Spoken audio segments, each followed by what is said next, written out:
Hey there, awesome viewers. Welcome back to Manhwa Empire Recap. Before we dive into today's recap, we want to hear from you. Drop your favorite genre of manhwa or manga in the comments below, and let us know where you're watching from. Your feedback helps us bring you the content you love. Now, let's jump into today's recap and explore the incredible stories we have for you. In the radiant embrace of the early morning sunlight, the commencement of a teenage girl's journey into the realm of middle school unfolds with the opening ceremony, marking the significant initiation into this new chapter of her life. Nevertheless, at the age of 14, Dan found herself engulfed in a state of perplexity as she gazed upon something. In an apparent display of confusion, accompanied by a profound silence, she stood before her bed, fixated on the array of garments meticulously laid out before her. Out of the blue, her mom barged into the room, questioning what her daughter was up to, emphasizing the urgency due to the looming lateness.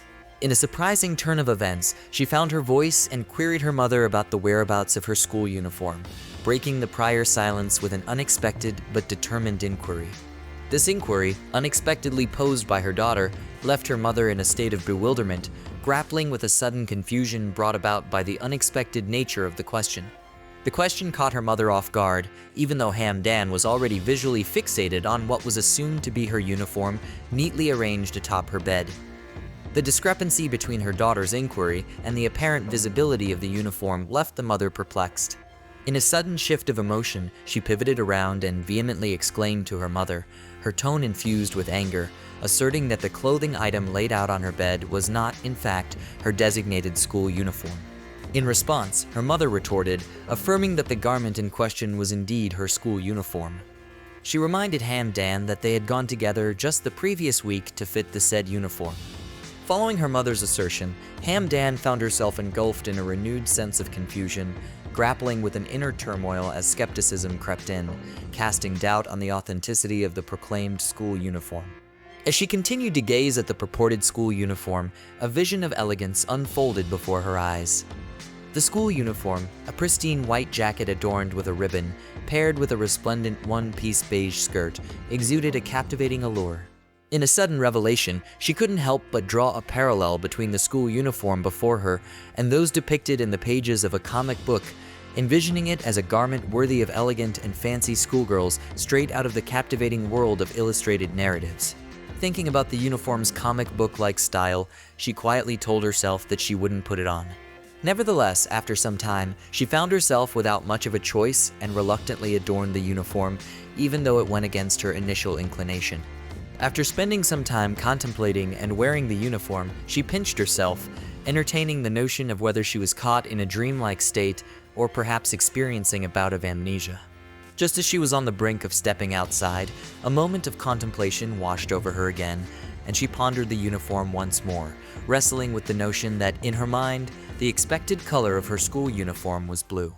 Upon opening the door, to her surprise, an unexpected girl appeared right before her, donned in the exact same uniform she was wearing. The uncanny coincidence of encountering someone in identical attire added an unexpected twist to the unfolding scenario. Gazing at the unexpected girl, she was caught completely off guard, a palpable sense of surprise washing over her as she found herself in a state of bewilderment and wonderment. Fixing her gaze upon the unexpected girl, she couldn't help but observe the remarkably pale and smooth complexion, registering a sense of fascination with the skin's flawless texture. Unable to resist, she took note of the girl's silky hair cascading down to her waist, accentuated by a captivating purple glaze that infused a mesmerizing allure to the otherwise jet-black strands. Continuing to scrutinize the unexpected girl, she couldn't help but be captivated by the clear, shining eyes adorned with a lovely shade of violet. The sheer beauty of the girl's features left her utterly mesmerized and in awe. Shortly after making these observations, she found herself unable to contain her awe at the sheer prettiness of the girl before her. She maintained her gaze, filled with curiosity, pondering the identity of the silent girl, who, in turn, remained enigmatic and chose to withhold any verbal communication. However, she discerned a shift in the girl's demeanor as she noticed a serious and intense stare directed toward her, adding an element of gravity to the mysterious encounter. Consequently, the intensity of the girl's serious gaze prompted a reflexive flinch from her, caught off guard by the unexpected and focused scrutiny. Feeling a bit self-conscious, she decided to turn her head and avert her gaze, thinking that she might have been staring at the girl for a tad too long. Suddenly, her surprise escalated when the girl unexpectedly extended her hand and made contact, a moment that caught her off guard as the unexpected touch unfolded. In the wake of this unexpected turn of events, an unmistakable expression of surprise became palpable on her features, the lines of her face etched with a perplexed curiosity.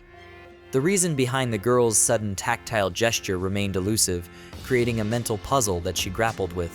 In a sudden shift, the girl's face transformed into a radiant and joyous smile, exuding an infectious happiness that seemed to sparkle in the air. With a cheerful demeanor, she called her name and swiftly informed Hamdan that they were running the risk of being late. Enthralled and captivated by the enchanting combination of the girl's mesmerizing smile and melodic voice, she found herself spellbound. Yielding to the delightful allure, she willingly joined hands with the girl, allowing the enchantment to guide them together as they left. However, in a sudden pause, a fleeting thought flashed through her mind, disrupting the flow of the moment with an unexpected introspection. As a consequence of this sudden thought, she gently released her grip on the girl's hand and requested a momentary pause, urging her companion to wait for just a minute. The impromptu interruption prompted the girl to come to a halt as well, her curiosity piqued by the sudden pause. With a puzzled expression, she inquired about the nature of the interruption, seeking clarification. In that brief interlude, Hamdan took the opportunity to inquire about the girl, seeking clarity on their current activity and the purpose of their journey. The abruptness of Hamdan's inquiry caused the girl's eyes to widen, a subtle reaction betraying a momentary surprise at the unexpected nature of the question.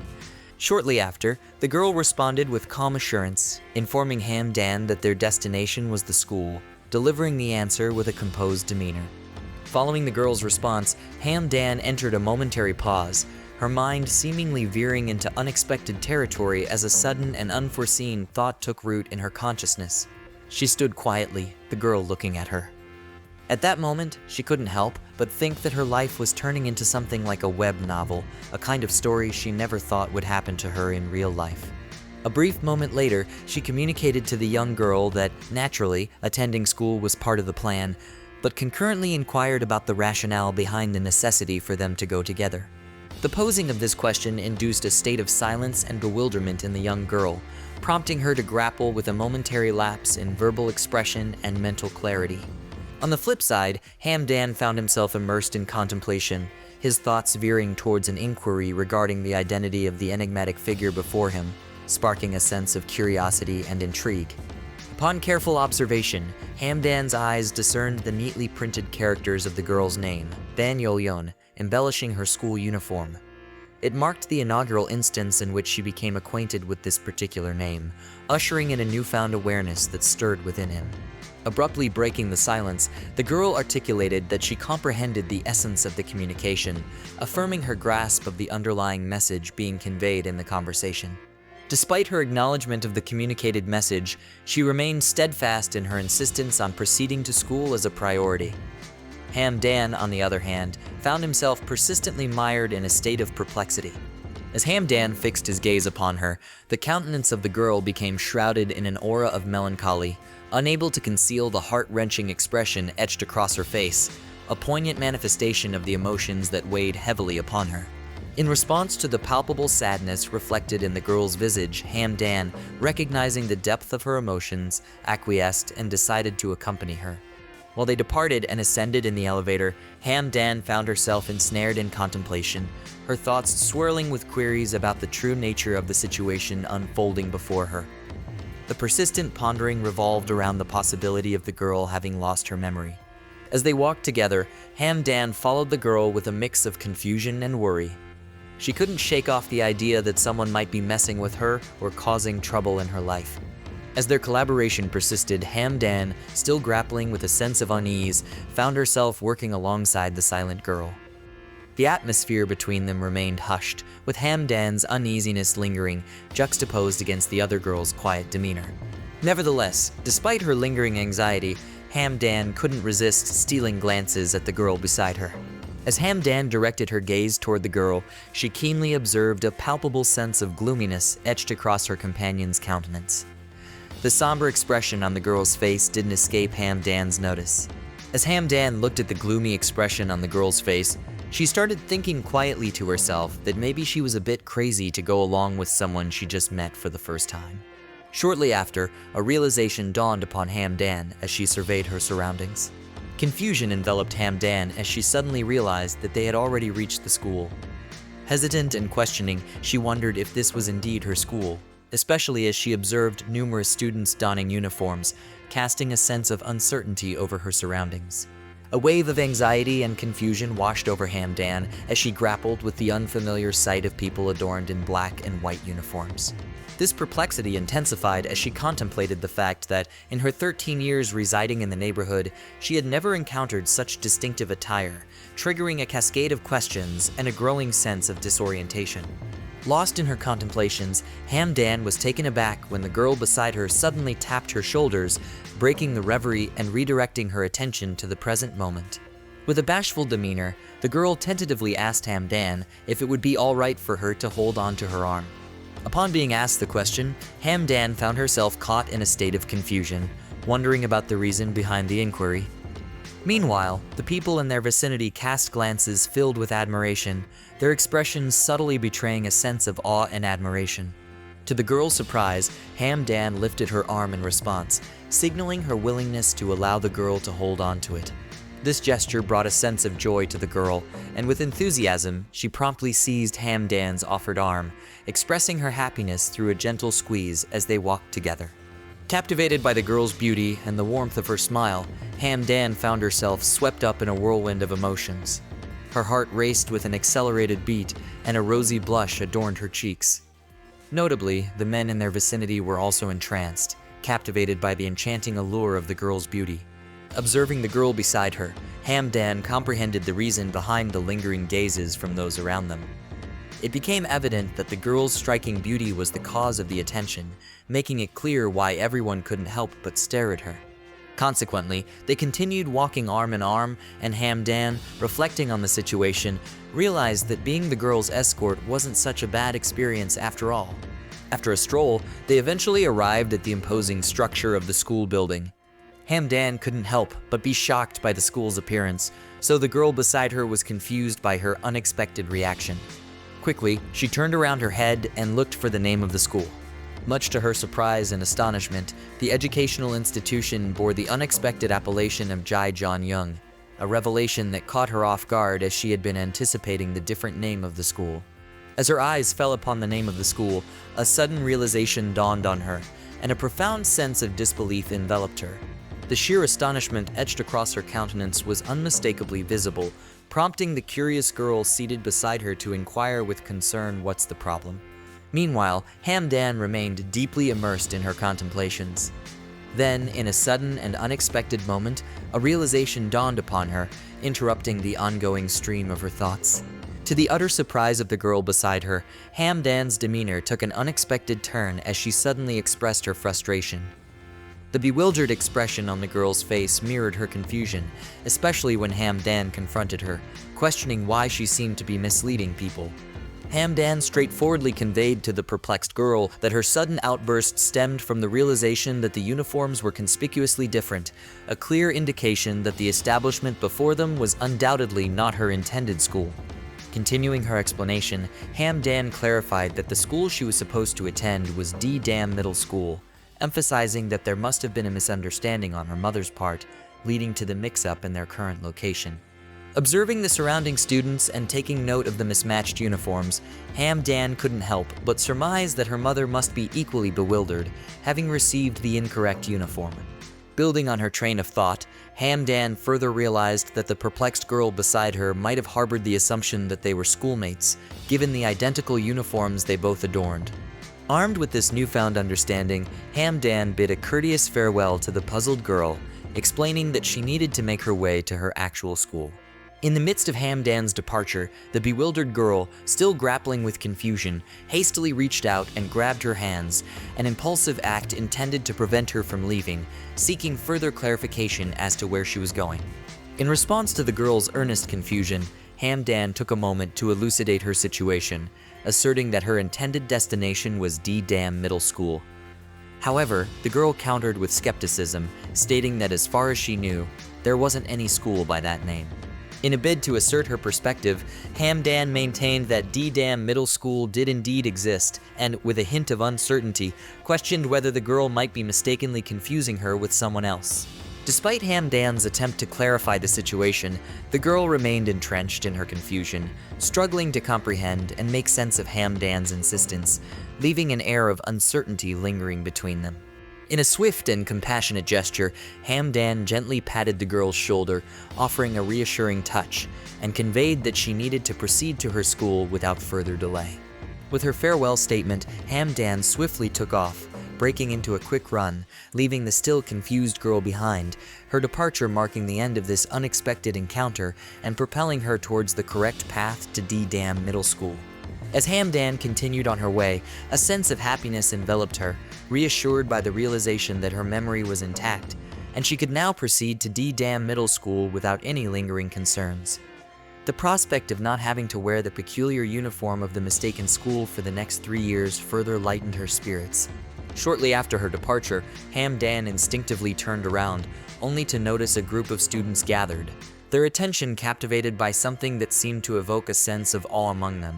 Without hesitation, Hamdan swiftly turned back in the original direction, and in a sudden shift, her gaze filled with awe as she sought to discover the source of the students' captivation. Much to her surprise, as she was caught up in the spectacle that had captivated the other students, Hamdan inadvertently collided with someone, an unexpected encounter that brought her attention back to the immediate surroundings. Reacting swiftly to the collision, Hamdan instinctively cupped her face, wincing in pain from the unexpected impact, her focus shifting from the intriguing scene to the sudden discomfort she experienced.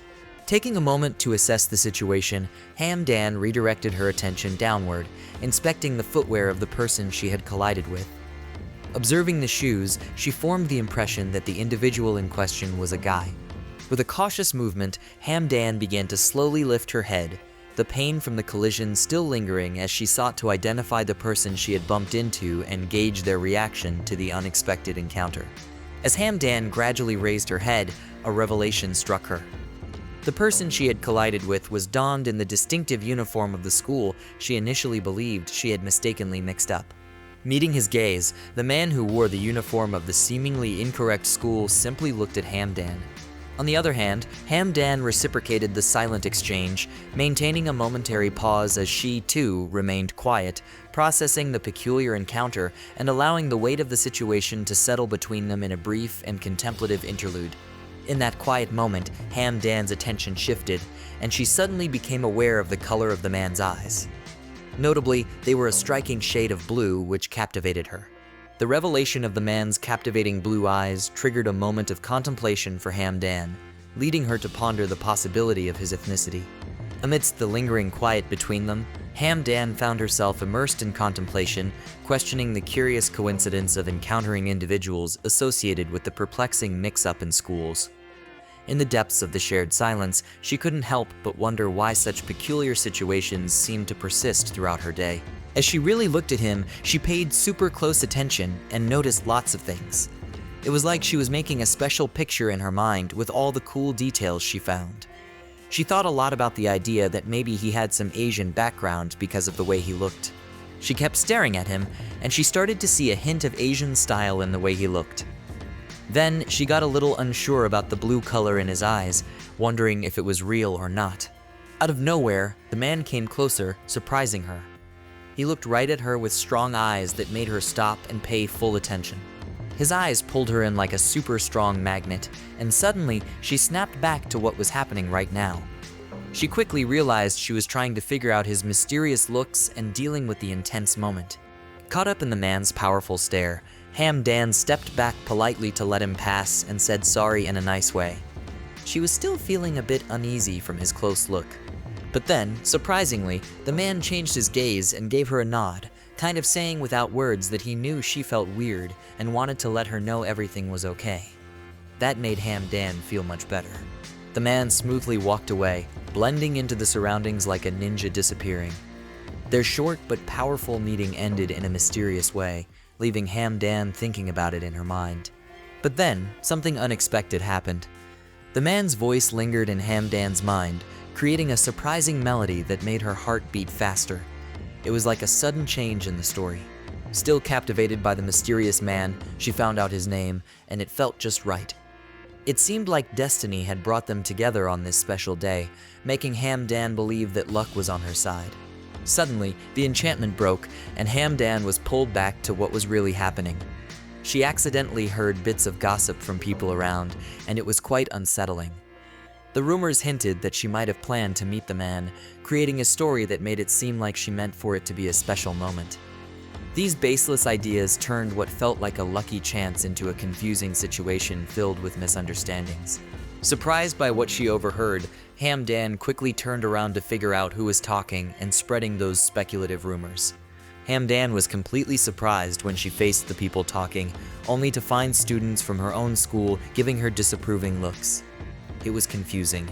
To make things even more bewildering, in the middle of this strange situation, a voice stood out from the whispers, calling her over. This unexpected development added another surprising twist to the already confusing events, creating an unexpected story around her. In a surprising turn of events, a girl came up to Hamdan, accusing her of touching Chunhyun, the guy she bumped into earlier. The atmosphere got tense quickly. Out of the blue, the confrontational girl took it up a notch, making a serious threat. She hinted that something bad might happen, maybe even harm or worse, if Hamdan didn't stop what was seen as a wrongdoing with Chunhyun. Hamdan was completely taken aback by the serious and sudden threat. A wave of fear swept through her, making her freeze in shock. She was confused and surprised, trying to make sense of the girl's irrational and threatening actions. Hamdan couldn't help but wonder about the girl's state of mind, making the whole situation even more complicated and puzzling. After the intense confrontation, Hamdan was left in a state of lingering confusion and disbelief. The whole experience felt more like an unpleasant reality than something from a web novel or a made-up story, leaving her to deal with the aftermath of an unexpected and bewildering situation. Then, in a sudden moment, a realization hit her, bringing a surprising clarity to her current predicament. In a moment of sudden clarity, she couldn't ignore the strong connection between what was happening to her and the recurring theme in the complex stories of web novels. The distinction between her real life and the fictional worlds she used to get lost in became blurry. It felt surreal, as if her own life was mimicking the unpredictable twists and turns she had once only encountered in stories. As she navigated through her thoughts, Hamdan couldn't shake off the uncanny parallels unfolding. Her real-life experience seemed to be following the all-too-familiar plotline where a girl accidentally collides with a handsome boy on the first day of school, something she had read about countless times in those novels. However, as she reflected further, a harsh reality became apparent. The boy she collided with wasn't just an ordinary person. He was a popular figure, admired and respected by many in the school community. The accidental meeting took an unexpected turn as some students used this connection as a reason to bully Hamdan. Just for accidentally bumping into someone so well-liked, she faced unwarranted hostility and torment, exposing the harsh realities of popularity dynamics within the school. In a surprising turn of emotions, Hamdan found herself bursting into laughter. It was a spontaneous outburst fueled by the whimsical nature of her thoughts and the imaginary scenarios playing out in her mind. However, her laughter seemed to bother the girl in front of her. Misinterpreting it as aimed at her, the already tense atmosphere grew even more charged. This reaction served as a harsh reminder, bringing Hamdan back to the reality of the escalating misunderstanding. Without hesitation, Hamdan quickly left, surprising the other girl with her sudden and unexpected departure. Wanting to avoid further tension and potential misunderstandings, she chose to escape from the confusing situation, leaving behind the shadows of confusion and a puzzled onlooker. In the midst of her hurried exit, Hamdan's mind raced with thoughts. She reflected on the absurdity of being cast as the female lead in a web novel. Unlike fictional characters with special powers and often lacking common sense, she realized the stark contrast of her down-to-earth reality. After a significant sprint, she finally reached the bus station, feeling a mix of exhaustion and relief. Despite her fatigue, the sobering realization hit her that she still had to make her way to school. Amidst the busy atmosphere of the bus station, thoughts of the girl from school flashed through her mind. This led to a moment of introspection as she considered the events that unfolded, contemplating the complexities of reality against the fantastical narratives that seemed to intertwine with her everyday life.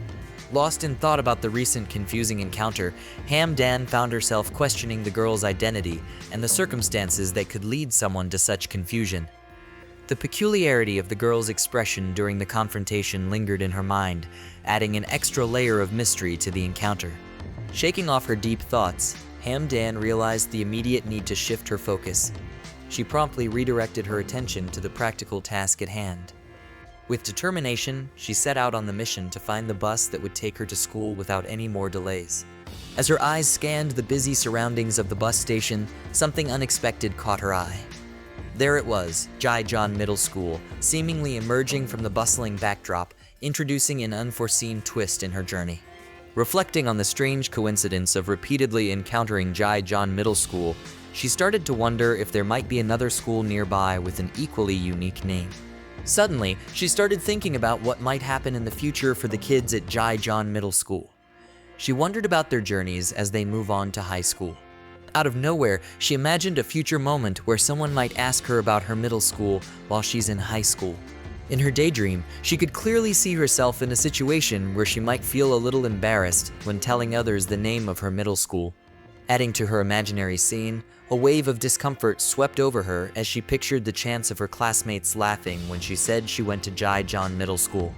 While thinking about the possible embarrassment linked to her school's name, a sudden burst of amusement took hold, and she couldn't help but laugh at the quirky name. After this moment of laughter and self-reflection, a newfound determination sparked in her. With a strong mindset, she began a mission to find the bus that would take her to school. Excited to keep going, she quickly started looking for the bus that would bring her to D-Dam School, where she was headed. But things took a turn. Her surprise grew as she realized there was no info about D-Dam School at the station.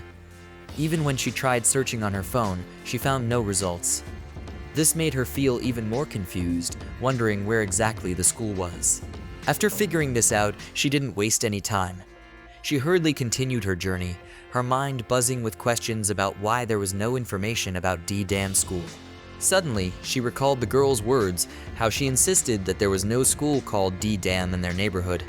Thinking about this new information, that there might not be a school named D-Dam nearby, she started to brainstorm other things she could do. She considered different actions and tried to come up with possible reasons for this confusing situation. Remembering vividly that she took the placement exam just a month ago, she felt sure there had to be a good reason for the difference between her experience and the information available at that moment. Looking at Jijeon Middle School, she started to notice a difference in her memory. The school where she took the exam wasn't as impressive or eye-catching as Jijeon Middle School. It was just a regular and simple building. A sudden chill ran down her spine as she made a surprising connection. As far as she knew, the place where Jijeon Middle School now stood had always been D-Dam Middle School. Out of the blue, a car pulled up right in front of her, and the windows began to roll down. The driver leaned out of the car window and asked her for help, explaining that it was the first time his young master would be going to school alone. Her surprise grew as the driver called his boss the young master, adding an unexpected layer of mystery. Suddenly, a man came out of the car, opening the door and stepping out. He told the driver that Ju-in, probably someone they both knew, also went to the same school. As the man revealed himself, Dan felt a whirlwind of surprise and confusion. The unexpected presence of this person and the unfolding circumstances left her emotions stirred. The young guy turned around and casually told his chauffeur not to worry about him. The young man's face showed a soft and tender expression, giving off a gentle vibe that surrounded him. Meanwhile, Dan was genuinely surprised to see someone with silver hair. It made her curious about the interesting personality this mysterious character might have. To the surprise of both Dan and the silver-haired individual, the young boy's companion from inside the car joined the conversation. He reassured everyone that everything was perfectly fine as long as he was there, easing any concerns that might have cropped up. Suddenly, another young boy appeared, wearing a warm smile. He declared his intention to take care of Jai-ho, assuring everyone that they could trust him to ensure Jai-ho's well-being. As the two boys chatted, Dan remained in a state of confusion, wondering if they were characters from a fantasy realm. Watching their driver prepare to leave, Ju-in bid farewell, marking a moment of departure and transition. The driver's exit set the stage for a shift in the unfolding scenario. Hamdan was taken aback when the boy's driver, with an unexpected sense of responsibility, told her that he was entrusting the young masters to her care. Out of nowhere, to her surprise, the young boy suddenly grabbed her hands, adding an unexpected twist to the unfolding events. In a friendly way, Juin introduced himself, giving a warm greeting with a friendly smile. This created a friendly atmosphere in the encounter. Upon learning his name, Hamdan's mind was suddenly filled with a strange idea. She thought the meaning of his name might be like something from outer space, leaving her genuinely confused. Juin kept the conversation going by asking if Hamdan was also a student at Jijeon Middle School.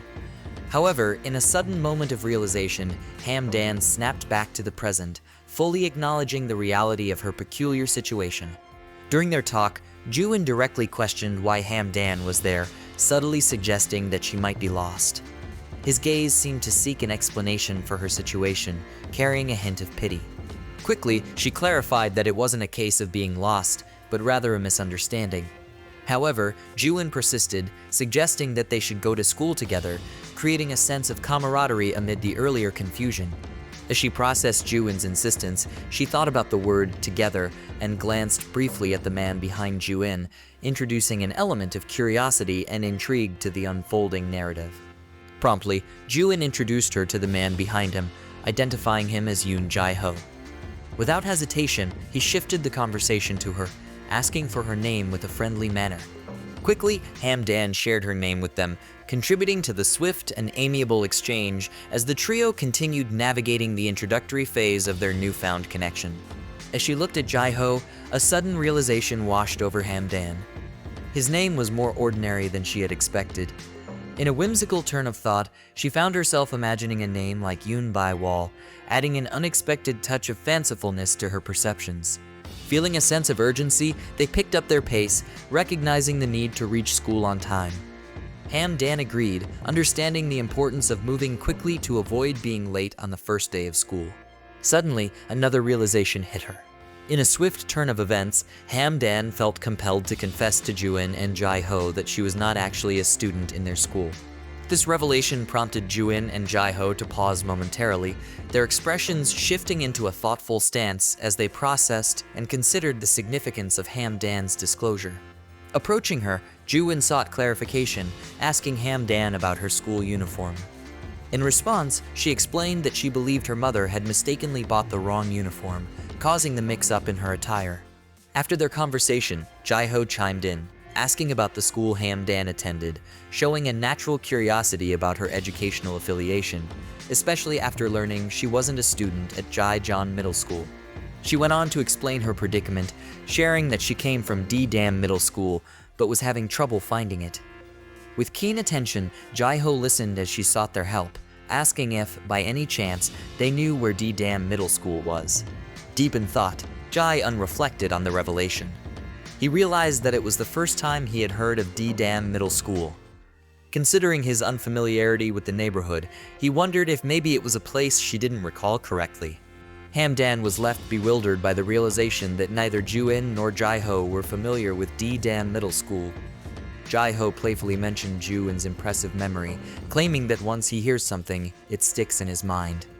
Hamdan couldn't help but marvel at the possibility of such a remarkable memory feat. Upon discovering that Juin and Jae-ho were also unfamiliar with the school's name, Hamdan was hit with a sudden wave of contemplation. She began to entertain the idea that the educational institution she knew might not actually exist, a thought that was hard for her to believe. Following these contemplations, a profound hush of silence enveloped the group. Juin and Jae-ho found themselves fixated on Hamdan's face, marked by a perplexed and incredulous expression. Breaking the prevailing silence, Jae-ho, genuinely concerned, directed a question towards Hamdan. He sought assurance about the accuracy of the school's name that she was earnestly trying to confirm.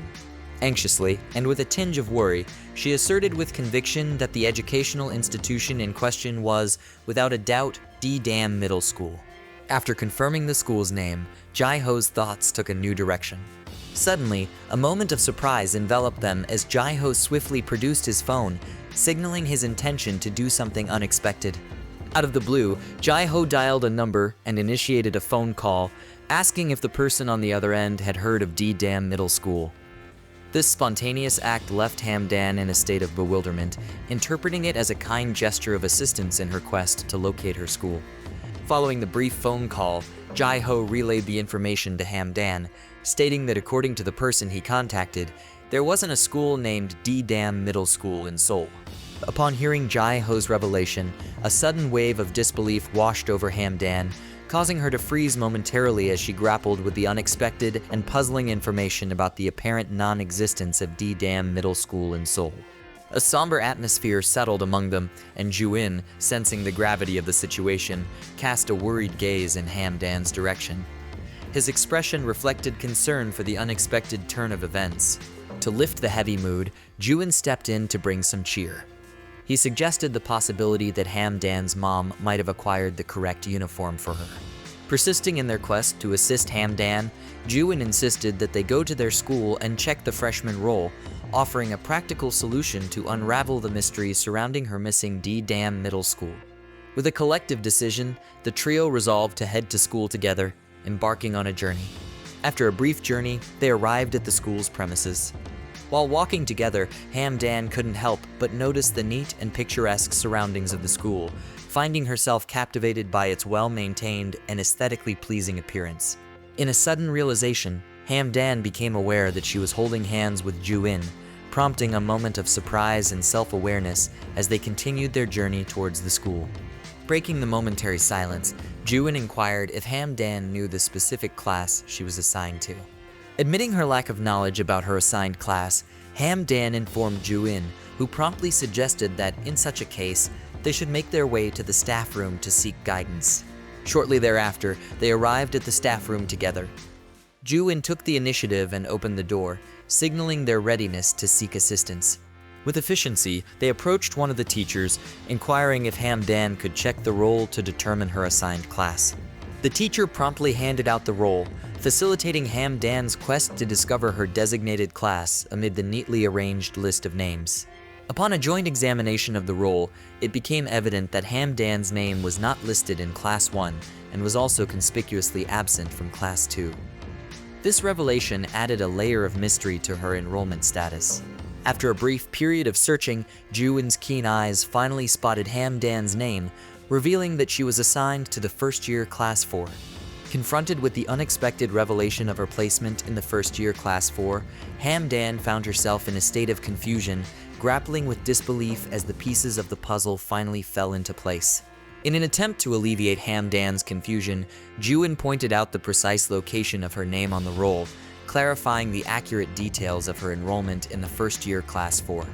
Upon closer observation, Hamdan confirmed that her name was indeed present on the roll, dispelling any lingering doubts or confusion about her assigned class.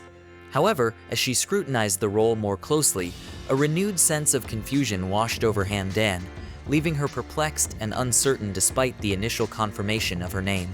Within the list of names in her assigned class, Hamdan's eyes caught sight of familiar names, individuals she recognized from her previous academic experiences sharing the same class as her.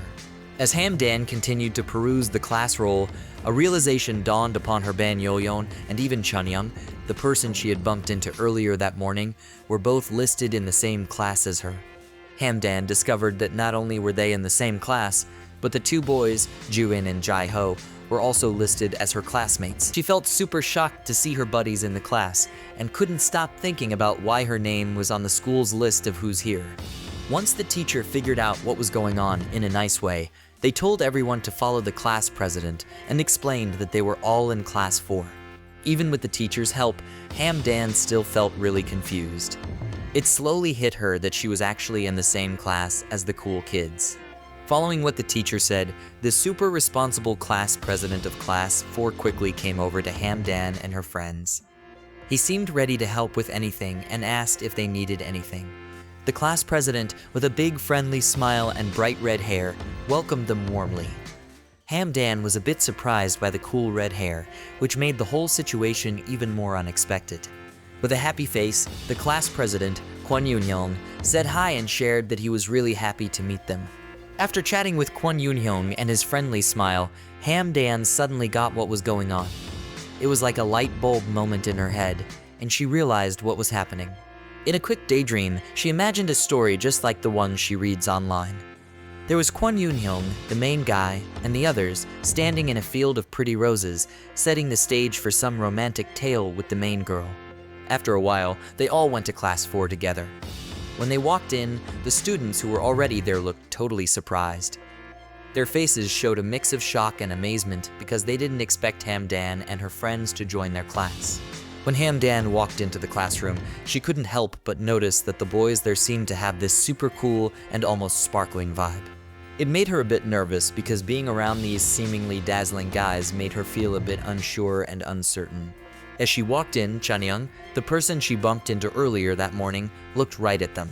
Making the drama even more intense, Yeoryung was also there in the room, and she was totally focused on Hamdan and her friends. It made everything feel even more curious and interesting. Then, when the class officially started, the teacher really tried to get everyone's attention. He asked them to listen up and pay attention. But even with the teacher's request, the class stayed pretty noisy, creating a lively but kinda crazy atmosphere. In the same room, tons of eyes were glued to Yeoryung because everyone thought she was super pretty. Whispers of gossip and admiration were floating around as the students couldn't help but talk about her. In the midst of all the hushed talking, there was this kinda awkward feeling between Yeoryung and Hamdan. Their eyes locked for a moment, and it felt like there was some tension in the air. Yeoryung's eyes were specifically fixed on Hamdan. Hamdan started to feel really nervous because Yeoryung's gaze wouldn't let up. It was making her uncomfortable, and she almost wanted to say something to ask Yeoryung to stop staring so intensely. She just wanted a break from all the attention. Out of nowhere, Hamdan's eyes got super wide when she spotted something that completely grabbed her attention. It added a whole new layer of surprise to the already interesting classroom vibe.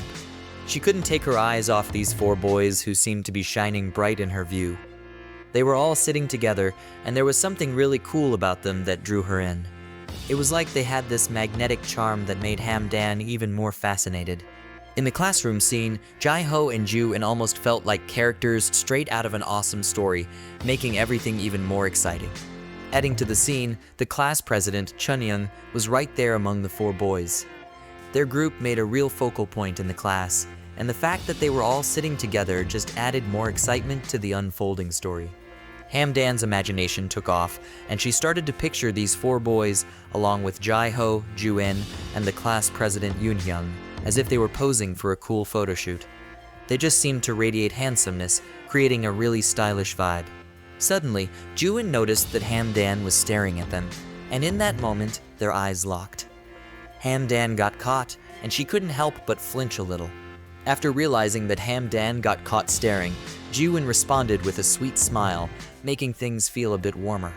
That smile from Ju-in surprised the students behind Hamdan. His charm seemed to fill the air, leaving everyone kind of amazed. Feeling a sudden rush of nervousness, Hamdan became super aware of everything. Emotions were swirling inside her, making the moment feel intense. Hamdan couldn't stop thinking about what it would be like if the situation was flipped, imagining how she might feel. The look and smile from Ju-in had definitely caused a reaction among her classmates. But in the midst of all these thoughts and feelings, a bit of uncertainty crept into Hamdan's mind. While watching the interesting mix of personalities in the classroom, Hamdan started to wonder why nobody seemed to notice the unique hair colors of Jae-ho, Ju-in, and Chanyeong. Lost in her thoughts and surrounded by all the lively personalities in the classroom, Hamdan's initial curiosity turned into a bit of a downcast feeling. Suddenly, her attention shifted when she saw a message notification on her phone. This unexpected interruption made her take a break from thinking about the classroom and dive into the message, curious to see what it was all about. A sudden chill ran down Hamdan's spine as she thought about the unexpected message from Ban Yeoryung.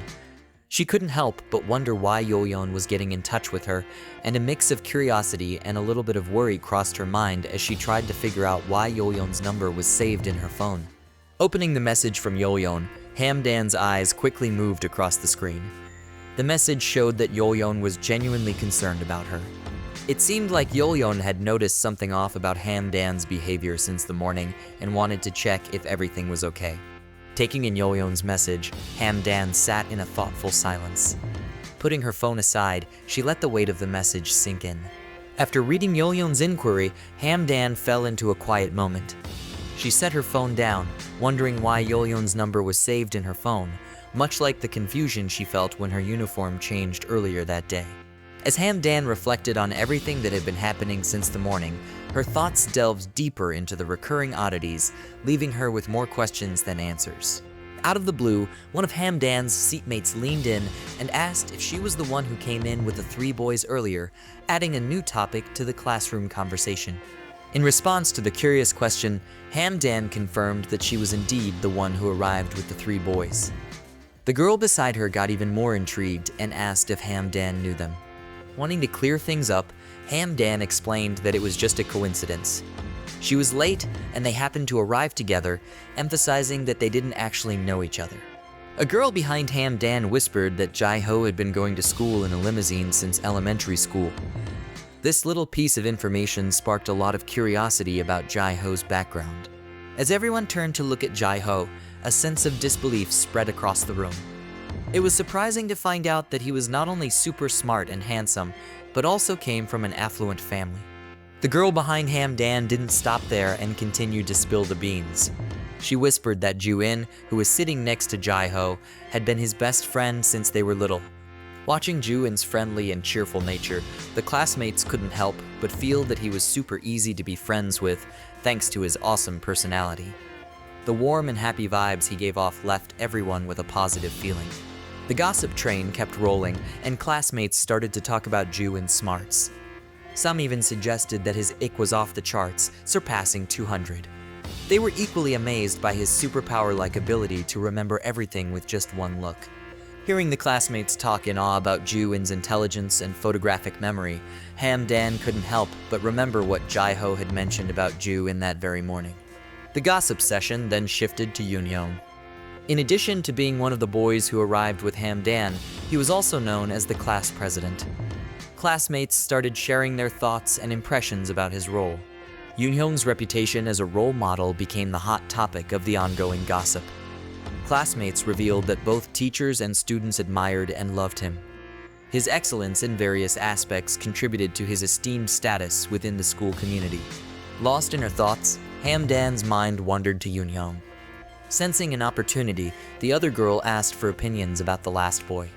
As the conversation turned to Chunyoung, Hamdan's mind involuntarily went back to the earlier encounter she had with him that morning. The talk about Chunyoung unveiled that he was a celebrity who often appeared in magazines. What made it even more intriguing was his reputation for being quiet. Despite his celebrity status, Chunyoung rarely spoke or engaged in conversation, especially with the girls in the class. Even though Chunyoung was quiet and mysterious, the girls still found his presence fascinating and captivating. After hearing all the details from the gossip session, Hamdan was lost in thought. Reflecting on the intriguing personalities in her class, Hamdan had a realization. If the boys were cast as male leads, Ban Yeoryung would undeniably steal the spotlight as the female lead. Engaged in conversation with the 2 girls, Hamdan found herself lost in a sudden contemplation. The idea that her current situation felt like a novel or a manhwa crossed her mind, making her question if the extraordinary events of the day were a reality she was living. Out of the blue, one of the girls proposed naming their group the 4 Heavenly Kings. Hamdan's mind started spinning at the idea, contemplating the notion of labeling their group with such a grandiose and whimsical title. The suggestion of being called the 4 Heavenly Kings gave Hamdan chills. The idea seemed so grand and fantastical that she began to wonder if this was all part of a novel or something unreal, as such things don't usually happen in real life. Suddenly, Hamdan found herself lost in a vivid daydream, imagining a group of charming boys. In her imagination, she couldn't believe her eyes as she saw the students completely captivated and enchanted by the presence of these boys. Caught up in this particular fantasy, Hamdan stood there, stuck between the girls, completely immobilized. The very thought of this idea left her frozen, unable to grasp that the reality she was experiencing could be anything but a surreal and perplexing experience. In the midst of the girls' conversation, Hamdan felt an emotional void, a complete absence of any tangible sensation or impact. She found herself lost in the maze of her thoughts, dealing with an overpowering sense of disbelief as she tried to comprehend the stark reality unfolding around her. Surprising everyone, Hamdan suddenly stood up from her chair. With a sudden surge of determination, she decided to leave the classroom right away. Out of nowhere, Hamdan was caught off guard by a surprising twist. To her amazement, Jai-ho too unexpectedly stood up from his chair. In a sudden and unpredictable turn, Jai-ho, with a spontaneous air, began strolling around the classroom, drawing the collective attention of everyone present. Interpreting Jai-ho's actions as a possible reflection of shared feelings, Hamdan considered the idea that he might be going through similar emotions. This perception led her to connect the dots and attribute Jai-ho's unexpected behavior. All of a sudden, Jai-ho came to an abrupt stop in his pacing. In a surprising twist, Jai-ho suddenly posed a question to Hamdan, asking about the identity of Ban Yeoryung. This unexpected inquiry caught Hamdan off guard, momentarily disrupting her usual composure. Without any delay, Yeoryung quickly turned her gaze toward them as soon as she heard her name being mentioned. Quickly, she replied, confirming that Ban Yeoryung was indeed her. Without any delay, Jai-ho approached her and asked if she was the one who secured the first place position. Yeoryung responded in a calm and matter-of-fact manner, making it clear that she was indeed the top achiever. She questioned Jai-ho about the importance of the matter to him, adopting a tone that showed a certain detachment and curiosity regarding his interest in her accomplishment. After Yeoryung's response, the students perceived her demeanor as arrogant, and Hamdan, tuned in to the reactions of her peers, noticed the varied expressions and responses of the other students in the classroom. Following Yeoryung's answer, Jai-ho and Yeoryung locked eyes, creating a palpable tension that enveloped them. An unspoken exchange of emotions and energies sparked between the two in the charged atmosphere. On the other hand, Hamdan, keenly aware of the dynamics unfolding before her, also felt the tension radiating between Jai-ho and Yeoryung. Positioned between Jai-ho and Yeoryung, Hamdan found herself in the midst of the palpable tension circulating between the two. The unexpected intensity of the situation caught her off guard. In an attempt to alleviate the escalating tension and remove herself from the center of the unfolding drama, Hamdan decided to take a seat, strategically distancing herself from the charged dynamics between Jai-ho and Yeoryung. Suddenly, Jai-ho sported a smirk and remarked to Yeoryung that he found her intriguing. With a confident tone, he informed her to expect a formidable challenge in the upcoming exam. He implied that he wouldn't be taking it lightly, urging her to brace herself for the competition ahead. Yeoryung, using a teasing tone, asked Jai-ho if he was really serious about taking it easy on her in their school competition. She kinda doubted he ever held back in their previous showdowns. After Yeoryung's playful question, Jai-ho just smirked in response. Grinning, Jai-ho looked at Yeoryung and mysteriously told her to wait and see, making things all exciting and curious. After the back and forth, Jai-ho casually walked away, leaving the other girls really impressed by how cool he seemed. Even though the other girls were totally fascinated, Hamdan stayed calm and carried on with her usual stuff, not letting Jai-ho's charm or coolness affect her. Deep in her thoughts, Hamdan couldn't shake the feeling that Jai-ho's behavior seemed a bit weird or different. It left her with this sense that he was kinda eccentric or not like everyone else. All of a sudden, she snapped back to reality, getting back to what was happening around her. Ju-in's voice caught her attention, pulling her away from her thoughtful musings. Ju-in, holding Yeoryung's hand, told her that she did something really rare by being the first girl to talk to Jai-ho in such a direct and confident way. Meanwhile, Yeoryung found herself thinking about what Ju-in said, wondering who this mysterious person was that Ju-in was talking about. To clear up Yeoryung's confusion, Ju-in explained that the person who approached her was named Jai-ho. Then, he added that his own name was Ju-in. Hamdan couldn't help but smile a little as she watched Jai-ho, even though the other girls were busy gossiping about Yeoryung not knowing the boys. Soon after, Ju-in was really friendly and shook hands with Yeoryung, saying he wanted to be friends. After seeing this, Hamdan started remembering a similar scene she had seen on TV with her mom. She saw some connections between what was happening now and a memory from her past. After some time, Hamdan looked behind her, focusing on the president and Chanyeon. The president, noticing Hamdan looking at him, smiled back with a friendly expression. On the other hand, Chanyeon's reaction was quite different. He stayed all serious, keeping a cold look and staring at Hamdan with an expressionless face. As she settled into her seat, Dan couldn't help but feel like she had been thrown into the pages of an exciting novel, with all the complex dynamics and interactions unfolding around her like scenes in a captivating play. After some time, the school bell rang, snapping Dan back to reality and making her realize the day was moving on. The two girls who were chatting with Dan said their goodbyes, signaling the end of the school day as they got ready to go their separate ways. Quickly grabbing her things, Dan realized that she had unintentionally zoned out for the entire class, completely unaware that the school day had ended.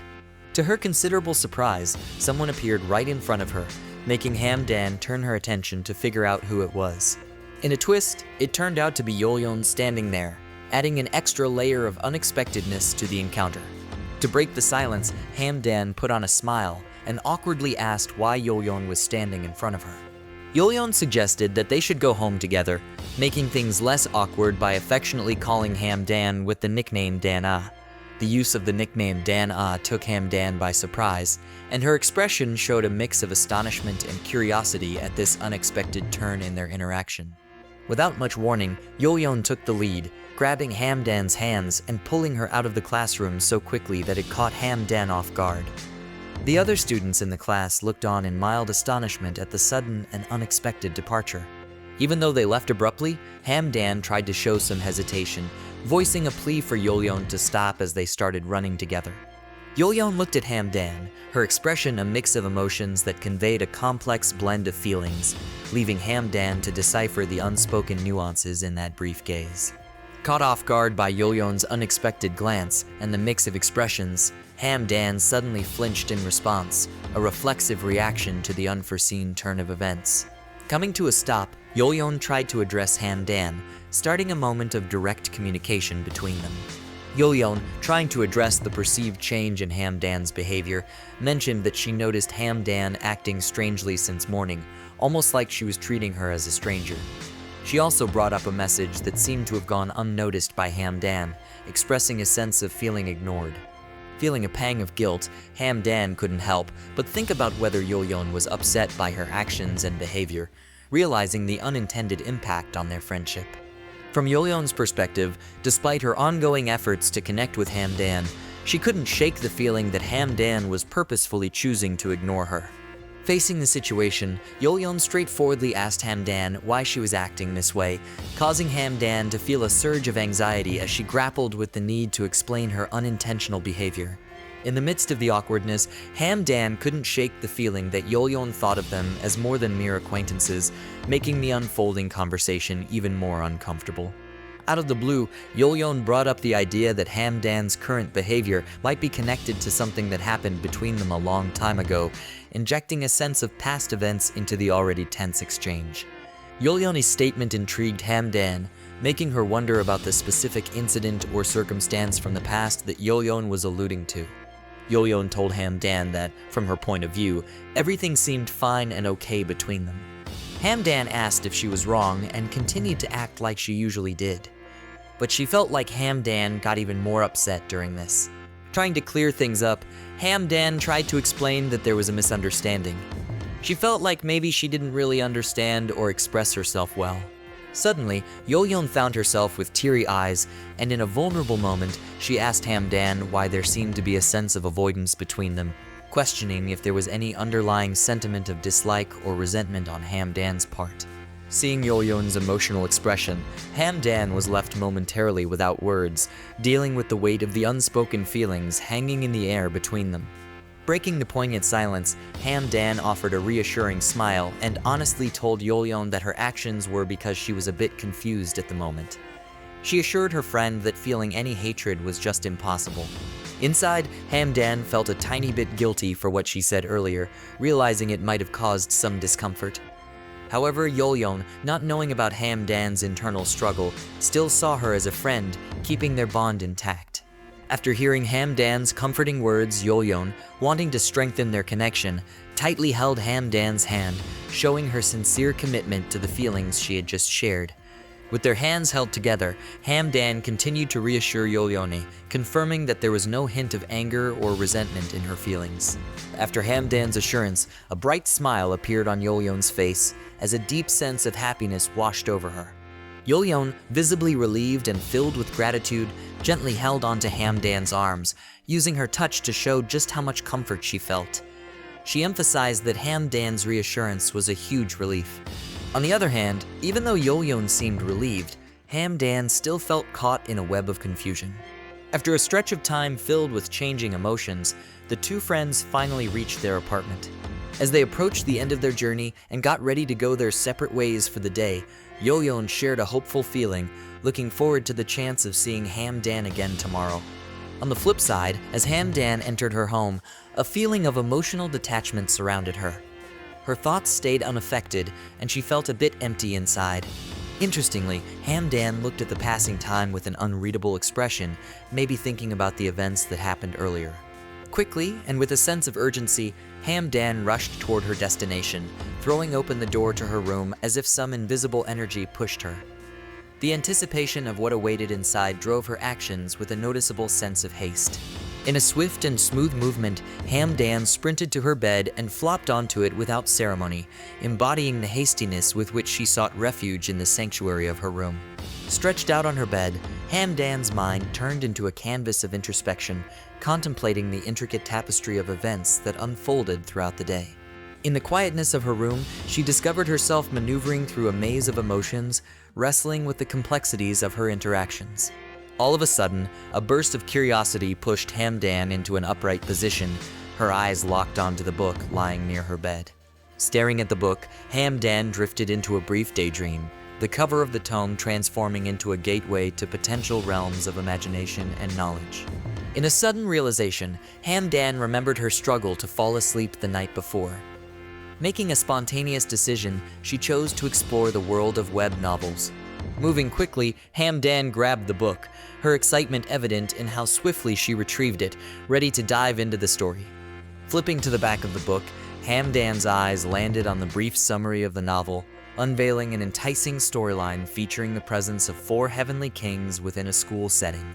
In a moment of thought, Hamdan had a sudden realization. The characters in the novel seemed eerily similar to 4 of her classmates whom she had met earlier in the day. The abrupt recognition of this parallel between the novel's characters and her classmates surprised Hamdan, adding an unexpected twist to her contemplative moment. Reacting quickly to this startling realization, Hamdan got up from her relaxed position and sat on her bed. Without a second thought, she reached for her phone, fueled by a newfound curiosity. With nimble fingers gliding across the phone's screen, Hamdan quickly initiated a search for common hair colors among middle school students. As the search results unfolded on her phone, Hamdan discovered information about the hair colors of the 4 heavenly kings in the novel. Visibly surprised, Hamdan's amazement was evident as she absorbed the revelation that the resemblance between her classmates and the 4 heavenly kings' hair colors was just a coincidence. Upon closer inspection of the search results, Hamdan confirmed that the displayed information indeed matched the distinctive hair colors of the heavenly kings from the novel. In a sudden realization, Hamdan connected the dots, realizing that the 4 classmates she encountered earlier were the real-life embodiments of the 4 heavenly kings from the novel she read. Shortly after the revelation, fueled by her newfound realization, Hamdan embarked on a digital adventure, scouring the internet for information about the 4 heavenly kings. To her amazement, the online world revealed a wealth of information, with some people sharing that the rumored 4 heavenly kings not only existed in her school, but that there were also pictures circulating online. She was surprised to discover a plethora of information about the 4 heavenly kings, learning that they were quite popular among her peers. A sudden realization struck her as she pondered the concept of having 4 heavenly kings in every school. The idea seemed puzzling, leading Hamdan to question the likelihood of such a phenomenon being replicated across various educational institutions. Continuing her exploration of the digital realm, Hamdan shifted her focus to a new quest, searching for a web novel. However, to her disappointment, the search engine delivered the news that there were no results for the web novel she sought. Following the unexpected absence of search results, Hamdan was surprised by the realization that, despite the digital void, she had a web novel right there in her room. After learning all these surprising things, Hamdan just stared at her cell phone for a moment. Maybe she was thinking a lot or trying to take in all the unexpected stuff. Then, out of nowhere, she felt really dizzy and just flopped back onto her bed. Thinking about all the surprising things that happened that day and the many thoughts in her head, Hamdan decided it was time to give in to sleep. Closing her eyes, Hamdan wished that when she woke up, everything would be just like it used to be. As she drifted into a deep sleep, Hamdan really hoped that everything would go back to normal when she opened her eyes again. After a nice, long sleep, Hamdan slowly opened her eyes, curious about the clanging noises that reached her ears. Out of nowhere, some surprising sounds made her eyes go wide in shock. After a short moment, she smoothly gets up from her cozy bed, slowly standing up. Then, she notices something odd. Her clothes changed magically into comfy pajamas. It's like a sudden realization that her outfit got switched without her knowing. A wave of joy washed over her, like a happy feeling that made everything seem okay again. She started to believe that maybe the strange things from before were just in her imagination. Quickly, she got up and happily went to the kitchen to see her mom. Her mom, busy chopping something, playfully asked how she planned to sleep well after using an afternoon nap. It was like a funny little question from her mom. Grabbing a cup for a sip, she tells her mom about accidentally falling asleep while reading a web novel yesterday. She excitedly shares that she dreamed the exact same things that happened in the story. Going on with her story, she told her mom that not just the place and her school uniform, but even the characters from the novel showed up in her dream. Thinking about how real the dream felt, she explained to her mom that it was kind of scary because it seemed like she was suddenly thrown into a completely different world. With a hint of playfulness, she giggled while sharing how she met a girl in the dream who insisted they were best friends and turned out to be their next-door neighbor. The revelation gave her a bit of a creepy feeling. Suddenly, her mom jumped into the conversation, asking if she meant Yeoryung, the girl next door. The mention of Yeoryung's name sent a shiver down Hamdan's spine, and she accidentally let go of the cup she was holding. After the mention of Yeoryung, things got kind of weird between Hamdan and her mom. Feeling a mix of curiosity and a bit scared, Hamdan hesitantly asked her mom how she knew about Yeoryung. As she really looked at him, she paid super close attention and noticed lots of things. It was like she was making a special picture in her mind with all the cool details she found. She thought a lot about the idea that maybe he had some Asian background because of the way he looked. She kept staring at him, and she started to see a hint of Asian style in the way he looked. Then she got a little unsure about the blue color in his eyes, wondering if it was real or not. Out of nowhere, the man came closer, surprising her. He looked right at her with strong eyes that made her stop and pay full attention. His eyes pulled her in like a super strong magnet, and suddenly she snapped back to what was happening right now. She quickly realized she was trying to figure out his mysterious looks and dealing with the intense moment. Caught up in the man's powerful stare, Hamdan stepped back politely to let him pass and said sorry in a nice way. She was still feeling a bit uneasy from his close look. But then, surprisingly, the man changed his gaze and gave her a nod, kind of saying without words that he knew she felt weird and wanted to let her know everything was okay. That made Hamdan feel much better. The man smoothly walked away, blending into the surroundings like a ninja disappearing. Their short but powerful meeting ended in a mysterious way, leaving Hamdan thinking about it in her mind. But then, something unexpected happened. The man's voice lingered in Hamdan's mind, creating a surprising melody that made her heart beat faster. It was like a sudden change in the story.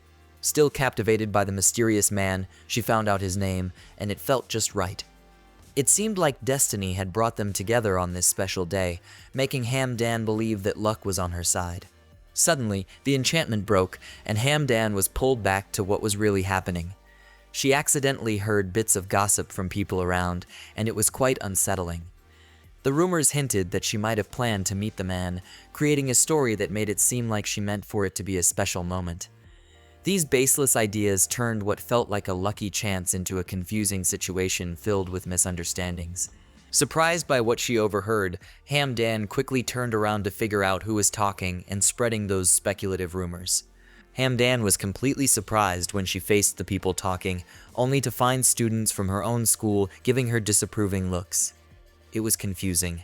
To make things even more bewildering, in the middle of this strange situation, a voice stood out from the whispers, calling her over.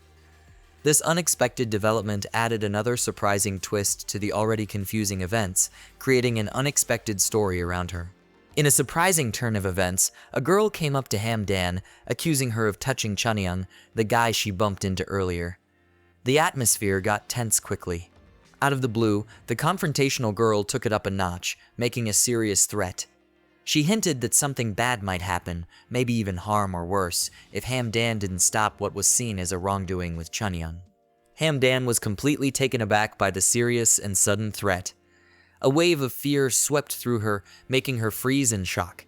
She was confused and surprised, trying to make sense of the girl's irrational and threatening actions. Hamdan couldn't help but wonder about the girl's state of mind, making the whole situation even more complicated and puzzling. After the intense confrontation, Hamdan was left in a state of lingering confusion and disbelief. The whole experience felt more like an unpleasant reality than something from a web novel or a made-up story, leaving her to deal with the aftermath of an unexpected and bewildering situation. Then, in a sudden moment, a realization hit her, bringing a surprising clarity to her current predicament. In a moment of sudden clarity, she couldn't ignore the strong connection between what was happening to her and the recurring theme in the complex stories of web novels. The distinction between her real life and the fictional worlds she used to get lost in became blurry. It felt surreal, as if her own life was mimicking the unpredictable twists and turns she had once only encountered in stories. As she navigated through her thoughts, Hamdan couldn't shake off the uncanny parallels unfolding. Her real-life experience seemed to be following the all-too-familiar plotline where a girl accidentally collides with a handsome boy on the first day of school, something she had read about countless times in those novels. However, as she reflected further, a harsh reality became apparent. The boy she collided with wasn't just an ordinary person. He was a popular figure, admired and respected by many in the school community. The accidental meeting took an unexpected turn as some students used this connection as a reason to bully Hamdan. Just for accidentally bumping into someone so well-liked, she faced unwarranted hostility and torment, exposing the harsh realities of popularity dynamics within the school. In a surprising turn of emotions, Hamdan found herself bursting into laughter. It was a spontaneous outburst fueled by the whimsical nature of her thoughts and the imaginary scenarios playing out in her mind. However, her laughter seemed to bother the girl in front of her. Misinterpreting it as aimed at her, the already tense atmosphere grew even more charged. This reaction served as a harsh reminder, bringing Hamdan back to the reality of the escalating misunderstanding. Without hesitation, Hamdan quickly left, surprising the other girl with her sudden and unexpected departure. Wanting to avoid further tension and potential misunderstandings, she chose to escape from the confusing situation, leaving behind the shadows of confusion and a puzzled onlooker. In the midst of her hurried exit, Hamdan's mind raced with thoughts. She reflected on the absurdity of being cast as the female lead in a web novel. Unlike fictional characters with special powers and often lacking common sense, she realized the stark contrast of her down-to-earth reality.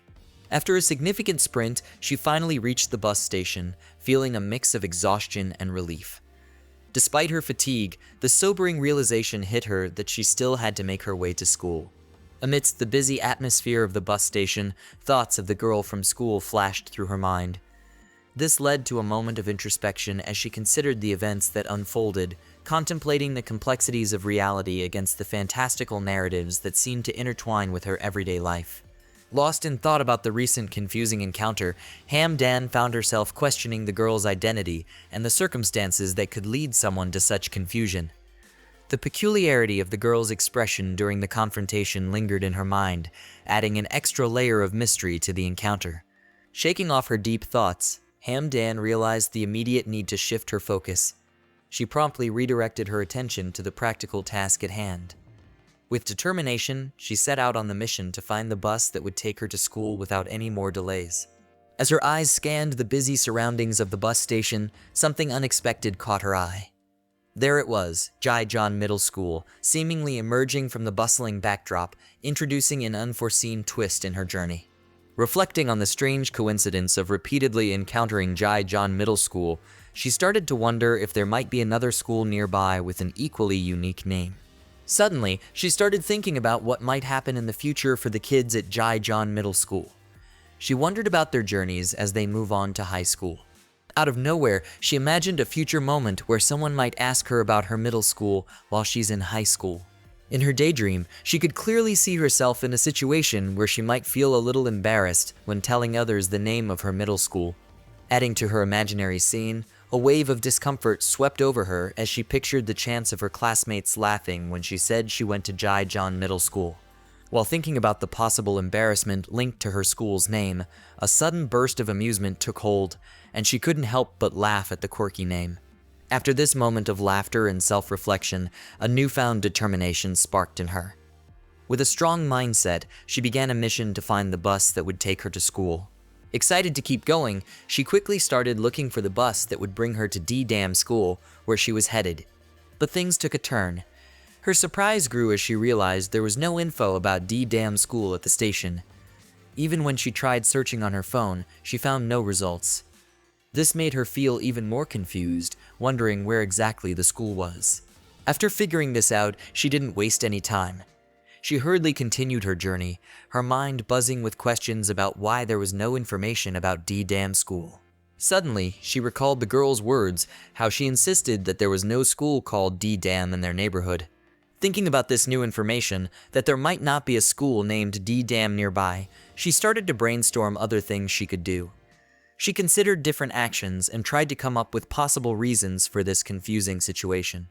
Remembering vividly that she took the placement exam just a month ago, she felt sure there had to be a good reason for the difference between her experience and the information available at that moment. Looking at Jijeon Middle School, she started to notice a difference in her memory. The school where she took the exam wasn't as impressive or eye-catching as Jijeon Middle School. It was just a regular and simple building.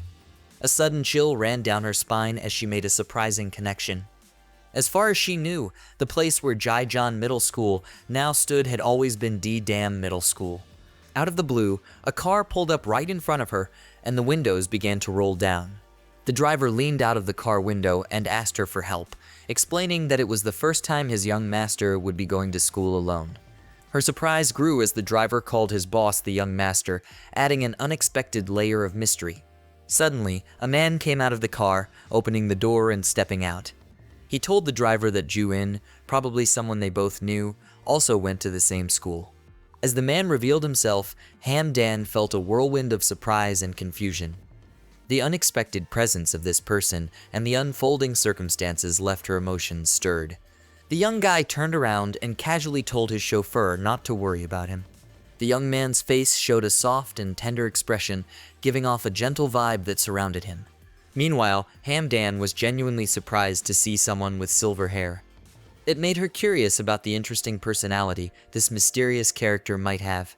To the surprise of both Ham-Dan and the silver-haired individual, the young boy's companion from inside the car joined the conversation.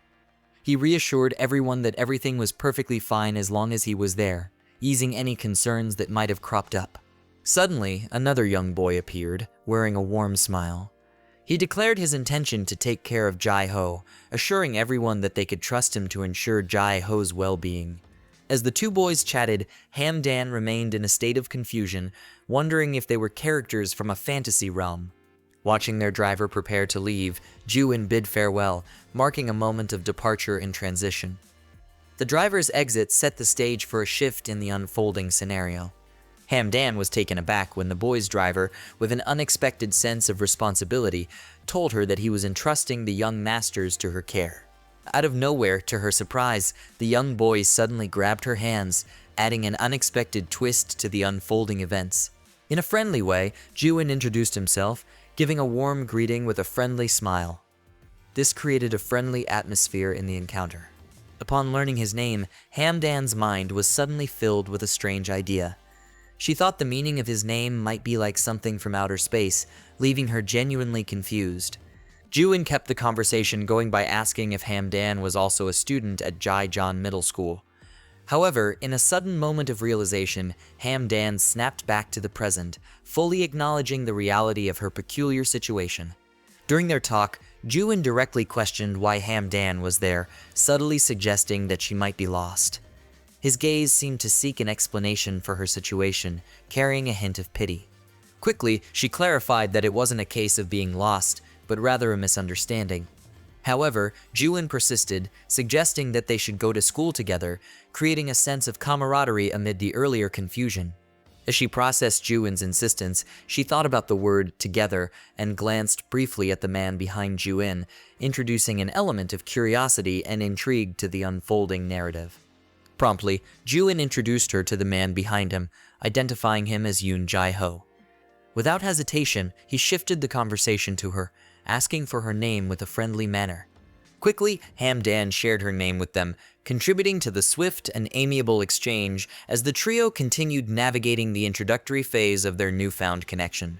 As she looked at Jae-ho, a sudden realization washed over Hamdan. His name was more ordinary than she had expected. In a whimsical turn of thought, she found herself imagining a name like Yoon Bae-wol, adding an unexpected touch of fancifulness to her perceptions. Feeling a sense of urgency, they picked up their pace, recognizing the need to reach school on time. Hamdan agreed, understanding the importance of moving quickly to avoid being late on the first day of school. Suddenly, another realization hit her. In a swift turn of events, Hamdan felt compelled to confess to Ju-in and Jae-ho that she was not actually a student in their school. This revelation prompted Ju-in and Jae-ho to pause momentarily, their expressions shifting into a thoughtful stance as they processed and considered the significance of Hamdan's disclosure. Approaching her, Ju-in sought clarification, asking Hamdan about her school uniform. In response, she explained that she believed her mother had mistakenly bought the wrong uniform, causing the mix-up in her attire. After their conversation, Jae-ho chimed in, asking about the school Hamdan attended, showing a natural curiosity about her educational affiliation, especially after learning she wasn't a student at Jaejeon Middle School. She went on to explain her predicament, sharing that she came from D-Dam Middle School, but was having trouble finding it. With keen attention, Jae-ho listened as she sought their help, asking if, by any chance, they knew where D-Dam Middle School was. Deep in thought, Jae unreflected on the revelation. He realized that it was the first time he had heard of D-Dam Middle School. Considering his unfamiliarity with the neighborhood, he wondered if maybe it was a place she didn't recall correctly. Hamdan was left bewildered by the realization that neither Ju-in nor Jae-ho were familiar with D-Dam Middle School. Jae-ho playfully mentioned Ju-in's impressive memory, claiming that once he hears something, it sticks in his mind. Hamdan couldn't help but marvel at the possibility of such a remarkable memory feat. Upon discovering that Ju-in and Jae-ho were also unfamiliar with the school's name, Hamdan was hit with a sudden wave of contemplation. She began to entertain the idea that the educational institution she knew might not actually exist, a thought that was hard for her to believe. Following these contemplations, a profound hush of silence enveloped the group. Ju-in and Jae-ho found themselves fixated on Hamdan's face, marked by a perplexed and incredulous expression. Breaking the prevailing silence, Jae-ho, genuinely concerned, directed a question towards Hamdan. He sought assurance about the accuracy of the school's name that she was earnestly trying to confirm. Anxiously, and with a tinge of worry, she asserted with conviction that the educational institution in question was, without a doubt, D-Dam Middle School. After confirming the school's name, Jae-ho's thoughts took a new direction. Suddenly, a moment of surprise enveloped them as Jae-ho swiftly produced his phone, signaling his intention to do something unexpected. Out of the blue, Jae-ho dialed a number and initiated a phone call, asking if the person on the other end had heard of D-Dam Middle School. This spontaneous act left Hamdan in a state of bewilderment, interpreting it as a kind gesture of assistance in her quest to locate her school. Following the brief phone call, Jae-ho relayed the information to Hamdan, stating that according to the person he contacted, there wasn't a school named D-Dam Middle School in Seoul. Upon hearing Jae-ho's revelation, a sudden wave of disbelief washed over Hamdan, causing her to freeze momentarily as she grappled with the unexpected and puzzling information about the apparent non-existence of D-Dam Middle School in Seoul. A somber atmosphere settled among them, and Ju-in, sensing the gravity of the situation, cast a worried gaze in Hamdan's direction. His expression reflected concern for the unexpected turn of events. To lift the heavy mood, Ju-in stepped in to bring some cheer. He suggested the possibility that Hamdan's mom might have acquired the correct uniform for her. Persisting in their quest to assist Hamdan, Ju-in insisted that they go to their school and check the freshman roll, offering a practical solution to unravel the mystery surrounding her missing D-Dam Middle School. With a collective decision, the trio resolved to head to school together, embarking on a journey. After a brief journey, they arrived at the school's premises. While walking together, Hamdan couldn't help but notice the neat and picturesque surroundings of the school, finding herself captivated by its well-maintained and aesthetically pleasing appearance. In a sudden realization, Hamdan became aware that she was holding hands with Ju-in, prompting a moment of surprise and self-awareness as they continued their journey towards the school. Breaking the momentary silence, Ju-in inquired if Hamdan knew the specific class she was assigned to. Admitting her lack of knowledge about her assigned class, Hamdan informed Ju-in, who promptly suggested that in such a case, they should make their way to the staff room to seek guidance. Shortly thereafter, they arrived at the staff room together. Ju-in took the initiative and opened the door, signaling their readiness to seek assistance. With efficiency, they approached one of the teachers, inquiring if Hamdan could check the roll to determine her assigned class. The teacher promptly handed out the roll, facilitating Hamdan's quest to discover her designated class amid the neatly arranged list of names. Upon a joint examination of the roll, it became evident that Hamdan's name was not listed in Class 1 and was also conspicuously absent from Class 2. This revelation added a layer of mystery to her enrollment status. After a brief period of searching, Ju-in's keen eyes finally spotted Hamdan's name, revealing that she was assigned to the first-year Class 4. Confronted with the unexpected revelation of her placement in the first-year Class 4, Hamdan found herself in a state of confusion, grappling with disbelief as the pieces of the puzzle finally fell into place. In an attempt to alleviate Hamdan's confusion, Ju-in pointed out the precise location of her name on the roll, clarifying the accurate details of her enrollment in the first-year Class 4. Upon closer observation, Hamdan confirmed that her name was indeed present on the roll, dispelling any lingering doubts or confusion about her assigned class. However, as she scrutinized the roll more closely, a renewed sense of confusion washed over Hamdan, leaving her perplexed and uncertain despite the initial confirmation of her name. Within the list of names in her assigned class, Hamdan's eyes caught sight of familiar names, individuals she recognized from her previous academic experiences sharing the same class as her. As Hamdan continued to peruse the class roll, a realization dawned upon her. Yeoryung and even Chunyoung, the person she had bumped into earlier that morning, were both listed in the same class as her. Hamdan discovered that not only were they in the same class, but the two boys, Ju-in and Jai-ho, were also listed as her classmates. She felt super shocked to see her buddies in the class, and couldn't stop thinking about why her name was on the school's list of who's here. Once the teacher figured out what was going on in a nice way, they told everyone to follow the class president and explained that they were all in Class 4. Even with the teacher's help, Hamdan still felt really confused. It slowly hit her that she was actually in the same class as the cool kids. Following what the teacher said, the super responsible class president of Class 4 quickly came over to Hamdan and her friends. He seemed ready to help with anything and asked if they needed anything. The class president, with a big friendly smile and bright red hair, welcomed them warmly.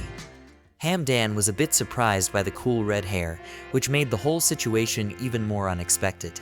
With a happy face, the class president, Yeoryung, said hi and shared that he was really happy to meet them. After chatting with Yeoryung and his friendly smile, Hamdan suddenly got what was going on. It was like a light bulb moment in her head, and she realized what was happening. In a quick daydream, she imagined a story just like the one she reads online. There was Yeoryung, the main guy, and the others standing in a field of pretty roses, setting the stage for some romantic tale with the main girl. After a while, they all went to Class 4 together. When they walked in, the students who were already there looked totally surprised. Their faces showed a mix of shock and amazement because they didn't expect Hamdan and her friends to join their class. When Hamdan walked into the classroom, she couldn't help but notice that the boys there seemed to have this super cool and almost sparkling vibe. It made her a bit nervous because being around these seemingly dazzling guys made her feel a bit unsure and uncertain. As she walked in, Chunyoung, the person she bumped into earlier that morning, looked right at them.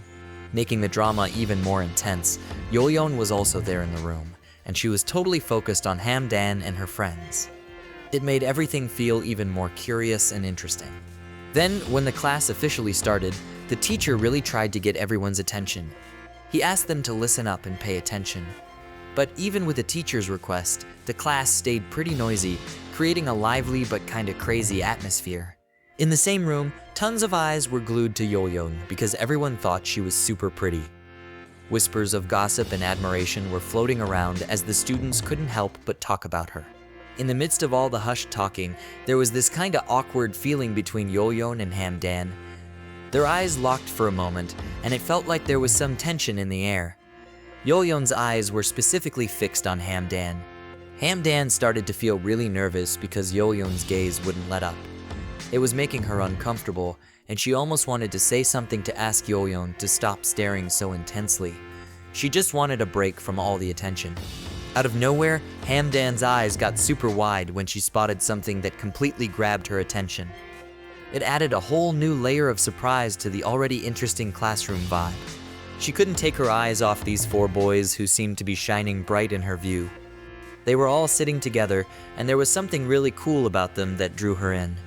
It was like they had this magnetic charm that made Hamdan even more fascinated. In the classroom scene, Jae-ho and Ju-in almost felt like characters straight out of an awesome story, making everything even more exciting. Adding to the scene, the class president, Chunyoung, was right there among the four boys. Their group made a real focal point in the class, and the fact that they were all sitting together just added more excitement to the unfolding story. Hamdan's imagination took off, and she started to picture these four boys, along with Jae-ho, Ju-in, and the class president Yoon-hyung, as if they were posing for a cool photo shoot.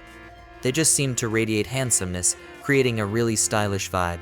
Suddenly, Ju-in noticed that Hamdan was staring at them, and in that moment, their eyes locked. Hamdan got caught, and she couldn't help but flinch a little. After realizing that Hamdan got caught staring, Ju-in responded with a sweet smile, making things feel a bit warmer. That smile from Ju-in surprised the students behind Hamdan. His charm seemed to fill the air, leaving everyone kind of amazed. Feeling a sudden rush of nervousness, Hamdan became super aware of everything. Emotions were swirling inside her, making the moment feel intense. Hamdan couldn't stop thinking about what it would be like if the situation was flipped, imagining how she might feel. The look and smile from Ju-in had definitely caused a reaction among her classmates. But in the midst of all these thoughts and feelings, a bit of uncertainty crept into Hamdan's mind. While watching the interesting mix of personalities in the classroom, Hamdan started to wonder why nobody seemed to notice the unique hair colors of Jae-ho, Ju-in, and Chunyoung. Lost in her thoughts and surrounded by all the lively personalities in the classroom, Hamdan's initial curiosity turned into a bit of a downcast feeling. Suddenly, her attention shifted when she saw a message notification on her phone. This unexpected interruption made her take a break from thinking about the classroom and dive into the message, curious to see what it was all about. A sudden chill ran down Hamdan's spine as she thought about the unexpected message from Ban Yeoryung. She couldn't help but wonder why Yeoryung was getting in touch with her, and a mix of curiosity and a little bit of worry crossed her mind as she tried to figure out why Yeoryung's number was saved in her phone. Opening the message from Yeoryung, Hamdan's eyes quickly moved across the screen. The message showed that Yeoryung was genuinely concerned about her. It seemed like Yeoryung had noticed something off about Hamdan's behavior since the morning and wanted to check if everything was okay. Taking in Yeoryung's message, Hamdan sat in a thoughtful silence. Putting her phone aside, she let the weight of the message sink in. After reading Yeoryung's inquiry, Hamdan fell into a quiet moment. She set her phone down, wondering why Yeoryung's number was saved in her phone, much like the confusion she felt when her uniform changed earlier that day. As Hamdan reflected on everything that had been happening since the morning, her thoughts delved deeper into the recurring oddities, leaving her with more questions than answers. Out of the blue, one of Hamdan's seatmates leaned in and asked if she was the one who came in with the three boys earlier, adding a new topic to the classroom conversation. In response to the curious question, Hamdan confirmed that she was indeed the one who arrived with the three boys.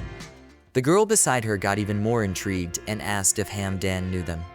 Wanting to clear things up, Hamdan explained that it was just a coincidence. She was late and they happened to arrive together, emphasizing that they didn't actually know each other. A girl behind Hamdan whispered that Jae-ho had been going to school in a limousine since elementary school. This little piece of information sparked a lot of curiosity about Jae-ho's background. As everyone turned to look at Jae-ho, a sense of disbelief spread across the room. It was surprising to find out that he was not only super smart and handsome, but also came from an affluent family. The girl behind Hamdan didn't stop there and continued to spill the beans. She whispered that Ju-in, who was sitting next to Jai-ho, had been his best friend since they were little. Watching Ju-in's friendly and cheerful nature, the classmates couldn't help but feel that he was super easy to be friends with thanks to his awesome personality. The warm and happy vibes he gave off left everyone with a positive feeling. The gossip train kept rolling, and classmates started to talk about Ju-in's smarts. Some even suggested that his IQ was off the charts, surpassing 200. They were equally amazed by his superpower-like ability to remember everything with just one look. Hearing the classmates talk in awe about Ju-in's intelligence and photographic memory, Hamdan couldn't help but remember what Jai-ho had mentioned about Ju-in that very morning. The gossip session then shifted to Yeoryung. In addition to being one of the boys who arrived with Hamdan, he was also known as the class president. Classmates started sharing their thoughts and impressions about his role. Yeoryung's reputation as a role model became the hot topic of the ongoing gossip. Classmates revealed that both teachers and students admired and loved him. His excellence in various aspects contributed to his esteemed status within the school community. Lost in her thoughts, Hamdan's mind wandered to Yeoryung. Sensing an opportunity, the other girl asked for opinions about the last boy. As the conversation turned to Chunyoung, Hamdan's mind involuntarily went back to the earlier encounter she had with him that morning. The talk about Chunyoung unveiled that he was a celebrity who often appeared in magazines. What made it even more intriguing was his reputation for being quiet. Despite his celebrity status, Chunyoung rarely spoke or engaged in conversation, especially with the girls in the class. Even though Chunyoung was quiet and mysterious, the girls still found his presence fascinating and captivating. After hearing all the details from the gossip session, Hamdan was lost in thought. Reflecting on the intriguing personalities in her class, Hamdan had a realization. If the boys were cast as male leads, Ban Yeoryung would undeniably steal the spotlight as the female lead. Engaged in conversation with the two girls, Hamdan found herself lost in a sudden contemplation.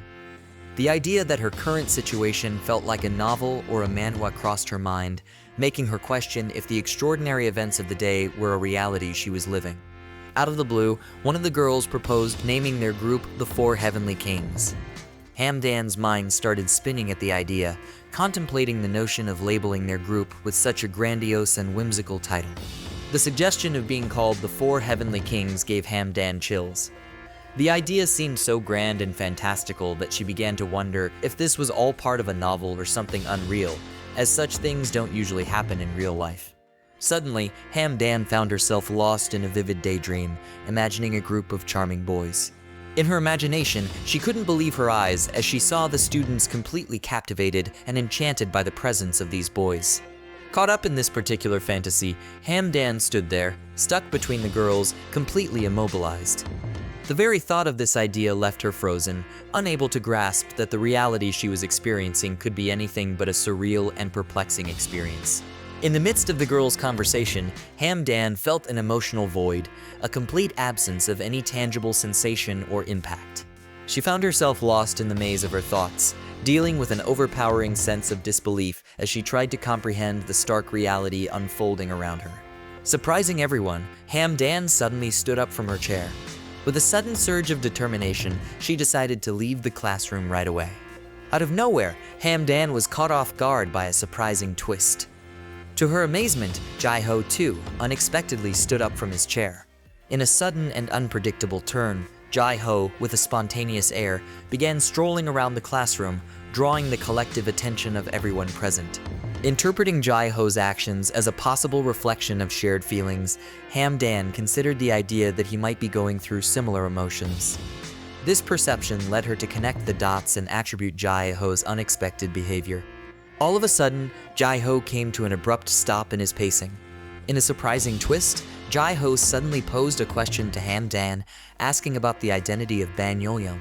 This unexpected inquiry caught Hamdan off guard, momentarily disrupting her usual composure. Without any delay, Yeoryung quickly turned her gaze toward them as soon as she heard her name being mentioned. Quickly, she replied, confirming that Ban Yeoryung was indeed her. Without any delay, Jai-ho approached her and asked if she was the one who secured the first place position. Yeoryung responded in a calm and matter-of-fact manner, making it clear that she was indeed the top achiever. She questioned Jai-ho about the importance of the matter to him, adopting a tone that showed a certain detachment and curiosity regarding his interest in her accomplishment. After Yeoryung's response, the students perceived her demeanor as arrogant, and Hamdan, tuned in to the reactions of her peers, noticed the varied expressions and responses of the other students in the classroom. Following Yeoryung's answer, Jai-ho and Yeoryung locked eyes, creating a palpable tension that enveloped them. An unspoken exchange of emotions and energies sparked between the two in the charged atmosphere. On the other hand, Hamdan, keenly aware of the dynamics unfolding before her, also felt the tension radiating between Jai-ho and Yeoryung. Positioned between Jai-ho and Yeoryung, Hamdan found herself in the midst of the palpable tension circulating between the two. The unexpected intensity of the situation caught her off guard. In an attempt to alleviate the escalating tension and remove herself from the center of the unfolding drama, Hamdan decided to take a seat, strategically distancing herself from the charged dynamics between Jai-ho and Yeoryung. Suddenly, Jai-ho sported a smirk and remarked to Yeoryung that he found her intriguing. With a confident tone, he informed her to expect a formidable challenge in the upcoming exam. He implied that he wouldn't be taking it lightly, urging her to brace herself for the competition ahead. Yeoryung, using a teasing tone, asked Jai-ho if he was really serious about taking it easy on her in their school competition. She kinda doubted he ever held back in their previous showdowns. After Yeoryung's playful question, Jai-ho just smirked in response. Grinning, Jai-ho looked at Yeoryung and mysteriously told her to wait and see, making things all exciting and curious. After the back and forth, Jai-ho casually walked away, leaving the other girls really impressed by how cool he seemed. Even though the other girls were totally fascinated, Hamdan stayed calm and carried on with her usual stuff, not letting Jai-ho's charm or coolness affect her. Deep in her thoughts, Hamdan couldn't shake the feeling that Jai-ho's behavior seemed a bit weird or different. It left her with this sense that he was kinda eccentric or not like everyone else. All of a sudden, she snapped back to reality, getting back to what was happening around her. Ju-in's voice caught her attention, pulling her away from her thoughtful musings. Ju-in, holding Yeoryung's hand, told her that she did something really rare by being the first girl to talk to Jai-ho in such a direct and confident way. Meanwhile, Yeoryung found herself thinking about what Ju-in said, wondering who this mysterious person was that Ju-in was talking about. To clear up Yeoryung's confusion, Ju-in explained that the person who approached her was named Jai-ho. Then, he added that his own name was Ju-in. Hamdan couldn't help but smile a little as she watched Jai-ho, even though the other girls were busy gossiping about Yeoryung not knowing the boys. Soon after, Ju-in was really friendly and shook hands with Yeoryung, saying he wanted to be friends. After seeing this, Hamdan started remembering a similar scene she had seen on TV with her mom. She saw some connections between what was happening now and a memory from her past. After some time, Hamdan looked behind her, focusing on the president and Chanyeon. The president, noticing Hamdan looking at him, smiled back with a friendly expression. On the other hand, Chanyeon's reaction was quite different. He stayed all serious, keeping a cold look and staring at Hamdan with an expressionless face.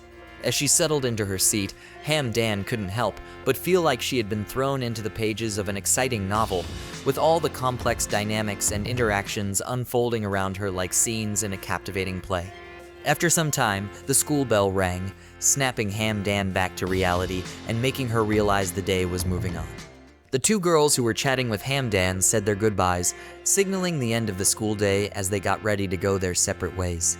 Quickly grabbing her things, Hamdan realized that she had unintentionally zoned out for the entire class, completely unaware that the school day had ended. To her considerable surprise, someone appeared right in front of her, making Hamdan turn her attention to figure out who it was. In a twist, it turned out to be Yeoryung standing there, adding an extra layer of unexpectedness to the encounter. To break the silence, Hamdan put on a smile and awkwardly asked why Yeoryung was standing in front of her. Yeoryung suggested that they should go home together, making things less awkward by affectionately calling Hamdan with the nickname Dan-ah. The use of the nickname Dan-ah took Hamdan by surprise, and her expression showed a mix of astonishment and curiosity at this unexpected turn in their interaction. Without much warning, Yeoryung took the lead, grabbing Hamdan's hands and pulling her out of the classroom so quickly that it caught Hamdan off guard. The other students in the class looked on in mild astonishment at the sudden and unexpected departure. Even though they left abruptly, Hamdan tried to show some hesitation, voicing a plea for Yeoryung to stop as they started running together. Yeoryung looked at Hamdan, her expression a mix of emotions that conveyed a complex blend of feelings, leaving Hamdan to decipher the unspoken nuances in that brief gaze. Caught off guard by Yeoryung's unexpected glance and the mix of expressions, Hamdan suddenly flinched in response, a reflexive reaction to the unforeseen turn of events. Coming to a stop, Yeoryung tried to address Hamdan, starting a moment of direct communication between them. Yeoryung, trying to address the perceived change in Hamdan's behavior, mentioned that she noticed Hamdan acting strangely since morning, almost like she was treating her as a stranger. She also brought up a message that seemed to have gone unnoticed by Hamdan, expressing a sense of feeling ignored. Feeling a pang of guilt, Hamdan couldn't help but think about whether Yeoryung was upset by her actions and behavior, realizing the unintended impact on their friendship. From Yeoryung's perspective, despite her ongoing efforts to connect with Hamdan, she couldn't shake the feeling that Hamdan was purposefully choosing to ignore her. Facing the situation, Yeoryung straightforwardly asked Hamdan why she was acting this way, causing Hamdan to feel a surge of anxiety as she grappled with the need to explain her unintentional behavior. In the midst of the awkwardness, Hamdan couldn't shake the feeling that Yeoryung thought of them as more than mere acquaintances, making the unfolding conversation even more uncomfortable. Out of the blue, Yeoryung brought up the idea that Hamdan's current behavior might be connected to something that happened between them a long time ago, injecting a sense of past events into the already tense exchange. Yeoryung's statement intrigued Hamdan, making her wonder about the specific incident or circumstance from the past that Yeoryung was alluding to. Yeoryung told Hamdan that, from her point of view, everything seemed fine and okay between them. Hamdan asked if she was wrong and continued to act like she usually did. But she felt like Hamdan got even more upset during this. Trying to clear things up, Hamdan tried to explain that there was a misunderstanding. She felt like maybe she didn't really understand or express herself well. Suddenly, Yeoryung found herself with teary eyes, and in a vulnerable moment, she asked Hamdan why there seemed to be a sense of avoidance between them, questioning if there was any underlying sentiment of dislike or resentment on Hamdan's part. Seeing Yeoryung's emotional expression, Hamdan was left momentarily without words, dealing with the weight of the unspoken feelings hanging in the air between them. Breaking the poignant silence, Hamdan offered a reassuring smile and honestly told Yeoryung that her actions were because she was a bit confused at the moment. She assured her friend that feeling any hatred was just impossible. Inside, Hamdan felt a tiny bit guilty for what she said earlier, realizing it might have caused some discomfort. However, Yeoryung, not knowing about Hamdan's internal struggle, still saw her as a friend, keeping their bond intact. After hearing Hamdan's comforting words, Yeoryung, wanting to strengthen their connection, tightly held Hamdan's hand, showing her sincere commitment to the feelings she had just shared. With their hands held together, Hamdan continued to reassure Yeoryung, confirming that there was no hint of anger or resentment in her feelings. After Hamdan's assurance, a bright smile appeared on Yeoryung's face as a deep sense of happiness washed over her. Yeoryung, visibly relieved and filled with gratitude, gently held onto Hamdan's arms, using her touch to show just how much comfort she felt. She emphasized that Hamdan's reassurance was a huge relief.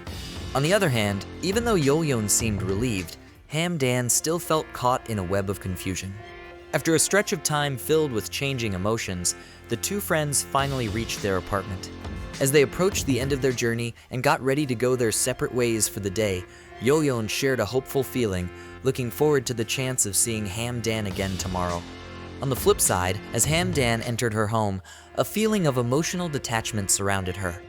Her thoughts stayed unaffected, and she felt a bit empty inside. Interestingly, Hamdan looked at the passing time with an unreadable expression, maybe thinking about the events that happened earlier. Quickly, and with a sense of urgency, Hamdan rushed toward her destination, throwing open the door to her room as if some invisible energy pushed her. The anticipation of what awaited inside drove her actions with a noticeable sense of haste. In a swift and smooth movement, Hamdan sprinted to her bed and flopped onto it without ceremony, embodying the hastiness with which she sought refuge in the sanctuary of her room. Stretched out on her bed, Hamdan's mind turned into a canvas of introspection, contemplating the intricate tapestry of events that unfolded throughout the day. In the quietness of her room, she discovered herself maneuvering through a maze of emotions, wrestling with the complexities of her interactions. All of a sudden, a burst of curiosity pushed Hamdan into an upright position, her eyes locked onto the book lying near her bed. Staring at the book, Hamdan drifted into a brief daydream, the cover of the tome transforming into a gateway to potential realms of imagination and knowledge. In a sudden realization, Hamdan remembered her struggle to fall asleep the night before. Making a spontaneous decision, she chose to explore the world of web novels. Moving quickly, Hamdan grabbed the book, her excitement evident in how swiftly she retrieved it, ready to dive into the story. Flipping to the back of the book, Hamdan's eyes landed on the brief summary of the novel, unveiling an enticing storyline featuring the presence of 4 heavenly kings within a school setting. In a moment of thought, Hamdan had a sudden realization. The characters in the novel seemed eerily similar to 4 of her classmates whom she had met earlier in the day. The abrupt recognition of this parallel between the novel's characters and her classmates surprised Hamdan, adding an unexpected twist to her contemplative moment. Reacting quickly to this startling realization, Hamdan got up from her relaxed position and sat on her bed. Without a second thought, she reached for her phone, fueled by a newfound curiosity. With nimble fingers gliding across the phone's screen, Hamdan quickly initiated a search for common hair colors among middle school students. As the search results unfolded on her phone, Hamdan discovered information about the hair colors of the 4 heavenly kings in the novel. Visibly surprised, Hamdan's amazement was evident as she absorbed the revelation that the resemblance between her classmates and the 4 heavenly kings' hair colors was just a coincidence. Upon closer inspection of the search results, Hamdan confirmed that the displayed information indeed matched the distinctive hair colors of the heavenly kings from the novel. In a sudden realization, Hamdan connected the dots, realizing that the 4 classmates she encountered earlier were the real-life embodiments of the 4 heavenly kings from the novel she read. Shortly after the revelation, fueled by her newfound realization, Hamdan embarked on a digital adventure, scouring the internet for information about the 4 heavenly kings. To her amazement, the online world revealed a wealth of information, with some people sharing that the rumored 4 heavenly kings not only existed in her school, but that there were also pictures circulating online. She was surprised to discover a plethora of information about the 4 heavenly kings, learning that they were quite popular among her peers. A sudden realization struck her as she pondered the concept of having 4 heavenly kings in every school. The idea seemed puzzling, leading Hamdan to question the likelihood of such a phenomenon being replicated across various educational institutions. Continuing her exploration of the digital realm, Hamdan shifted her focus to a new quest, searching for a web novel. However, to her disappointment, the search engine delivered the news that there were no results for the web novel she sought. Following the unexpected absence of search results, Hamdan was surprised by the realization that, despite the digital void, she had a web novel right there in her room. After learning all these surprising things, Hamdan just stared at her cell phone for a moment. Maybe she was thinking a lot or trying to take in all the unexpected stuff. Then, out of nowhere, she felt really dizzy and just flopped back onto her bed. Thinking about all the surprising things that happened that day and the many thoughts in her head, Hamdan decided it was time to give in to sleep. Closing her eyes, Hamdan wished that when she woke up, everything would be just like it used to be. As she drifted into a deep sleep, Hamdan really hoped that everything would go back to normal when she opened her eyes again. After a nice, long sleep, Hamdan slowly opened her eyes, curious about the clanging noises that reached her ears. Out of nowhere, some surprising sounds made her eyes go wide in shock. After a short moment, she smoothly gets up from her cozy bed, slowly standing up. Then, she notices something odd. Her clothes changed magically into comfy pajamas. It's like a sudden realization that her outfit got switched without her knowing. A wave of joy washed over her, like a happy feeling that made everything seem okay again.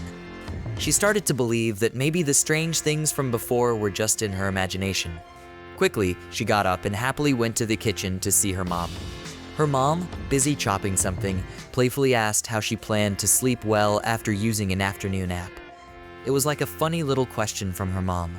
Grabbing a cup for a sip, she tells her mom about accidentally falling asleep while reading a web novel yesterday.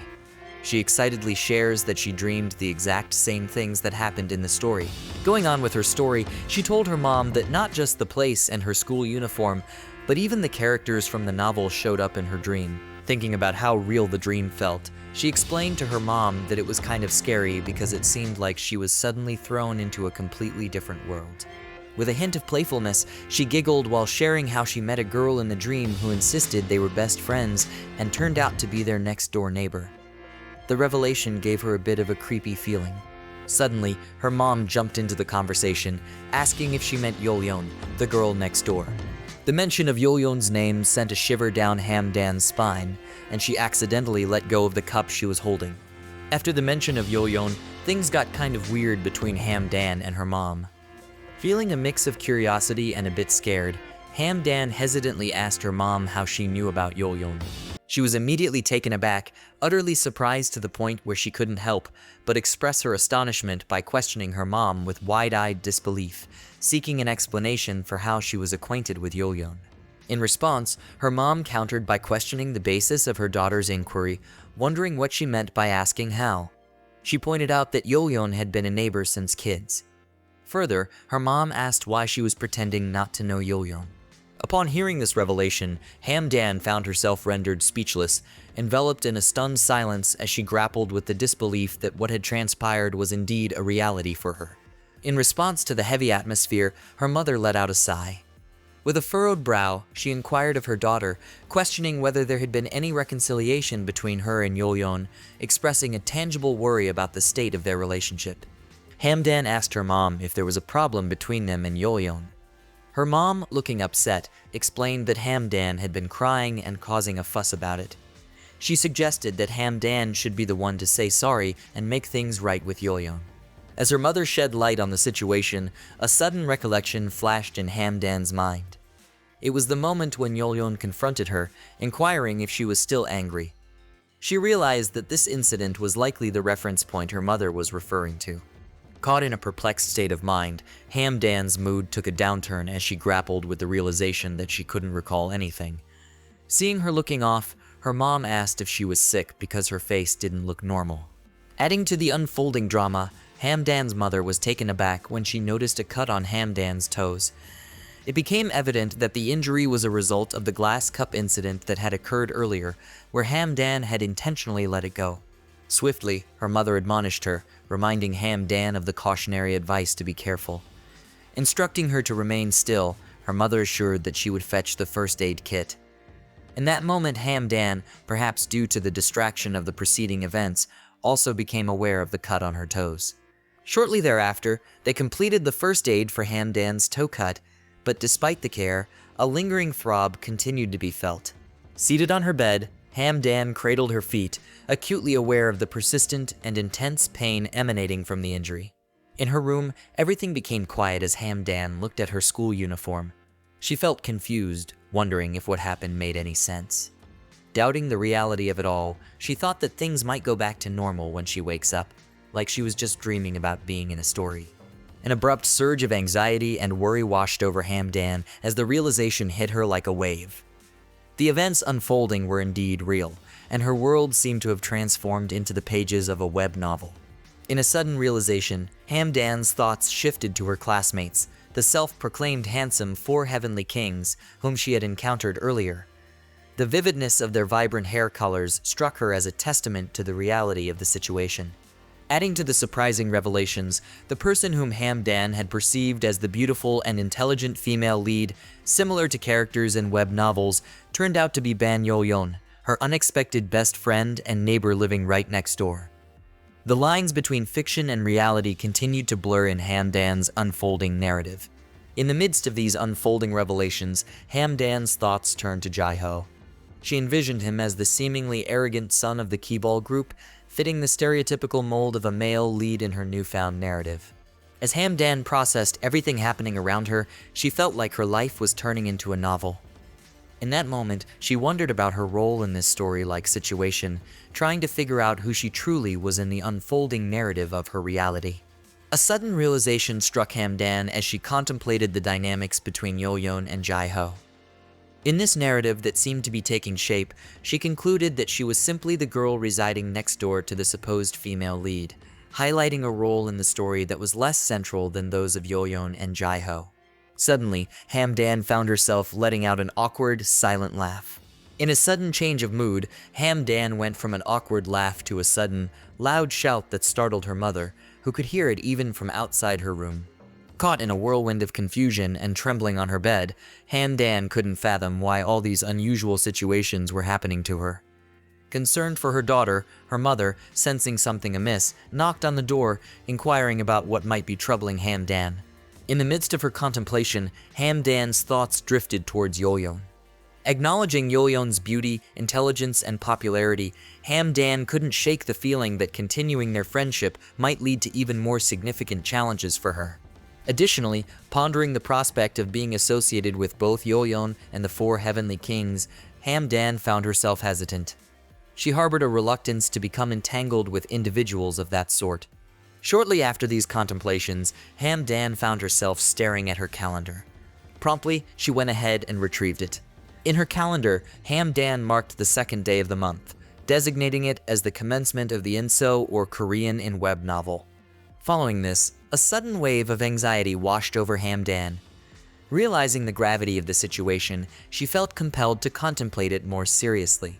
In a moment of reflection, Hamdan pondered and came to the realization that if she wanted to steer clear of finding herself embroiled in a web novel-like scenario with Ban Yeoryung, the prudent course of action would be to avoid getting involved with her right from the start. Hamdan decisively made the choice to prioritize and focus on the most pressing matters. With a resolute determination, she decided that, above all, she would avoid getting entangled with Ban Yeoryung, firmly adhering to the principle of putting first things first. As the narrative of her life unfolded akin to the chapters of a web novel, 3 years swiftly drifted by, marking the passage of time and bringing about a significant span of change in Hamdan's journey. In the quietude of her dark room, Hamdan lay peacefully, engulfed in a restful slumber. Abruptly, a beam of light pierced through the darkness, illuminating Hamdan's face, accompanied by the audible creak of a door being opened, as if someone had entered her room. Following the entrance of light and the creaking door, Hamdan felt a gentle pat on her, a touch that disrupted the tranquility of her sleep. Swiftly, Hamdan was jolted awake, her mind racing to comprehend the reason for her sudden interruption. Rubbing her eyes, she wondered what her mom might want, the remnants of sleep still lingering on her face. With her eyes still closed, someone promptly tapped Hamdan's hand, urging her to wake up.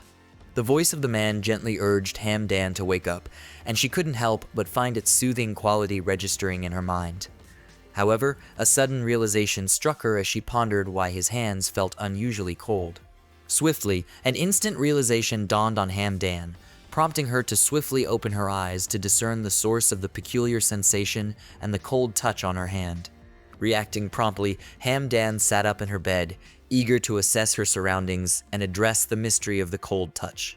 Consciousness flooding back, Hamdan, fueled by a mix of confusion and irritation, angrily demanded to know why Jae-ho was in her room. He broke the silence by explaining that Hamdan's mom had instructed him to wake her up, a task he fulfilled by entering the room after her mom opened the door. In a quick response, Hamdan swiftly covered herself in her blanket, a shield against the abrupt intrusion, and angrily called out for her mom. In response to Hamdan's call, her mom raised her voice, informing her that she was occupied with packing lunch and couldn't attend to her at the moment.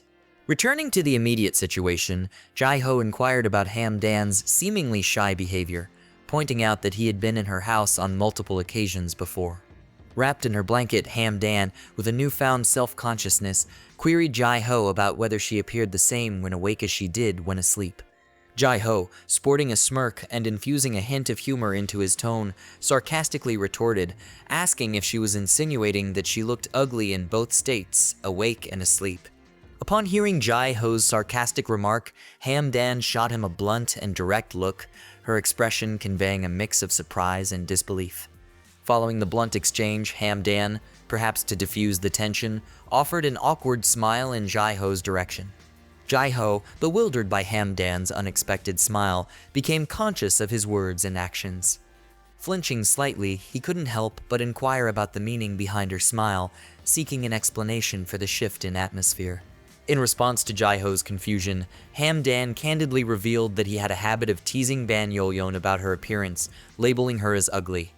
She drew a parallel, emphasizing how even the female lead, who was in reality a goddess, was subjected to being called ugly in their banter. Upon Hamdan's inquiry about whether it meant that both she and Yeoryung looked the same, Jaiho was caught off guard, his silent stare reflecting a moment of contemplation prompted by the unexpected question. In response to Hamdan's question, Jaiho, with a hint of curiosity, asked whether she genuinely wanted to hear the answer to that particular inquiry. Pissed off by Jaiho's response, Hamdan asserted that she didn't want to hear the answer and bluntly instructed him to leave, expressing her intention to get dressed. Reacting swiftly to Hamdan's directive, Jaiho stepped away, advising her to hasten her preparations and join him outside. On the flip side, Hamdan felt a slight irritation, considering Jaiho to be less amusing, almost as if he didn't fit the mold of the typical male lead in the ongoing Inso narrative. Swiftly, Hamdan got dressed and left her bed, contemplating in that moment that, ultimately, her plans hadn't unfolded as intended and had met with failure. Rapidly, Hamdan adorned herself in a red hoodie and briskly brushed her hair. While engaged in this routine, she found herself pondering whether the outcome truly marked the complete failure of her plans. Having completed her preparations, Hamdan swiftly exited the room. With that, she encountered Ban Yeoryung, offering her a friendly greeting and a smile. 3 years had elapsed since the web novel-like scenario became her reality, and Yeoryung continued to reside next door while attending the same high school as Hamdan. Returning the smile, Hamdan greeted Yeoryung. Over the course of 3 years, the narrative of their lives had unfolded further, with the addition of the 4 heavenly kings who had also enrolled in the same high school as them. Yeoryung informed Hamdan that the others had been eagerly waiting for them because they had collectively decided to embark on a graduation trip that day. Responding swiftly, Hamdan proposed that they set out for their graduation trip immediately. In that moment, she mused to herself, realizing that regardless of the events that unfolded, it was her story, not Ban Yeoryung, who were supposed to be the female lead. After spending a considerable amount of time eagerly anticipating at the train station, Yeoryung, accompanied by Chunyoung and Juin, found themselves in the midst of a patient wait for the arrival of Hamdan and the rest of the group. Their faces lit up with joy and satisfaction as broad smiles formed on their faces upon realizing that the long-awaited moment had finally arrived. Hamdan extended a warm greeting, her face adorned with a friendly smile, and in the background, accompanying her were Yeoryung and Jaiho. Out of the blue, Juin, filled with a sudden burst of excitement, swiftly sprinted towards Hamdan, his pace quickening as he closed the distance between them. To her astonishment, Juin, fueled by genuine affection and longing, enveloped Hamdan in a heartfelt embrace, expressing his feelings with sincerity and love. He pressed himself tightly against her, verbally expressing how much he had missed her. Juin acted all cute and playful, kind like a puppy, when he was around Hamdan. She couldn't help but find him adorable and pinched his cheeks, thinking he was just like having a little puppy by her side. Following that heartfelt greeting, Jaiho, inspired by the warm atmosphere, made an attempt to extend a gesture towards Hamdan. However, his attempt was promptly halted as Yeoryung swiftly intervened, eager to whisk Hamdan away, interrupting Jaiho's gesture before it could fully materialize. Yeoryung got a bit jealous and told Jaiho to stop hugging Hamdan like that. This upset Juin, who felt like their special moment was ruined by Yeoryung's interference. At the same time, Jaiho was annoyed by Yeoryung's interruption. As Juin and Yeoryung engaged in a playful tussle, vying for Hamdan's attention, she found the situation amusing and playfully admonished them, urging the duo to cease their friendly rivalry over her. Suddenly, someone caught Hamdan's attention, prompting her to pause and realize something significant that had eluded her before. She directed her gaze towards the class president, Yeoryung, and noticed Chunyoung standing beside him. What caught her off guard was the fact that Chunyoung was covered up, sporting both a mask and additional attire, a sight that surprised her a tad. Meanwhile, Chunyoung, sensing Hamdan's attention, observed her acknowledging their presence and instinctively averted his gaze away from them, opting for a quiet and unspoken response. Swiftly, Chunyoung shifted his focus to another direction, creating an awkward atmosphere that resonated with a palpable sense of discomfort as Dan caught him in the act of redirecting his attention. Shortly after, Yoonhyung informed the group about the imminent arrival of the subway, prompting them to wrap up their reunion abruptly as the need to catch the train became pressing. But Dan still felt a bit weird around Chunyoung. She wondered if he was still upset about what happened before when the two of them fought, because when he looked at her, he didn't say anything or even give a simple greeting. Reflecting on the situation, Dan came to the realization that it was reasonable for Chunyoung to still harbor some resentment or awkward feelings. After all, it was their initial encounter with such a serious disagreement, and acknowledging this allowed her to understand and accept the potential lingering tension between them. As they boarded the train, a heavy silence settled over them, creating an atmosphere thick with unspoken thoughts and unresolved emotions. Out of the blue, Jae-ho broke the silence by confronting Chunyoung, inquiring about the events of the previous day and seeking clarification on the actions and emotions that had transpired. Chunyoung basically said he didn't want to listen to Jae-ho because Jae-ho only won a bronze medal. This made Jae-ho mad, and he shouted back, asking how winning a bronze medal had anything to do with what was happening between them. Listening to the back and forth between Jae-ho and Chunyoung, Dan, seated on the other side of the train with Yeoryung and Ju-in, couldn't help but mull over the realization that the ongoing conversation between Jae-ho and Chunyoung seemed to revolve around gaming once again. Meanwhile, Jae-ho's frustration intensified when he noticed that Chunyoung was still wearing his earphones while engaging in their conversation, adding another layer of irritation to the already tense exchange. Observing the situation from her side, Dan contemplated the possibility that things might have been smoother if Jae-ho had refrained from speaking. However, she quickly dismissed this notion, recognizing that her preconceived stereotypes about him might be influencing her perspective, and she consciously shook off those biased thoughts.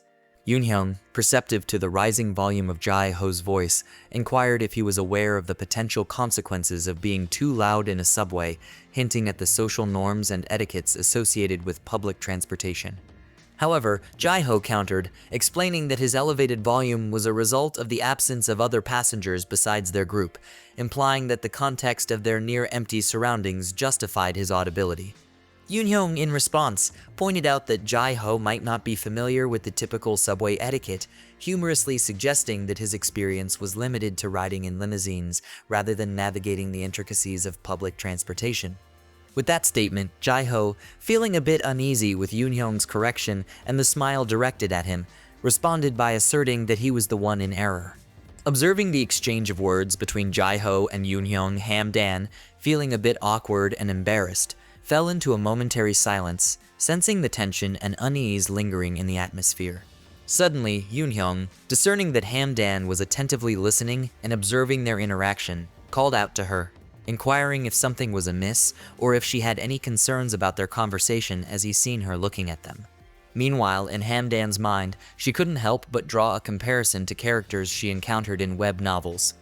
Yoonhyung seemed reminiscent of the archetype that wears a perpetual smile on the surface, but conceals their true thoughts and feelings beneath a veil of ambiguity. Suddenly, Yeoryung interrupted her contemplation, leaning against Dan, shaking her out of her thoughts. Dan, realizing that Yeoryung had unconsciously leaned on her and drifted into sleep, found her mind flooded with a cascade of thoughts and questions. As Dan gazed at Yeoryung's peaceful, sleeping face, a sudden realization struck her. Yeoryung must be exhausted from the early wake-up call for their trip. It made perfect sense for her to succumb to sleep, especially considering their early arrival at the station at dawn. While staring at Yeoryung, Dan suddenly felt a wave of drowsiness wash over her, prompting a yawn. The fatigue from the early start and a less than ideal night's sleep caught up with her, making her yearn for a moment of rest herself. Shortly afterward, Dan succumbed to the drowsiness, leaning against Yeoryung, and the two of them gradually drifted into a peaceful sleep, finding support in each other's presence. On the adjacent side, Ju-in smiled warmly as he observed the serene scene of his friends peacefully asleep together. 3 years ago, in the spring when Dan initially started the time on her reality on the Inso web novel-like reality, she was particularly conscious of her surroundings and reactions. As she exited the door, Dan would cautiously peek around before fully emerging from the house, displaying a heightened awareness of her surroundings. On that particular day, it marked the beginning of Hamdan's decision to intentionally avoid Ban Yeoryung. She yawned wearily, having purposefully emerged earlier than her usual routine to sidestep any potential encounters, only to find herself now feeling fatigued as a consequence of her altered schedule. Suddenly, her tranquility was shattered when she heard the door of the next-door neighbor swing open, jolting her with surprise. In that moment, she instantly froze upon hearing approaching footsteps, her mind racing with the thought that she might have miscalculated her timing by leaving early. Her heart raced in anticipation and a hint of anxiety. Out of the blue, a man struck up a conversation with her and casually remarked that she seemed to be leaving early. The man stood beside her and observed that she appeared to have become busier ever since she entered middle school, making a casual observation about the changes in her schedule. On the flip side, Hamdan was perplexed by the man's comments. She regarded him with a casual stare, a subtle hint of confusion reflecting in her eyes. The man, on the other hand, exuded a mesmerizing handsomeness that caught her attention. As she gazed at him, an odd sensation enveloped her. She couldn't shake the feeling that the man's face held a peculiar mix of beauty and familiarity, leaving her in a state of intriguing perplexity. Upon scrutinizing the man more closely, Hamdan came to a sudden realization. His facial features bore a striking resemblance to Ban Yeoryung. The similarity in their physical appearances couldn't be ignored, sparking a sense of intrigue and curiosity within her. And then, her eyes fell upon his name tag, revealing the inscription Ban Yeodan. It dawned on her that he was none other than Ban Yeoryung's older brother. Upon this realization, she couldn't help but be in awe, marveling at the shared beauty and striking resemblance between Ban Yeoryung and her older brother. The awkwardness of the situation caused a blush to creep onto her cheeks.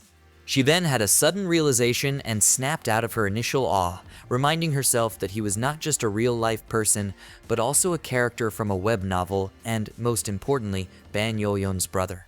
Shortly after, they found themselves riding the elevator together, and Hamdan couldn't shake off the self-consciousness and awkwardness that accompanied having Ban Yeodan standing beside her.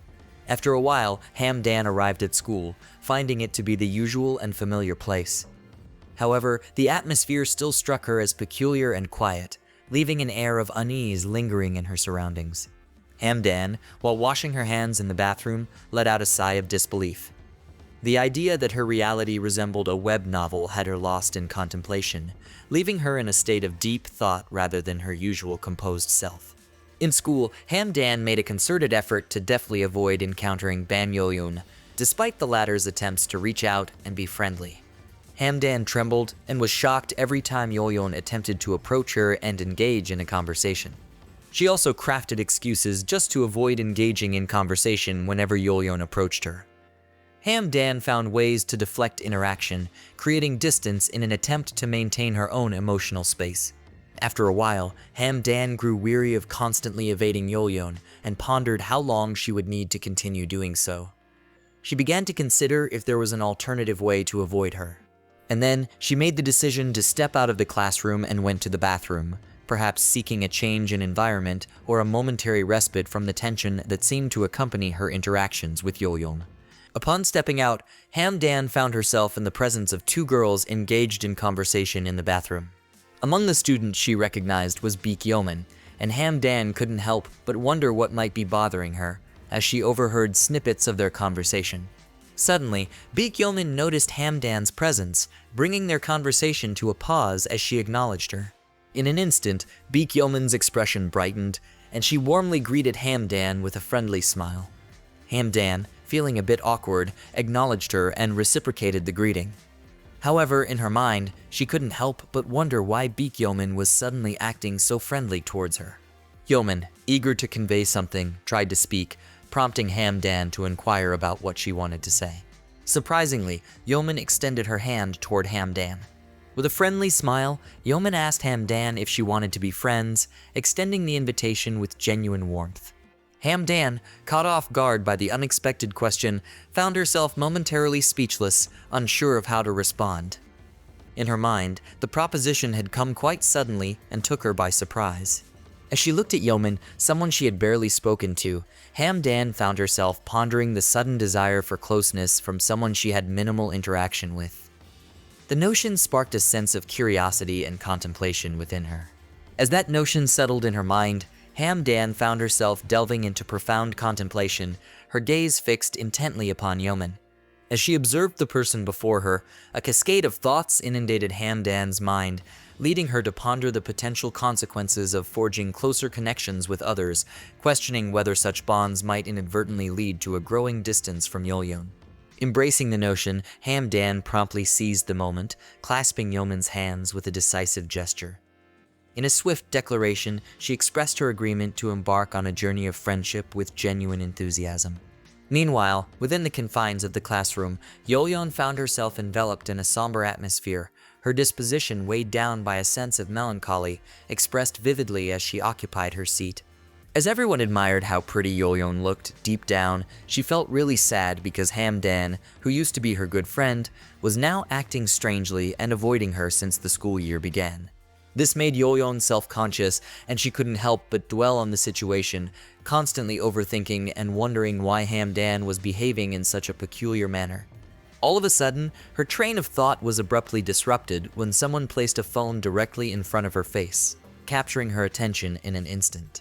In that spontaneous moment, as she directed her eyes upward, Yeoryung beheld the unexpected sight of Chunyoung extending his phone toward her. Puzzled and confused, she couldn't help but wonder about his intentions, unsure of what he wanted in that moment. Meanwhile, their classmates, witnessing Chunyoung offering his phone to Yeoryung, were taken aback and surprised by the unexpected gesture. Swiftly, a collective assumption rippled through their minds as they suddenly speculated that Chunyoung might be attempting to obtain Yeoryung's phone number. Promptly, Yeoryung wasted no time and inquired of Chunyoung the purpose behind his action. In response, Chunyoung, faced with the query, endeavored to articulate an explanation. Out of the blue, Chunyoung displayed the front of his phone to Yeoryung, unveiling a crossword puzzle. Curiously, he queried whether she happened to know the solution to that particular puzzle. Continuing his explanation, Chunyoung mentioned that Yeoryung's top-ranking status in the school led him to believe that she might possess the knowledge to tackle the crossword puzzle. This revelation left their classmates astounded, as they hadn't anticipated that it was merely a question about the puzzle and not an attempt by Chunyoung to obtain Yeoryung's phone number. Shortly afterward, the muffled sounds of conversations could be heard emanating from outside.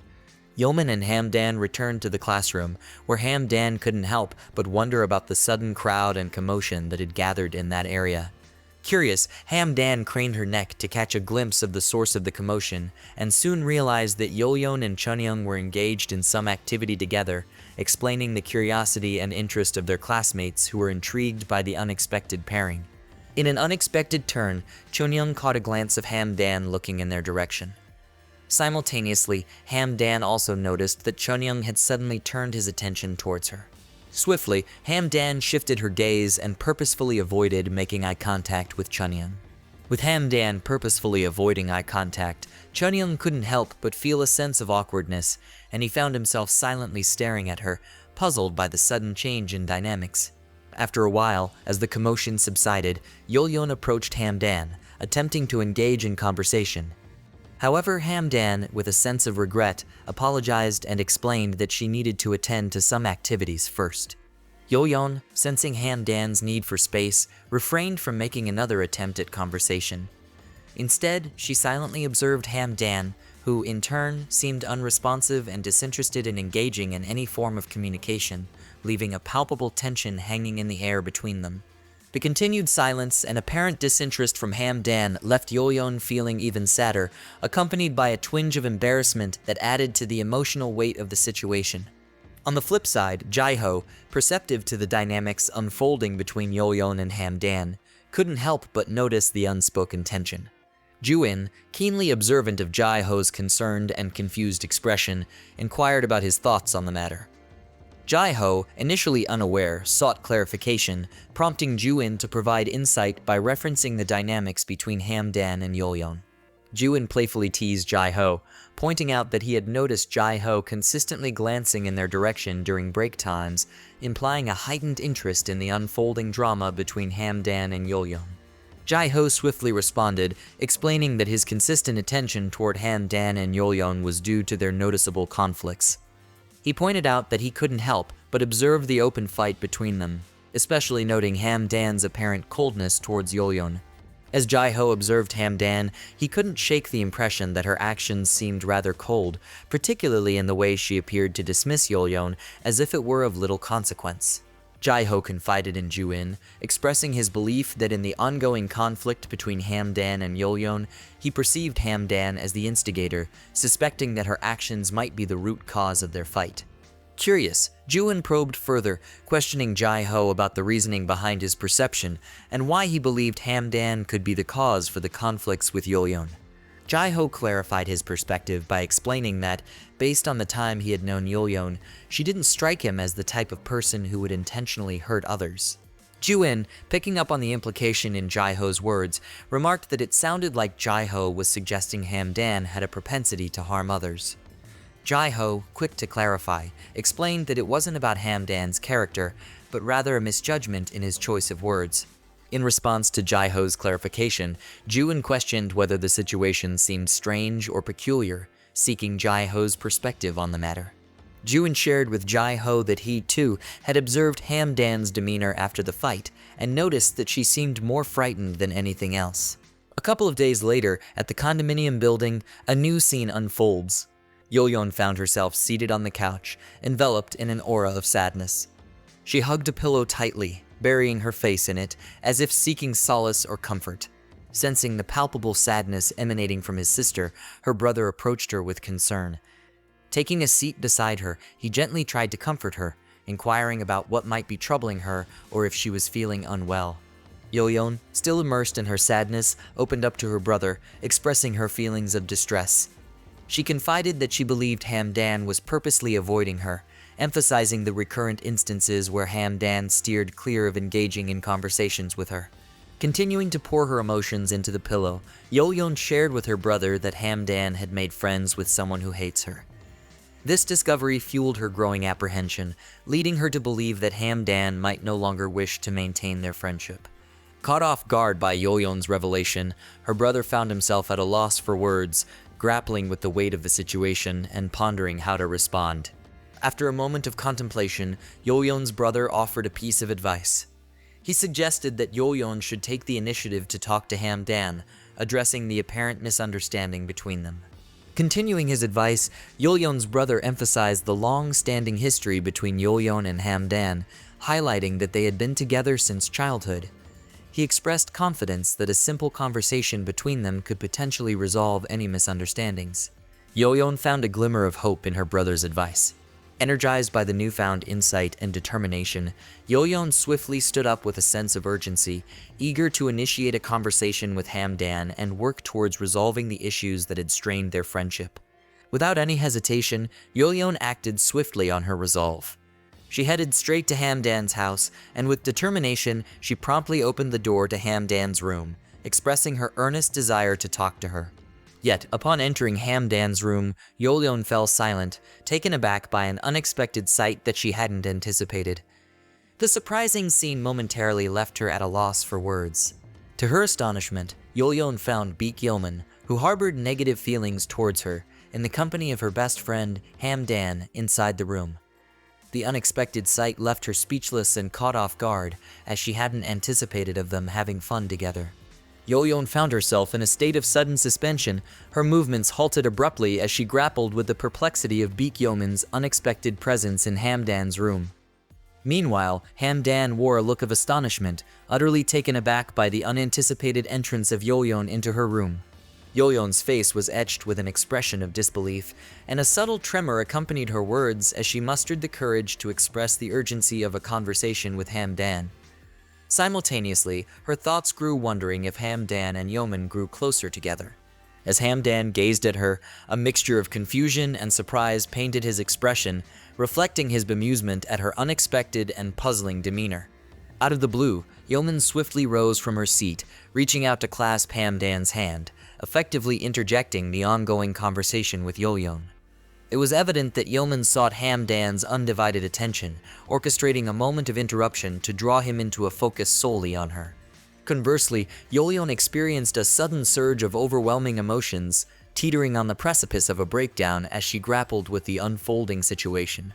Swiftly, she emerged from Hamdan's room, forcefully slamming the door shut, a resounding noise that immediately seized the attention of both Hamdan and Yeoman. The abrupt and forceful closure of the door left it slightly ajar, bearing the visible aftermath of the impact. Hamdan and Yeoman shared a moment of shock and surprise as they witnessed the aftermath of Yeoryung forcefully slamming the door. The visible repercussions of her action caught them off guard, leaving them both utterly unprepared for such an unexpected turn of events. Meanwhile, Yeoryung retraced her steps back to their residence, where her brother caught sight of her and immediately discerned a notable change in her demeanor. While he attempted to engage her in conversation, she abruptly sprinted away, displaying a sudden burst of speed in her departure. He stood there dumbfounded, completely taken aback and utterly surprised by the unfolding events. Rendered momentarily speechless, he found himself at a loss for words as Yeoryung dashed towards her room, forcefully slamming the door shut. While lying in bed, Yeoryung became increasingly frustrated with Hamdan. She was fine with the fact that Hamdan was ignoring her and decided to talk it out, but she felt betrayed because Hamdan allowed someone who talks behind Yeoryung's back into their house. Overwhelmed by frustration, Yeoryung unleashed a burst of emotions, crying with intensity as she pondered the profound unfairness of the situation. Meanwhile, returning to Hamdan's room, she remained in a state of continued surprise, grappling with the aftermath of the dramatic encounter. Puzzled, she couldn't help but wonder about the nature of the events that transpired between her and Yeoryung, causing such evident hurt in Yeoryung's expression. A recollection flashed in Hamdan's mind, vividly replaying the image of Yeoryung's face from earlier when she experienced a surge of emotion upon witnessing Hamdan and Yeoman together. Unable to shake off the memory, Hamdan found herself dwelling on Yeoryung's expression, and a tinge of sadness crept into her thoughts as she reflected on the impact their interaction had on Yeoryung. In the midst of all this, Yeoman maintained a steady gaze on Hamdan, her contemplative silence revealing an ongoing process of reflection and deep thought regarding the unfolding events that had taken place in her room. Breaking the lingering silence, Yeoman took the initiative to start a conversation, steering it toward a topic centered around Ban Yeoryung. Unhesitatingly, Yeoman posed a question to Hamdan, infusing her inquiry with a sarcastic and slightly sinister tone, asking if Hamdan found it irritating when she simply looked at Yeoryung. The unexpected query caught Hamdan off guard, leaving her visibly surprised. Puzzled, she found herself wondering why Yeoman had brought up such a question out of the blue, struggling to comprehend the meaning behind the inquiry. While this unfolded, Yeoman persisted, asserting that Yeoryung reserved her niceties exclusively for those she deemed as handsome guys. She probed Hamdan, questioning whether she shared the same perception of Yeoryung's behavior.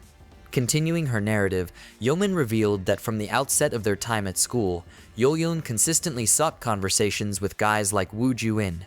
She also pointed out Yeoryung's tendency to follow individuals like Chonyoung and Yoonyoung, emphasizing a pattern of behavior that seemed directed towards specific individuals.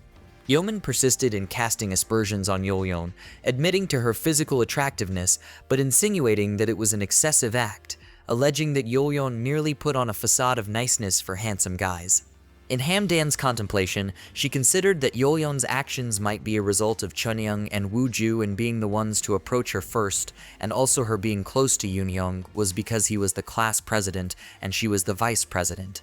Contrastingly, Yeoman perceived Yeoryung's behavior as a form of showing off, attributing it to her role as the vice president, especially during instances like announcing self-study classes. On the contrary, from Hamdan's standpoint, Yeoryung's involvement in announcing self-study classes was merely a result of being asked by the teacher, driven by the complaints from other students. This viewpoint suggested a more pragmatic explanation for Yeoryung's role in those situations. Following Yeoman's attempt to discredit Yeoryung, she extended an invitation to Hamdan, asking if she would prefer to have lunch with her moving forward. With a hint of sarcasm, Yeoman remarked that Yeoryung likely had numerous boys to accompany her during lunch, suggesting they could opt for a different dining arrangement together. However, Hamdan remained silent, refraining from responding to Yeoman's comments. Her quiet demeanor signaled that she was deep in thought, carefully considering her words before offering a reply to Yeoman's propositions. In that moment, a realization dawned upon Hamdan, signifying that the present juncture held a pivotal significance or decision point for her. As she pondered Yeoman's offer, Dan visualized a scenario where accepting it would afford her the opportunity to create some distance from Yeoryung. This imaginative contemplation hinted at a potential shift in their dynamic. Yet, in the midst of considering Yeoman's proposal, Dan couldn't help but imagine the possible repercussions on Yeoryung. Her thoughts delved into how Yeoryung might feel and what expressions she would wear if Dan were to take such a step. Contemplating the potential impact on Yeoryung's feelings, Dan found herself in a state of confusion, prompting a reevaluation of her options and the complexities surrounding the choices before her. In her contemplation, Dan envisioned a life devoid of any connection with Yeoryung, yearning for a sense of normalcy without the complexities of their relationship. This imaginative exercise reflected her desire for a simpler and more straightforward existence. Nevertheless, despite these contemplations, Dan remained hesitant, grappling with the internal conflict and uncertainties that clouded her decision-making process. As Dan observed Yeoman, she couldn't shake the thought that agreeing with Yeoman might imply an endorsement of the negative sentiments expressed about Yeoryung. Caught in a state of confusion, Dan found herself unable to make a firm decision. The image of Yeoryung's smiling face lingered in her thoughts, prompting her to question whether Yeoryung was truly as negatively portrayed by Yeoman. Following a considerable period of contemplation, Dan reached a point where she felt prepared to respond to Yeoman's proposition. Without hesitation, Dan conveyed to Yeoman that she believed their friendship wouldn't be feasible. This unexpected declaration caught Yeoman by surprise, prompting her to seek clarification and understanding regarding the sudden turn of events. Dan stood firm in her explanation, asserting that she didn't share Yeoman's view of Yeoryung as a bad person, contrary to the negative description presented. Dan's statement rendered Yeoman momentarily speechless, leaving her unable to provide an immediate response. The unexpected contradiction to her perspective created a brief silence as Yeoman processed Dan's firm and differing viewpoint. In the ensuing silence, Yeoman sought clarification, asking if Dan genuinely meant what she had just stated. Without further elaboration, Yeoman announced her intention to take her leave, introducing an air of finality to the conversation. Swiftly, Yeoman exited Dan's room, punctuating her departure with the resounding sound of a forcefully slammed door, underscoring the intensity of emotions that had unfolded in their exchange. On the flip side, Dan found herself grappling with uncertainty, questioning whether her decision to stand by Yeoryung was the right choice. The realization dawned that this might have severed any reason for future interactions with Yeoman. Facing a dilemma, Dan found herself troubled and pondered the repercussions of her actions, questioning the wisdom of her choices in the wake of the recent confrontation with Yeoman. Suddenly, amidst her contemplations and uncertainties, Dan's thoughts shifted abruptly to Yeoryung. In a poignant realization, Dan acknowledged that, even if she couldn't recall their shared memories, to Yeoryung, she remained the singular and cherished friend in her life. As she got dressed, Dan's mind was preoccupied with thoughts of Yeoryung's emotions and the possible impact of her decision on their friendship. Pondering the feelings of disregard, she couldn't help but reflect on what Yeoryung might be experiencing. Overwhelmed by guilt, Dan couldn't resist the urge to address the situation. Without hesitation, she ventured outside and made her way to Yeoryung's place. In a decisive move, she rang the bell, seeking to confront and possibly mend the strained ties with her friend. Unable to contain her urgency, Dan's impatience got the better of her. Instead of waiting, she raised her voice, calling out Yeoryung's name and urgently requesting her presence, driven by the need to express something significant. To her astonishment, the door gradually swung open, revealing a potential opportunity for Dan to address Yeoryung directly. However, Dan's surprise turned to a different emotion as she realized that it was Yeoryung's brother who greeted her, emanating an air of coldness. He informed her that Yeoryung was currently asleep. Dan, taken aback, felt the chill in the atmosphere created by Yeoryung's brother's demeanor. His cold reception added an unexpected layer of discomfort to the situation. Instantly freezing under the weight of the perceived tension, Dan, with a mix of shyness and fear, cautiously conveyed to Yeoryung's brother that she had something important to discuss with Yeoryung. In her mind, the apprehension lingered as she sensed an underlying tension, fearing that he might be upset. Yet, Dan simply stared at her, his gaze offering no discernible reaction or indication of his thoughts on the matter. The silence from Yeoryung's brother only added to the unease in the air. Suddenly breaking the silence, he posed a direct question to Hamdan, inquiring whether her actions had led to Yeoryung's tears. The inquiry hinted at a concern for his sister's emotional well-being.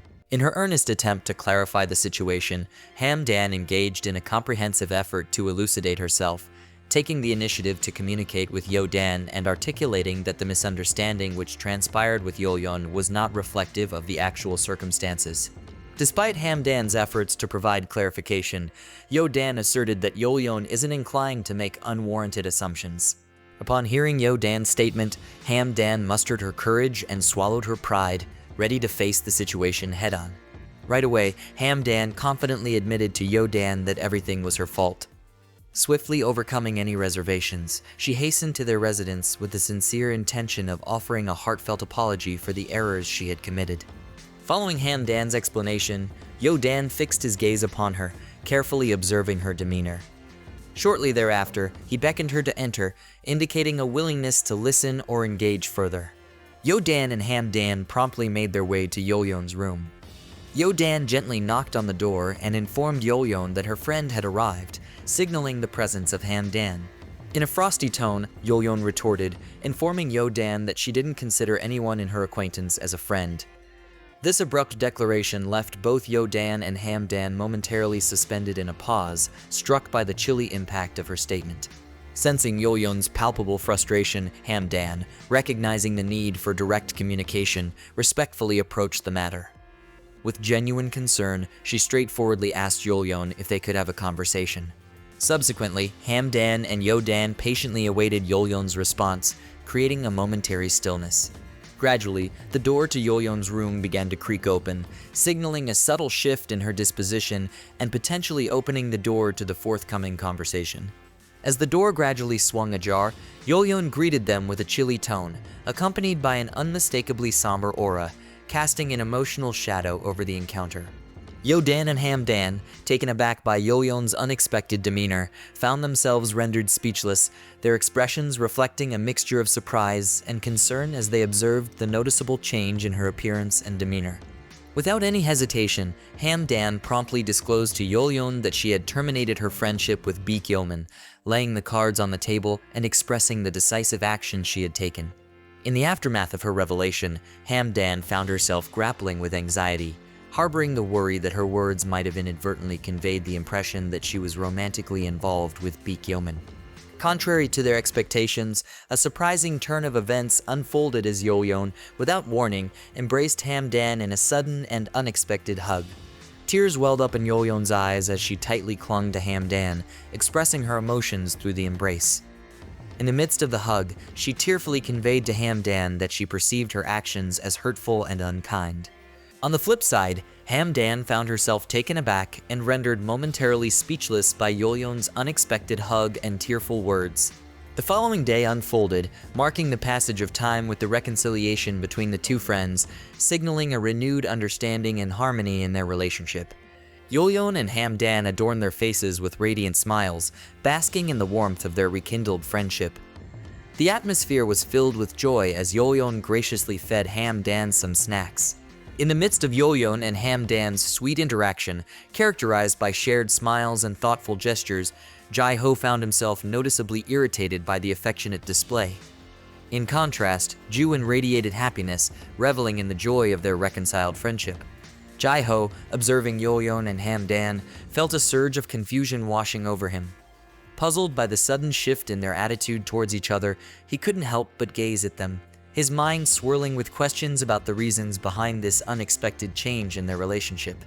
Fueled by curiosity and a desire to unravel the mystery behind the abrupt transformation in Hamdan's relationship with Yeoryung, Jae-ho felt compelled to approach Hamdan. However, Juin stopped him. Juin explained that the issue was between Yeoryung and Hamdan, and they had already sorted things out. Juin suggested leaving them alone to enjoy their renewed friendship. With Juin's explanation, Jae-ho decided to put a pause on what he was planning to do. But Juin, being playful, went up to Hamdan and Yeoryung, teasing them about their closeness. With a joking tone and a smile, Juin asked if they were dating, adding a touch of humor to the situation.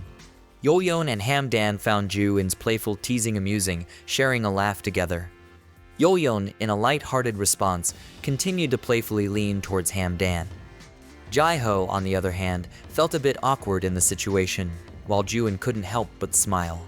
Suddenly, the light-hearted atmosphere was interrupted when Chunyoung arrived and diverted Yeoryung's attention, momentarily pulling her away from the jovial interaction with Hamdan and the others.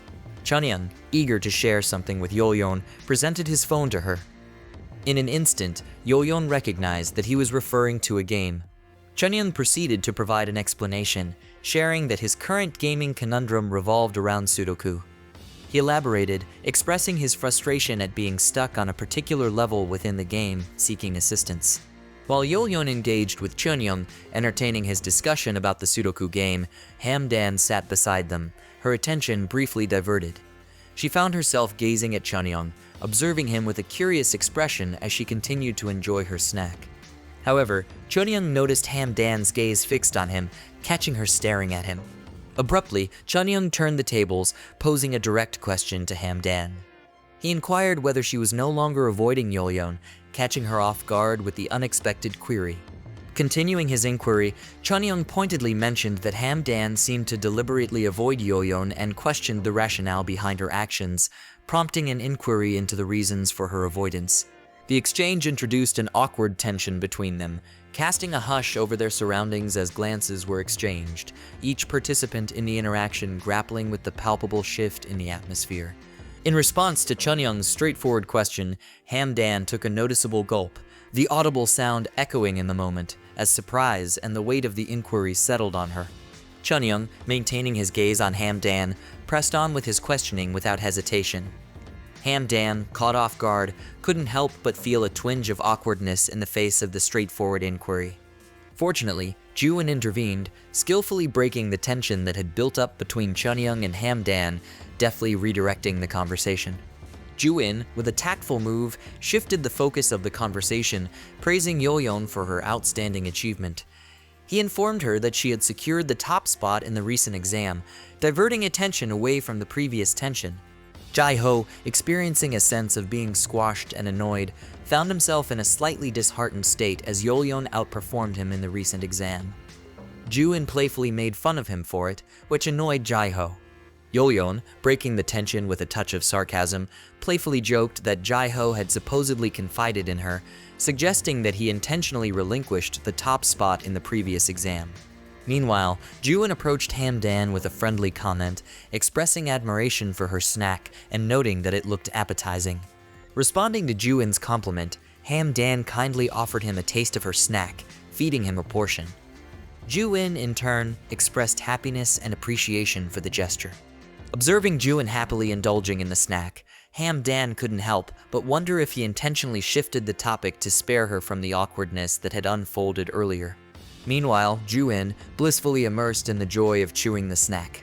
On the flip side, Yeoryung and the other girls observed the scene with a fixed gaze, their attention captured by the interactions and dynamics unfolding among Hamdan, Juin, and the rest of the group.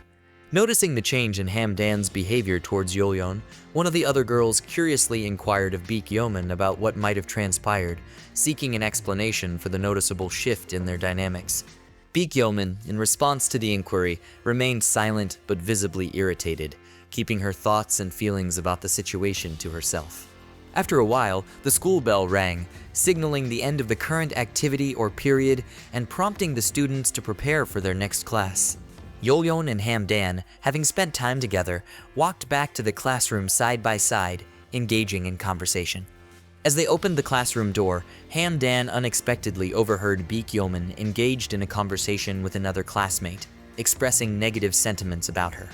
Confused and taken aback by the overheard conversation, Hamdan couldn't help but wonder about the content of their discussion and the reasons behind Yeoryung's negative remarks. Yeoryung kept saying mean things about Hamdan, claiming that she only hangs out with Yeoryung to get attention from boys. Continuing in a seemingly playful manner, Yeoryung reiterated her perspective, stating that Hamdan was more of a follower than a friend to Yeoryung. Both of them laughed as they exchanged what appeared to be jokes. The gossiping persisted, causing Hamdan to freeze in place. She stood there, silently absorbing the hurtful remarks, while Yeoryung remained in the background, perhaps unaware of the ongoing conversation. As Yeoman endeavored to persist in her humorous banter concerning Hamdan, she astutely observed that their current location happened to be directly ahead of them. In an instant, Yeoman found herself seized by a sudden stillness, a freeze overtaking her, as the unmistakable realization dawned upon her that the subject of their conversation had been inadvertently overheard. Yeoryung was visibly upset because they accidentally heard what was said in their presence. It made the atmosphere tense and awkward. However, Yeoman, in response to the brewing tension, sported a mischievous smirk and boldly confronted the situation by asking why they were staring at her as if she had committed some wrongdoing. Playing the card of feigned innocence, Yeoman pretended not to be aware.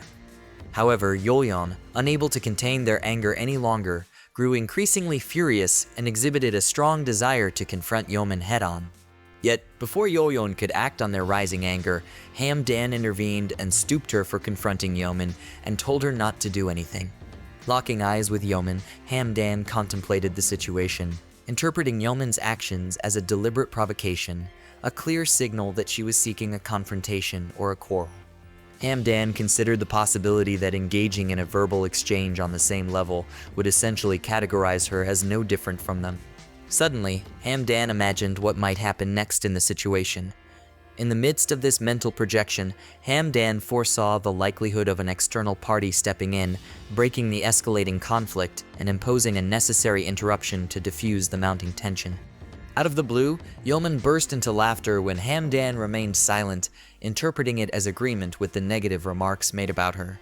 Meanwhile, on the flip side of the situation, both Yeoryung and Hamdan were visibly angered by Yeoman's laughter. In Hamdan's thoughts, there was an unspoken desire for Yeoryung to break the silence and defend her. Nevertheless, a voice broke the uneasy silence as someone in the vicinity spoke up, expressing their opinion that Yeoman's words were indeed rude. To the astonishment of both Yeoryung and Hamdan, a surprising turn of events unfolded as an unexpected ally came to their defense. The source of this unexpected support turned out to be none other than the president, Yeoryung. In a firm and authoritative tone, Yeoryung addressed Yeoman, instructing her to offer an apology for the words she had spoken. Hamdan turned her gaze towards Yeoryung, a mix of surprise and gratitude evident in her eyes as she observed the president coming to her defense. Other students chimed in, echoing the sentiment expressed by the president. Some students pointed out that Yeoryung and Hamdan had been friends since they were little, so they felt Yeoman didn't have a say in their friendship. With the collective urging of her peers to apologize, Yeoman found herself in an uncomfortable and awkward position, her cheeks flushing with embarrassment. Feeling the mounting pressure and the need to address the situation swiftly, Yeoman turned around abruptly, attempting to find the right words. The president maintained a stern gaze, awaiting Yeoman's apology with an unwavering expression. Fueled by the palpable pressure from both Hamdan's expectant look and the president's watchful demeanor, Yeoman recognized the imperative to extend an apology. Shortly after, Yeoman, feeling the weight of the moment, attempted to find the right words. She directed an apology towards Hamdan, acknowledging that she had spoken too much and expressing remorse for her words. The brief but sincere apology hung in the air. Hamdan, in a gesture of understanding, simply agreed with Yeoman's apology, despite the evident discomfort in the latter's demeanor. Even as Yeoman struggled to make eye contact during her apology, Hamdan's agreement signaled a willingness to move past the incident. Shortly after the apology, Yeoryung, sensing the need to diffuse any lingering tension, suggested to Hamdan and the others that they should return to their seats. Before heading back to their seats, Hamdan flashed a grateful smile in Yeoryung's direction, expressing her appreciation for his support. Receiving Hamdan's gratitude, Yeoryung responded with a warm smile, acknowledging her appreciation for his intervention. The exchange of kind gestures added a touch of camaraderie, signaling a mutual understanding. Before the students returned to their seats, Yeoryung commended Hamdan for her cautious approach, acknowledging that her decision not to respond immediately was a wise one. He said she did the right thing by not saying anything to avoid a fight from breaking out. However, Hamdan, in response to Yeoryung's commendation, admitted that if he had arrived even a moment later, the situation might have spiraled out of control. Then, Hamdan clarified that her concern was not about herself, but rather Yeoryung. She explained that Yeoryung struggled to contain her emotions earlier. Yeoryung, upon Hamdan's clarification, gained a clearer understanding of the underlying dynamics. With the newfound clarity from Hamdan's explanation, Yeoryung responded with a reassuring smile. The understanding between them deepened, reflecting a shared acknowledgement. Receiving Yeoryung's smile, Hamdan's eyes widened in a state of captivation, clearly mesmerized by the warmth and reassurance conveyed through his expression. The subtle exchange left an impression on her, creating a moment of admiration. Feeling a surge of emotions after the captivating exchange, Hamdan made a conscious effort to calm herself down. Meanwhile, Yeoryung and Yeoryung engaged in conversation. Shortly after the conversation between Yeoryung and Yeoryung, the latter turned to Hamdan, expressing concern and asking if she was okay. Yeoryung, grappling with a sense of guilt for the negative remarks made about Hamdan due to her own emotions, surprised Hamdan with the depth of her remorse.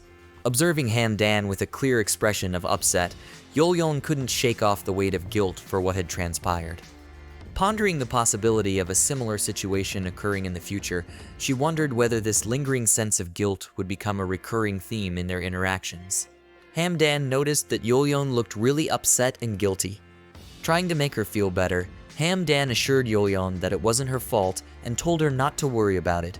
Reflecting on the recent events, Hamdan also contemplated the possibility that remaining in the company of individuals like Yeoryung could lead to a recurrence of similar situations. With a newfound determination, Hamdan resolved to pull herself together. Recognizing the need for personal strength and resilience in the face of potential conflicts, she made a conscious decision to navigate the complexities of her social circle with a steadfast mindset. Following this resolve, Hamdan's friendship with Yeoryung deepened. The shared experience of navigating a challenging situation together, coupled with their mutual understanding and support, forged a stronger bond between them. As time passed, Hamdan and Yeoryung's friendship continued to deepen, reaching even greater depths. The addition of the four heavenly kings, who grew increasingly close to the duo, contributed to the strengthening of their bond. Suddenly, as if waking from a reverie, Hamdan found herself snapped back to the present moment. 3 years had swiftly passed, and the memories of the challenges and growth within her friendships played out like a vivid tapestry in her mind. Yeoryung, noticing Hamdan's thoughtful expression, inquired about her friend's introspective state as they arrived at the beach. Hamdan, snapping back to the present, became aware of her contemplative state. Despite the scenic beach surroundings, a lingering sense of gloom persisted within her, casting a shadow over her emotions. As the cold sea breeze swept over them, Hamdan couldn't help but shiver, a sensation intensified by an eerie feeling that a mysterious creature might emerge at any moment. In contrast, Yeoryung reveled in the refreshing breeze, visibly enjoying the seaside atmosphere. Gazing at the expanse of the beach, Hamdan contemplated the passage of 3 years, noting with introspection that, during this span, no major incidents had disrupted the flow of their lives. Looking at the calm beach, Hamdan thought about the 3 years that had passed. Surprisingly, despite no big problems, she couldn't believe how strong the unbreakable bond had become between her, Yeoryung, and the four heavenly kings. Yeoryung engaged in conversation with Hamdan, expressing her enjoyment of looking at the ocean together and inquiring whether Hamdan shared the same sentiment. Responding with a smile, Hamdan conveyed her agreement with Yeoryung's sentiment. The shared enjoyment of gazing at the ocean solidified the camaraderie between them. In an amusing twist, Jai-ho and the others playfully questioned whether they had become invisible, noting that they had been engaged in conversation just moments ago and suddenly found themselves standing right behind Hamdan and Yeoryung. Yeoryung and Hamdan, finally realizing Jai-ho and the others were behind them, inquired how long he had been standing there. Jai-ho, slightly irritated, as he had been there for quite some time. Out of nowhere, Ju-in playfully leaped at Jai-ho, injecting an element of surprise into the scene. With an infectious enthusiasm, Ju-in urged the others to join in and head to the convenience store. Emphasizing his desire, Jai-ho awaited a moment of agreement from the group. He expressed a specific craving for cup ramen, highlighting his plan to relish the simple pleasure of enjoying the ocean breeze while indulging in his comfort food. Joining the consensus, Yeoryung voiced his agreement and turned to Chunyoung, inquiring if he too desired to partake in the cup ramen experience by the ocean. Chunyoung responded with a nod, signaling his approval. With everyone on board for the cup ramen expedition, Yeoryung requested that they also grab some for her and Hamdan, explaining that the two of them intended to take a leisurely stroll along the beach. Shortly after the agreement, the quartet of boys embarked on their mission to procure some food, promising a swift return. Their departure marked the beginning of a brief interlude, leaving Yeoryung and Hamdan. Observing the departure of the four boys, Yeoryung turned her attention towards Hamdan. However, she noticed that Hamdan's gaze was fixed intently on the beach, her expression carrying a serious and contemplative demeanor. So, this unexpected shift in Hamdan's demeanor surprised Yeoryung, creating a sense of curiosity. However, as Yeoryung sneezed, the sudden sound caught Hamdan's attention, redirecting her focus back to her friend. Concerned for Yeoryung, Hamdan inquired if her friend was feeling cold.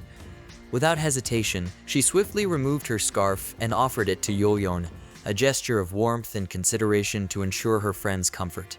With care and warmth, Hamdan wrapped the scarf tightly around Yeoryung, the snug embrace of the scarf catching her friend by surprise. Receiving the scarf from Hamdan, Yeoryung felt a surge of happiness that manifested in a blush coloring her cheeks. The simple yet thoughtful gesture had a delightful impact. To Hamdan's surprise, the atmosphere shifted as Yeoryung suddenly embraced her in a hug. The unexpected warmth of the hug added another layer to the exchange, emphasizing the depth of their friendship and the genuine connection between them. Feeling the warmth of Yeoryung's hug, Hamdan couldn't help but break into a smile. The genuine and affectionate gesture from her friend filled the moment with a sense of joy and contentment. Shortly after the heartwarming exchange, as they strolled along the beach, Hamdan found herself in contemplation. The moments shared, the laughter, the scarf gesture, and the hug all converged in her mind, leading her to sincerely acknowledge and reflect on the depth of her friendship with Yeoryung. Yet, despite the genuine emotions and meaningful experiences, Hamdan couldn't shake the awareness that everything unfolding in her life was, in fact, part of a web novel. The rhythmic waves and the gentle breeze from the ocean worked in harmony to create a soothing atmosphere, calming the mind and prompting a cascade of emotions to process within Hamdan. As they came to a stop, Hamdan confided in Yeoryung, expressing that if there ever came a moment where she felt like she was on the verge of forgetting something important, she should let her know. This seemingly cryptic statement left Yeoryung in a state of confusion. Suddenly, their attention was drawn elsewhere as they were taken by surprise when someone appeared, attempting to capture their focus. To their unexpected amazement, a trio of gentlemen arrived with the clear intention of capturing their notice. The initial individual took the initiative to initiate a conversation with them, inquiring whether they harbored any interest in spending some leisure time together. Caught in a wave of embarrassment, Hamdan found herself grappling with the realization that the situation mirrored the stereotypical antagonist plot found in novels. She couldn't help but ponder that perhaps she should have foreseen this scenario when she was alone with Yeoryung. In a hushed tone, Yeoryung discreetly whispered to Hamdan, inquiring whether she was acquainted with the group of boys in question. In a manner reminiscent of a narrative from a novel, Hamdan astutely recognized that Yeoryung, akin to a classic female lead, remained blissfully unaware of her own beauty. Hamdan mused that Yeoryung exuded an air of innocence, further adding to the unfolding plot. Summoning her inner strength, Hamdan gathered the courage to address the group of individuals before her. With a firm and composed demeanor, she eloquently conveyed that, regrettably, their current commitments rendered them unable to join the group for a hangout at that particular moment. However, to Hamdan's surprise, one of the boys clarified that their attention was directed towards Yeoryung and not her. Adding a nonchalant gesture signaling her to depart, it became evident that Hamdan was excluded from the interaction. Undeterred, the boys persisted and extended the invitation to Hamdan, seeking to include her in their plans. Yeoryung, seeking clarification, turned to Hamdan and inquired if the invitation was directed at her, to which Hamdan responded with a nod. As the situation unfolded, a surge of anger welled up within Yeoryung, and she cast a stern gaze in the direction of the boys, making her displeasure abundantly clear. Swiftly and decisively, Yeoryung sidestepped the boys, purposefully avoiding their company. She promptly seized Hamdan's hand, pulling her away from the situation. In the wake of Yeoryung's rapid departure, the boys were left utterly dumbfounded, rendered speechless by the unexpected and skillful manner in which she deftly circumvented any further interaction with them. Contrastingly, one of the boys exhibited a noticeable flush and blush, finding himself captivated by Yeoryung's beauty even in the midst of her anger. Suddenly, one of the boys hastily interjected, urging them to wait, signaling a desire to halt their departure as he had something important to express. However, in his haste, he inadvertently grabbed Hamdan's jacket, subjecting her to an unexpected jolt that momentarily left her choking, the force of the pull catching her off guard. Hamdan, instinctively clutching her neck, coughed a few times to recover from the abrupt incident. Concerned, Yeoryung quickly approached, her worry palpable, and inquired with genuine concern, asking Hamdan if she was all right.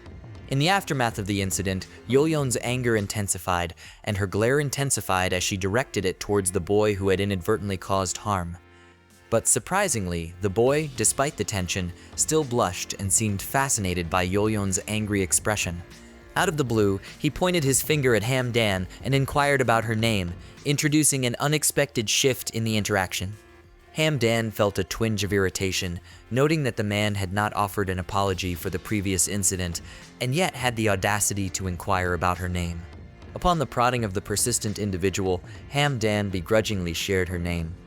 However, to her surprise, as the name escaped her lips, the man's reaction was instantaneous, a mixture of astonishment and an ensuing bout of laughter. Following Hamdan's revelation of her name, the man couldn't contain himself and erupted into a fit of laughter.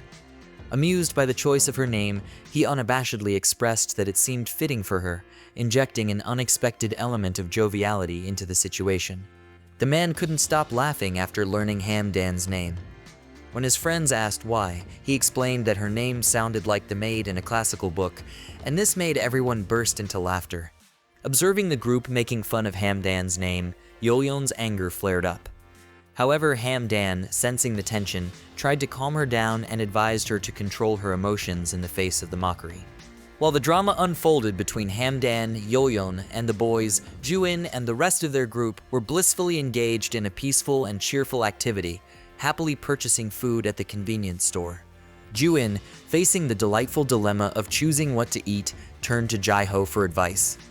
In response, Jaiho, perhaps eager to expedite the decision-making process, straightforwardly urged Juin to swiftly make a choice and settle on something.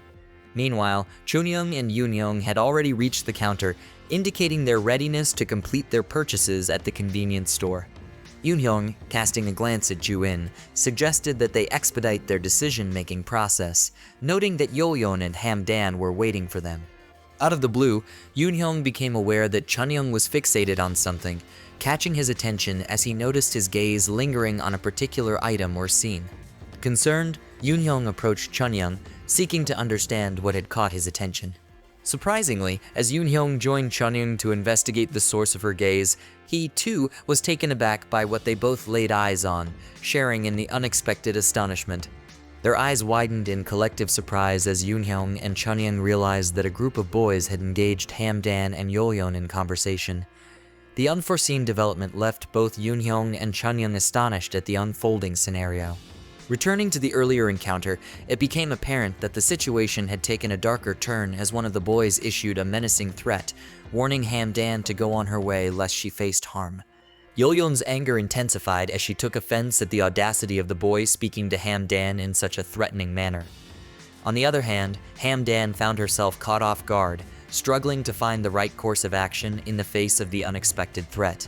Recognizing the escalating tension and Yeoryung's growing frustration, Hamdan felt a sense of urgency to intervene before the situation escalated into something more dire. Deciding she needed to take charge, Hamdan quickly changed her approach. She directly confronted the man who had issued the threat, asking for his name to address the issue head-on. The man was caught off guard by the unexpected question, leaving him momentarily surprised and speechless. However, this surprise was swiftly replaced by a smile and laughter, suggesting a complex mix of emotions in response to Hamdan's direct approach. Hamdan and Yeoryung couldn't help but cringe when they noticed the guy's assumption that Hamdan's inquiry about his name was somehow linked to the notion that he considered himself handsome. Shortly afterward, the guy struck a pose and proudly announced that his name was Yoonjom, introducing himself with a flair. Upon hearing this revelation, Hamdan found herself momentarily speechless, perhaps taken aback by the unexpected combination of the situation and the theatrical introduction of Yoonjom. Yoonjom, sensing Hamdan's surprise, proceeded to explain that his name held foreign origins, providing a bit of context to the uniqueness of his nomenclature. To their collective surprise, Hamdan unexpectedly welled up with tears, catching both Yeonjom and Yeoryung off guard. Witnessing Hamdan's tears, Yeonjom found himself at a loss, unsure of how to respond or interpret the unexpected display of emotion. A collective sense of surprise enveloped the entire group as Hamdan's tears became the focal point of the moment. Yeonjom, visibly anxious, inquired with concern about the reason behind her sudden outburst, while Yeoryung, sharing in the worry, felt a sudden pang of concern for her distressed friend. Hamdan's tears persisted. As the realization dawned, it became apparent that this name resonated with a male lead character from a novel she had read, stirring deep and unexpected emotions within her. While Hamdan continued to cry due to the emotional connection to the novel's character, Yeonjom remained in a state of disbelief, struggling to comprehend the unexpected intensity of her reaction to his name. In the midst of her tears, Hamdan, perhaps overwhelmed by the novel's narrative, posed a surprising question to Yeonjom, inquiring if he intended to harm her. Yeonjom, confronted with Hamdan's unexpected and perplexing question, found himself in a state of confusion, grappling to make sense of the inquiry. While still in tears, Hamdan shared her worry, believing that Yeoryung was let go because she was pretty, and now she feared that the group might resort to violence against her as a way of setting an example for those who didn't comply with them. In her imagination, Hamdan envisioned a scenario where, by the time the 4 heavenly kings arrived, she would already be injured from the potential harm that might be inflicted upon her. Adding to the distressing imagery in Hamdan's imagination, Yeoryung was portrayed as crying as Hamdan loses consciousness, intensifying the emotional gravity of the mental scenario. Returning to the present situation, Yeonjom's friends found themselves increasingly unsettled by Hamdan's emotional display and the unsettling narrative she was weaving. Persisting in her tears, Hamdan's emotional state seemed to intensify, creating an awkward and uneasy ambience for Yeonjom and his friends. In the midst of her tears, Hamdan asserted that, in her imagination, Yeoryung would hold her hand and assuredly seek revenge on her behalf. As Hamdan continued to cry, Yeoryung, caught up in the emotional atmosphere, urged her not to express such thoughts. Sensing the distress and the vivid imagination at play, Yeoryung intervened to console Hamdan and discourage her from elaborating on unsettling scenarios. As both Hamdan and Yeoryung cried together, the group of boys, increasingly anxious and sensing the gravity of the situation, attempted to diffuse the tension by claiming it was all a misunderstanding. Abruptly, Hamdan was taken by surprise as someone gently patted her head, introducing an unexpected and comforting gesture into the emotionally charged moment. Curious and startled, Hamdan turned to see who had offered the consoling pat on her head, questioning why she was in tears. To their collective surprise, Yeonjong emerged as the unexpected comforter, having approached Hamdan with genuine concern. With a warm smile, Yeonjong extended a friendly greeting, aiming to alleviate the tension and create a calming atmosphere for both Hamdan and Yeoryung. Their joy was immediate and palpable the moment Yeonjong made an appearance, and a sense of instant happiness swept over them like a wave. On the flip side, Yeonjong found himself in a state of curiosity, pondering about the identity of the individual who confidently approached Hamdan and Yeoryung without any hesitation. Without wasting a moment, Yeoryung promptly informed Yeonjong while pointing her fingers towards Yeonjong and said that he choked her and even warned her that he might beat her up as an example. Yeonjong was taken aback by Yeoryung's reaction, expressing surprise at her apparent overreaction. In response, he took the initiative to explain that the circumstances were not as alarming as they appeared. Rather, it was merely a misinterpretation on Hamdan's part. Upon hearing this explanation, Yeonjong reached a point where he felt he had heard enough. Swiftly, he instructed Hamdan and Yeoryung to wait just behind him, indicating a sense of urgency and the need for them to follow his lead as he took charge of the situation. Yeoryung and Hamdan directed their gaze towards Yeonjong as he declared his intention to handle the situation, assuring them that he would take charge. Yeonjong flashed a reassuring smile in the direction of Yeoryung and Hamdan before turning his attention to address the group of guys, signaling a subtle expression of confidence and composure as he prepared to handle the situation with them. Unwavering and without a moment's hesitation, Yeonjong swiftly advanced and delivered a punch straight to Yeonjong, showcasing his decisive and assertive response to the unfolding situation. Hamdan and Yeoryung were taken aback, their surprise evident in response to Yeonjong's unexpected and swift action. They stood there, their gazes fixed, as Yeoryung persisted in imparting a lesson, the intensity of the moment palpable. The air hung with anticipation as they absorbed the unfolding scene, captivated by Yeoryung's actions. However, Yeoryung covered Hamdan's eyes, expressing concern for her well-being and suggesting that the unfolding scene might be too intense or inappropriate for her to witness. Suddenly, Jae-ho made his entrance, inquiring if Yeoryung had concluded his lesson or if there was more to unfold in the instructive encounter.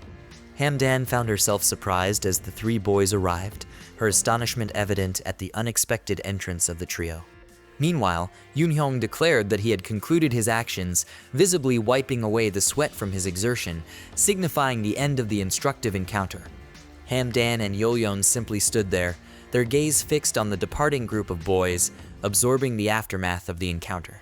After a while, a sense of calm settled in, and they collectively found solace in enjoying the serene view of the sea. The earlier tension dissipated, giving way to a shared moment of tranquility as they immersed themselves in the beauty of the ocean. They all gathered together, taking seats in front of the ocean, each person holding a cup of ramen. Meanwhile, Hamdan felt worried and asked if they should eat there. She was concerned that the group of boys might come back.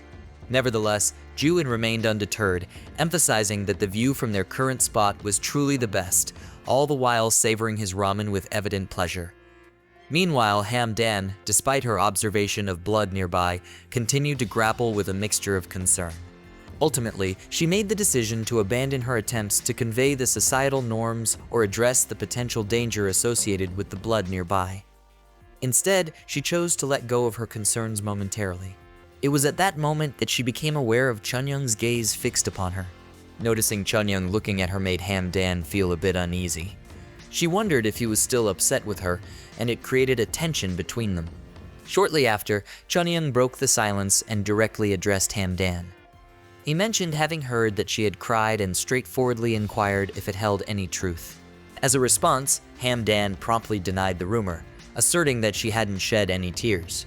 Afterward, Chunyoung lowered his cup of ramen and swiftly inquired about Hamdan's scarf, expressing concern that it might have been stolen. Promptly, Chunyoung took off his own scarf and handed it to Hamdan, catching her off guard with this unexpected and kind gesture. The surprise in her expression mirrored the sudden warmth she felt from Chunyoung's thoughtful act, creating a moment of unexpected connection between them. Receiving the scarf, Hamdan quickly expressed her gratitude to Chunyoung, her thanks delivered with a hint of shyness. Observing Chunyoung as he removed his mask, Hamdan found herself contemplating his actions. She mused that he appeared unpredictable, and his gestures conveyed a lack of anger towards her. Out of the blue, Yeoryung stood up and straightforwardly told Chunyoung to stop flirting with Hamdan. Swiftly, Yeoryung attempted to position herself between Hamdan and Chunyoung, creating a physical barrier. However, Chunyoung responded with silence, gazing at Yeoryung without uttering a word. In a sudden turn of events, Yeoryung found herself taken aback as Chunyoung reached out and took hold of the scarf she was wearing, the same scarf that Hamdan had given to her earlier. Chunyoung, puzzled by the sight of Yeoryung wearing two scarves, inquired about the reason behind it. In response, Yeoryung, with a tinge of anger, insisted that he refrain from removing the scarf. Without hesitation, Chunyoung quickly directed a question to Hamdan, inquiring if she had taken the scarf from Yeoryung. However, Hamdan swiftly clarified the situation, affirming that she did not take the scarf from Yeoryung. Glancing at Yeoryung, Hamdan couldn't resist but display a hint of cuteness in response to her friend's protective stance over the scarf. Meanwhile, Jae-ho interjected, playfully asking Yeoryung if she planned to eat ramen while adorned with two scarves. Yeoryung, unfazed, affirmed that she indeed intended to do so. Blushing slightly, Yeoryung explained that Hamdan had personally tied the second scarf for her, stating emphatically that she had no intention of taking it off. Yeoryung's declaration left Hamdan in a state of confusion, although she couldn't help but smile nonetheless. The exchange, with its blend of declarations, confusion, and smiles, inadvertently gave rise to a cringe-worthy atmosphere. Adding a touch of humor to the unfolding scenario, Jae-ho playfully teased, asking if Yeoryung and Hamdan were on the path to marriage given their tight closeness. Amidst the laughter following Jae-ho's joke, Chunyoung, who was in the midst of enjoying his ramen, suddenly choked on it, prompting a swift and concerned reaction from those around him as he coughed to clear his throat. Quickly responding to Chunyoung's choking, Hamdan attempted to provide relief by smacking his back in an effort to help him clear his airway. Seizing the opportunity for a more serious, yet still humorous remark, Jae-ho joked that they might need to advocate for changes in the laws to allow for same-sex marriages in Korea. In an unexpected twist, Hamdan found herself choking on Jae-ho's statement, the irony and unexpectedness of his remark catching her off guard. Reacting swiftly to Hamdan's choking, Chunyoung took on the role of calming her down by administering a few firm smacks to her back. Internally, Hamdan couldn't help but think that Jae-ho was a bit too much, even considering the unconventional and humorous nature of their interactions, as if they were characters in a novel. Ju-in, perhaps taking Jae-ho's earlier comment more seriously, asked if Jae-ho could really change the laws. In response, Jae-ho clarified that it was obviously just a joke. Turning towards Jae-ho, Hamdan, with a hint of nervousness, questioned how he could say something like that with apparent seriousness. Attempting to lighten the mood once more, Jae-ho swiftly added another jest, suggesting that while he might not have the power to change laws, he could certainly arrange for a wedding by renting a hotel. In response to Jae-ho's continued jesting, Hamdan playfully made a bad finger gesture, accompanied by a joking laugh. She then good-naturedly told him to go away and stop teasing her. Adding to the banter, Yoon-young chimed in with a joking remark, suggesting that Jae-ho's idea of renting a hotel for a wedding could perhaps be true. Taking the jest to the next level, Ju-in contributed to the humor by claiming that Jae-ho actually owns a hotel, the Juno Hotel, completed in 1994, renowned as a 5-star establishment. Suddenly, Hamdan fell into a moment of silence. Swiftly shifting her demeanor, Hamdan adopted a playful tone and addressed Jae-ho as Big Brother Jae-ho. Yeoryung went up to Jae-ho, grabbed his scarf, and straightforwardly told him not to get the wrong idea. She clarified that Hamdan was not interested in him personally, but rather in whatever he had. Observing this exchange, Hamdan couldn't help but break into a smile. Laughter filled the air as Yeoryung playfully feigned jealousy toward Jae-ho in connection to Hamdan. The shared amusement among the friends highlighted the camaraderie and the ability to engage in lighthearted banter, turning the entire scene into a moment of shared joy and playfulness. After their beach trip came to an end, they promptly headed home. That evening, they were so tired, and Ban Yeoryung opted to spend the night at Hamdan's place. As Hamdan lay down, Yeoryung pondered why people were gathering around them, but Hamdan grew irritated, thinking Yeoryung was once again displaying ignorance. Reflecting on the situation, Hamdan began to wonder if Yeoryung truly didn't understand why people were gathering around them. They were perceived as idols and actresses who were filming something, which is why people were gossiping about them. Consequently, the crowd swarmed around, nearly trampling over Hamdan due to the difficulty of navigating through the crowd. Contemplating this situation, Hamdan began to reconsider going on another vacation with Yeoryung and the others, especially after experiencing difficulties at the end of their recent one. Then, she suddenly recalled that she had entertained the same thought just a few days ago. She was contemplating something along the lines of distancing herself from them or no longer going anywhere with Yeoryung. She turned around with a troubled expression, wondering why she kept having these thoughts and feeling like she couldn't grow any closer to them anymore. Suddenly, Yeoryung peeked over to check on her, asking if she was alright and if she was feeling unwell. In response, Hamdan clarified that she wasn't feeling unwell, as she was just lost in thought. So, Yeoryung became curious and asked her what she was thinking about.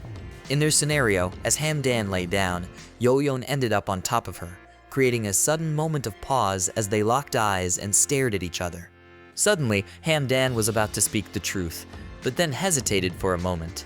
So she simply smiled at Yeoryung and told her that she was just thinking about sleeping, which made Yeoryung ponder for a moment. As she mentioned she was thinking about sleeping, Yeoryung took the initiative to turn off the lights. With the lights switched off, they both settled into bed shortly afterward. However, Hamdan couldn't fall asleep immediately after the lights were turned off because she couldn't help but dwell on something that was on her mind. Hamdan wondered why she couldn't sleep at that moment, especially when she had been so exhausted earlier and had wanted nothing more than to sleep. Then suddenly, she was startled when she heard Yeoryung speaking unexpectedly. As she turned to face Yeoryung, she saw the troubled expression on her face while she was sleep-talking. Hamdan quickly got up and pondered whether Yeoryung was having a nightmare because of her troubled expressions. Consequently, Hamdan leaned closer to Yeoryung's face, trying to observe what she would do or say in her sleep. Meanwhile, Yeoryung was indeed troubled, experiencing bad dreams as she mentioned Hamdan's name and pleaded with her not to leave. This surprised Hamdan as Yeoryung mentioned her name in her sleep, causing her to react with astonishment. In response, Hamdan tried to comfort Yeoryung. She held her hands and gently squeezed them, hoping to offer reassurance. As a result, Yeoryung was instantly relieved by Hamdan's comforting gesture. But Hamdan couldn't help but overthink the situation as she silently stared at Yeoryung, contemplating the events that had just unfolded. As she looked at Yeoryung, she couldn't shake the feeling that Yeoryung might have noticed by now that she was once again trying to distance herself from her. So Hamdan instantly felt sad and guilty because of Yeoryung, sensing the impact of her actions on their relationship. She contemplated that their friendship wouldn't have become so serious or intimate if she had let go of Yeoryung's hand sooner. Consequently, she remembered the time when she had thought that being Yeoryung's friend wasn't such a bad thing after all. And she thought that if the situation a year ago hadn't occurred, that thought probably wouldn't have changed. In this contemplation, what Hamdan feared wasn't the fact that she had been placed into another world. What she really feared was that if she ever genuinely thought of Ban Yeoryung as a good friend, she would disappear again. Hamdan lay down and contemplated that because of the fear of losing Yeoryung, if she ever thought of her as a friend, she had never shown her true feelings to Yeoryung. However, she suddenly realized that, based on Yeoryung's earlier sleep talking, it seemed like they both feared the same thing. Thinking that they both feared being left alone, Hamdan instantly felt sorry and squeezed Yeoryung's hand tighter, seeking to reassure her and affirm their bond. As time passed and she continued contemplating, she gradually drifted into a deep sleep, her thoughts finally giving way to rest. A while later, 4 days before the high school entrance ceremony. In his room, Chunyoung was absorbed in his computer, busy checking something as he continuously clicked the mouse. However, he suddenly flinched in that moment, reacting to something unexpected or startling. She suddenly saw the top results on the search bar on the internet, where his name was listed as the second most searched name, Model Yu-chan. He stared at it for a moment, but didn't have much of a reaction to it, appearing somewhat unfazed by the discovery. Shortly after, he grabbed his phone and dialed Hamdan's number. Quickly, Hamdan answered, so he asked if she had just woken up. Hamdan wondered why he asked, so she inquired about the reason behind his question. So Chunyoung asked if he could request a small favor, to which Hamdan instantly asked what it was. He asked if it was possible for her not to go on the internet for the next 3 hours. However, Hamdan lied about just waking up, as she was already on her laptop scrolling. On her laptop, she saw that Chunyoung was trending as a model, with details about him being prominently displayed. In the picture, Chunyoung was modeling like a wealthy businessman, exuding confidence and showcasing his good looks and physique. However, Hamdan had already turned on the internet and seen that Chunyoung was trending, but she couldn't admit it, so she lied and agreed with Chunyoung's favor. Then suddenly, as the call fell silent, she had a sudden thought that caught her attention. Shortly after, she asked Chunyoung what she would do for the next 3 hours if she couldn't go on the internet. Then, she pondered if he was going to keep her company during that time. Chunyoung also fell silent as Hamdan questioned him, leaving a moment of quiet between them. In that silence, he suddenly recalled a time when he had gotten into a heated argument with her, asking if they were really friends and demanding that she say something. So in response, Hamdan told him that even if she tried to explain, she believed he wouldn't understand. Recalling this, Chunyoung silently contemplated while Hamdan waited for his answer, the weight of their past argument hanging in the air. Suddenly, Chunyoung said that he would come over to her house, which surprised Hamdan. She stuttered as she told him that it's okay if he doesn't come, and then immediately regretted joking around. However, Chunyoung was persistent and reassured her that he would just keep her company, insisting on his decision to visit her. Shortly after, Chunyoung headed out to pick up some goodies to bring over to Hamdan's place. While waiting in line at the store, people around him whispered gossip, speculating whether he was a model or somehow familiar to them. Chunyoung promptly called Hamdan to ask what she would like, and she specifically requested a whole tiramisu cake instead of just a slice. So he informed the cashier that he wanted a whole tiramisu cake, to which she promptly replied that she would pack it right away. While purchasing the cake, he suddenly had Hamdan on his mind. He thought that Hamdan was already maintaining her distance from him. Suddenly, he remembered his picture that had gone viral on the internet, and he realized that if Hamdan saw it, she would definitely think differently of him. He resolved that he couldn't let her see it, no matter what. At the same time, while Chunyung hadn't arrived yet, she was browsing through the internet. In the article, she read that someone was reportedly dating Chunyung, and the article detailed his description extensively. As Hamdan read the article, she discovered that Chunyung was the son of a chairman, which instantly amazed her. She couldn't help but draw parallels between him and Jaiho. Suddenly, she entertained the thought of having someone like him as her friend. However, she couldn't help but think that the web novel she was in was filled with trash. She couldn't help but describe him as handsome, smart, athletic, a popular model, and the son of a chairman, a nearly perfect character. Hamdan shut down her laptop, feeling the need to hide the evidence of her internet browsing. She then pondered that the more she got to know Chunyung, the less he seemed real to her. Suddenly, she grasped the mirror beside her. She looked at her reflection and contemplated. Consequently, she noticed that her hair color was slowly getting lighter, prompting her to ponder whether it was the effect of living in the web novel world she was in. Then, she suddenly recalled what Chunyung had said about asking a favor for her not to go on the internet for the next 3 hours. So, she was dumbfounded recalling it. She sat quietly in her chair, pondering why Chunyung had asked her to do that. Subsequently, she considered that Chunyung might believe Hamdan would distance herself from him if she found out that he was trending on the internet. Continuing, Hamdan thought that Chunyung was worried that she would distance herself from him, just like she did with Yeoryung. Then, Hamdan wondered when Chunyung started to worry about that. Furthermore, 3 years ago at Jaijan Middle School, Hamdan was telling her friends that her mom had yelled at her yesterday. She explained to them that it was because she had eaten a fruit without removing the skin. However, Yoonhyung explained to her that it was because there were fruit flies, which is why her mom yelled at her. So, Hamdan got curious about what he said. So Yoonhyung elaborated further and said that during the summer, bugs tend to breed a lot, so she has to throw out her garbage right away and make sure to close the lid of her trash can. Everyone was mesmerized as he explained. Listening to him, Hamdan couldn't help but ponder how Yoonhyung knew so much information about it. Now that Hamdan thought about it, after Yoonhyung's mother had passed away, apparently, they knew that he does almost all the household chores himself. And ever since Yoonhyung's father started working at Chunyung's company as a reporter, Hamdan saw how Yoonhyung and Chunyung instantly became close friends. In the midst of this contemplation, Juin suddenly called out, running towards Hamdan. He greeted her with a smile, which Hamdan returned. Not long after, they became friends, and Juin started calling her mom. At first, Hamdan was surprised and taken aback a bit after Juin started calling her mom. However, she grew into that nickname as time passed, and thought that if it was someone other than Juin who called her that, she would have been grossed out. She wondered as she stared at Juin how she could say no to such a cute and adorable face, thinking that it's just too impossible to refuse. Continuing, she turned around and thought that compared to them, Juin was tolerable. Hamdan was describing Juin, who had an aura that made you not want to come near, and Chunyung, who looked cold even from a distance. So she thought that it seemed impossible to become friends with them. Especially, she thought that Chunyung was the hardest to befriend, as she had never seen him talk to another girl besides Yeoryung.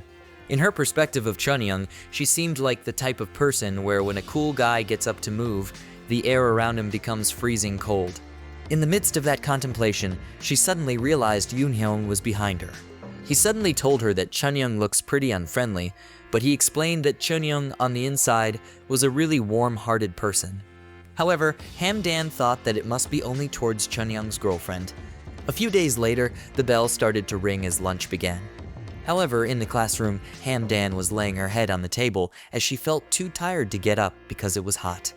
Hamdan apologized, saying she couldn't go with her as she had lost her appetite because of the heat. She then asked Yeoryung to buy her a pizza burger on her way back if she had time after lunch. Quickly realizing how weak Hamdan was feeling, Yeoryung moved faster and told Hamdan that she would be right back. After some time had passed, Hamdan remained with her head resting on the table, feeling isolated as she sat alone in the classroom. Glancing out the window, she observed the pleasant weather and appreciated the beauty of the day. Nevertheless, despite the agreeable weather, she couldn't help but wonder if her fatigue was due to the heat.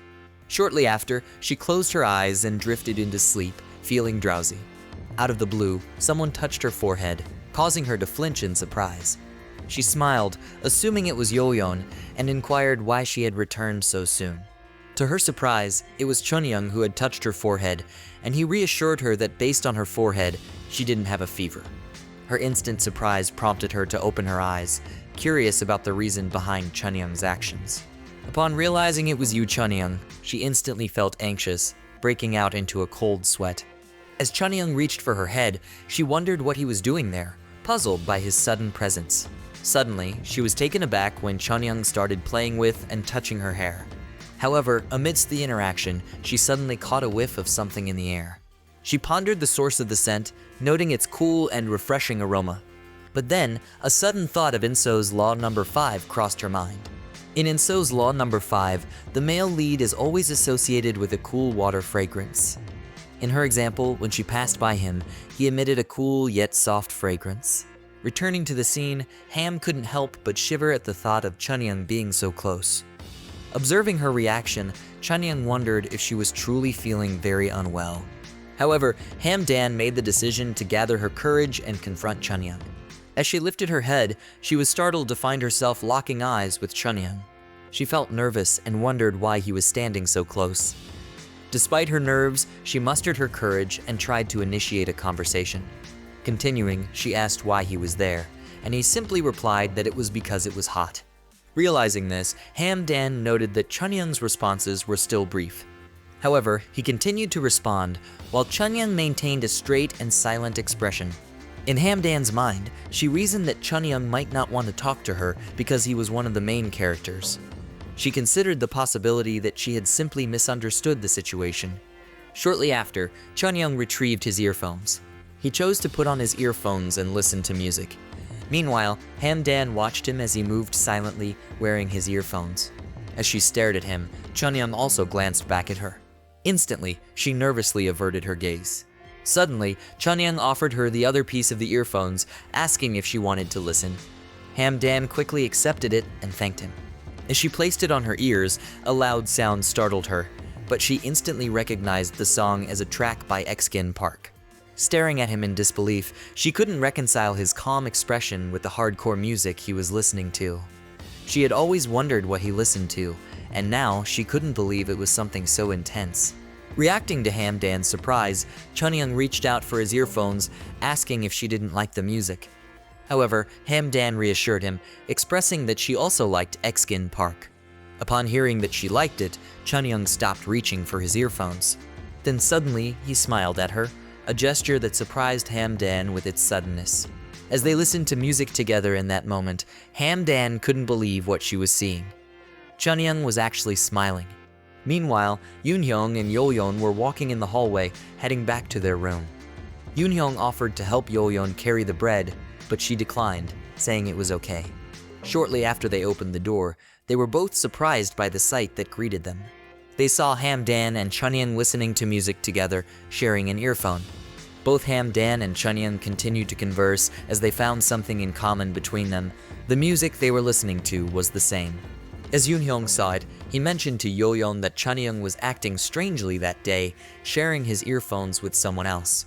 In Ham-dan's mind, Chunyoung, whom she never imagined she would ever speak to, unexpectedly approached her first, and they had been friends ever since. Later that day at Jeonjin Middle School, the students were all enjoying their free time after finishing their final exams. All of them were busy with their own activities and engaging in conversations with others. There were two girls gossiping about Ham-dan and Chunyoung. The reason for the gossip was that Ham-dan and Chunyoung were sitting together, listening to music and sharing an earphone. Shortly after, Ham-dan asked Chunyoung if he could fall asleep while listening to the music. Then she realized that Chunyoung was already asleep. Ham-dan couldn't help but feel awe at Chunyoung's appearance and accidentally glanced at him. However, she suddenly snapped back to the harsh reality of the situation. Chunyoung was instantly jolted awake, startled by the loud sound of a slap. He turned beside him and saw that Ham-dan had slapped herself, but she quickly assured him that it was nothing. While seated next to Chunyoung, Ham-dan encourages herself to stay focused, reminding herself that he plays the male lead in a web novel. Soon after, Chunyoung reclines once more and drifts off to sleep. So Hamdan suggested that he could sleep at his own desk, mentioning that he didn't want to rest his face on someone else's textbook. However, Chunyoung had already fallen into a deep sleep. Seeing his handsome face, Hamdan couldn't help but imagine that the owner of the textbook would treasure it as an heirloom. Suddenly, Hamdan's attention was caught when someone opened the classroom door. 3 girls from another class were standing at the door. So Hamdan became curious about why there were girls from another class there. The girls were gossiping and casting glances at someone inside the classroom. The girl in the middle clenched her fists and then mustered her courage. After a while, the girl suddenly walked towards Chunyoung, which surprised Hamdan. She stopped beside him and called his name, hoping to get his attention and wake him up from his slumber. She nervously started talking, but quickly asked if they could talk for a minute. The girl persisted in explaining that she had personally came to his classroom, specifically to pose a question to him. On the contrary, Hamdan suddenly grasped that the girl was engaged in an action that he suspected she was on the brink of undertaking. Hamdan immediately recognized that the girl was on the verge of confessing something significant. Despite her readiness to speak, Chunyoung remained sound asleep, completely unaware of any potential confession from the girl. In response, Hamdan endeavored to rouse Chunyoung from his deep slumber, perhaps in an attempt to facilitate the impending confession from the girl. However, Hamdan harbored the thought that Chunyoung might not awaken immediately upon falling asleep, thus prompting him to take action in trying to awaken his slumbering friend. So, in an attempt to rouse Chunyoung from his slumber, Hamdan opted for the method of gently tapping or patting his head. However, her endeavor was promptly halted as the girl swiftly slapped Hamdan's hand away. This unexpected reaction caught Hamdan off guard, causing her to flinch in surprise, as she hadn't anticipated such a swift and forceful response. As she glanced upwards, Hamdan found herself met with the intense and unwavering gaze of the girl, who was glaring fiercely in her direction. Suddenly, Chunyoung's eyes snapped open, interrupting the tense moment between Hamdan and the girl. Raising his head, Chunyoung couldn't help but wonder what was unfolding before him, perplexed by the atmosphere and interactions surrounding him. Abruptly, the girl broke the silence, announcing that she had something important to convey to Chunyoung. However, Chunyoung remained unresponsive, still in the process of fully awakening from his slumber, and not yet fully aware of the situation unfolding around him. With a sigh, Chunyoung suddenly reached for his earphones and handed them over to Hamdan, signaling his willingness to listen despite his initial grogginess. After standing up, Chunyoung suggested to the girl that they step outside to have their conversation in private. Nevertheless, even as Chunyoung proposed moving the conversation elsewhere, the girl persisted in glaring at Hamdan. Meanwhile, Hamdan couldn't help but feel puzzled and perplexed about what she might have done to elicit such a fierce and unwavering glare from the girl, prompting a sense of confusion and curiosity within her. Then, the girl turned her attention back to Chunyoung and instructed him to wait momentarily. They were taken aback when the girl unexpectedly declared that she would reveal what she wanted to say right then and there. As she made this declaration, it immediately captured the attention of those around them, prompting everyone present to turn their gaze towards Chunyoung, the girl, and Hamdan, intensifying the focus on their interactions and conversation. Shortly after her declaration, the girl audibly gulped, visibly displaying her attempt to muster the courage needed to articulate whatever message she had for Chunyoung. Suddenly, the girl confessed her feelings, admitting that she harbored romantic feelings for Chunyoung and earnestly requested that he consider starting a relationship with her. However, Chunyoung quickly responded with an apology. This response from Chunyoung left the girl in a state of shock, her eyes locking with his in a moment of intense and silent exchange as she processed his words. Feeling embarrassed and flustered, the girl clenched her fists tightly, her nerves evident as she nervously asked Chunyoung why he didn't reciprocate her feelings. However, Chunyoung maintained his silence, offering no response to the girl's inquiry, leaving the question of his feelings unanswered. Growing increasingly frustrated, the girl's anger bubbled to the surface as she demanded a response from Chunyoung, raising her voice and accusing him of despising her to the extent that he would publicly reject her in front of their peers. Despite the girl's escalating emotions and accusations, Chunyoung maintained his stance, offering the same apology once more. The disbelief was evident in the girl's expression as she struggled to come to terms with Chunyoung's repeated rejection. Shortly after, tears began to well up in her eyes. Consequently, overwhelmed by embarrassment and emotional distress, the girl hastily fled from the classroom. Chunyoung's classmates swiftly approached him, expressing astonishment at how he handled the situation of being rejected by a girl. However, as Chunyoung's classmate marveled at his response, Hamdan cast a glance at Chunyoung and noticed the sorrow etched on his face. One of their classmates remarked that now, following the events that transpired, it's unlikely that anyone would approach Chunyoung romantically for a while, considering the awkwardness and sensitivity surrounding the recent rejection incident.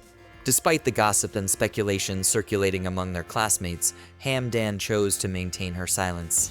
Hamdan made an attempt to defend Chunyoung, but despite her efforts, the general sentiment among their peers still leaned towards sympathy for the girl who had bravely confessed her feelings. She was taken aback when her classmates advised her to be careful. Hamdan then acknowledged her cautious nature with a knowing look. She clenched her fist tightly, a familiar gesture signaling her deep in thought. Once again, a realization dawned on her, prompting a shift in her perspective as she pondered the complexities of the situation. She suddenly realized that Chunyoung, her friend, is one of the male leads in the web novel she was immersed in. Later, she remembered the girl who glared at her as if she wanted to harm her simply because she and Chunyoung sat next to each other and listened to music. So she concluded that Chunyoung would never be interested in a minor character like her. Out of the blue, she recalled the moment when Chunyoung first approached her. With that, something suddenly clicked in her mind, and she had a realization. Reflecting on their initial meeting, she now pondered why Chunyoung had approached her first. She felt a sense of curiosity, especially considering that in the web novel they were in, Hamdan was portrayed as just a normal, minor character. This made her genuinely wonder why he had approached her in the first place. And what's more, at that moment, Chunyoung had also smiled at Hamdan, which was the first time she had ever seen him do so. So Hamdan felt a little flutter in her heart and became nervous around Chunyoung at that moment. Lost in her thoughts about their encounter and the parallels to the web novel, Hamdan was suddenly startled when Chunyoung unexpectedly reached for her phone, catching her off guard with his sudden action. He broke the silence by asking if she wants to go to the convenience store, causing Hamdan's heart to skip a beat as she stared at him. After making their purchases at the store, they stepped outside and found themselves drawn to watching other students engage in sports activities. They settled down side by side, sipping their drinks in comfortable silence, enjoying each other's company amidst the vibrant energy of the sports activities unfolding before them. Chunyoung let out a sigh of contentment as he took a sip from his drink. Hamdan glanced at Chunyoung and couldn't help but notice the fatigue etched on his features, prompting a flicker of concern to cross her mind. So Hamdan found herself pondering what she could possibly say to alleviate Chunyoung's weariness and perhaps offer some comfort or support in this moment of quiet companionship. However, a sudden realization hit her. As a character in the web novel, she didn't have the right to engage with the male lead. Despite this, as a friend, Hamdan decided that she would simply offer her silent presence and support by sitting quietly next to Chunyoung. Then, in that moment of shared silence and companionship, Hamdan couldn't shake the feeling that she held a special place in Chunyoung's life. Meanwhile, Chunyoung opened his mouth, as if prompted to say something, breaking the tranquil silence that enveloped them. Then, in a sudden and unexpected turn, Chunyoung voiced his feelings, confessing that he liked her. This confession took Hamdan completely by surprise, rendering her momentarily speechless as she grappled with the unexpected revelation. Amidst the backdrop of a gentle breeze and pleasant weather, the sudden confession created an undeniable awkwardness between them, their emotions swirling amidst the unexpected turn of events. This unexpected confession left Hamdan momentarily lost in a whirlwind of thoughts and emotions as she attempted to process the significance of Chunyoung's words. After collecting her thoughts, Hamdan turned her gaze towards Chunyoung, silently searching for a glimpse of understanding or reassurance in his eye.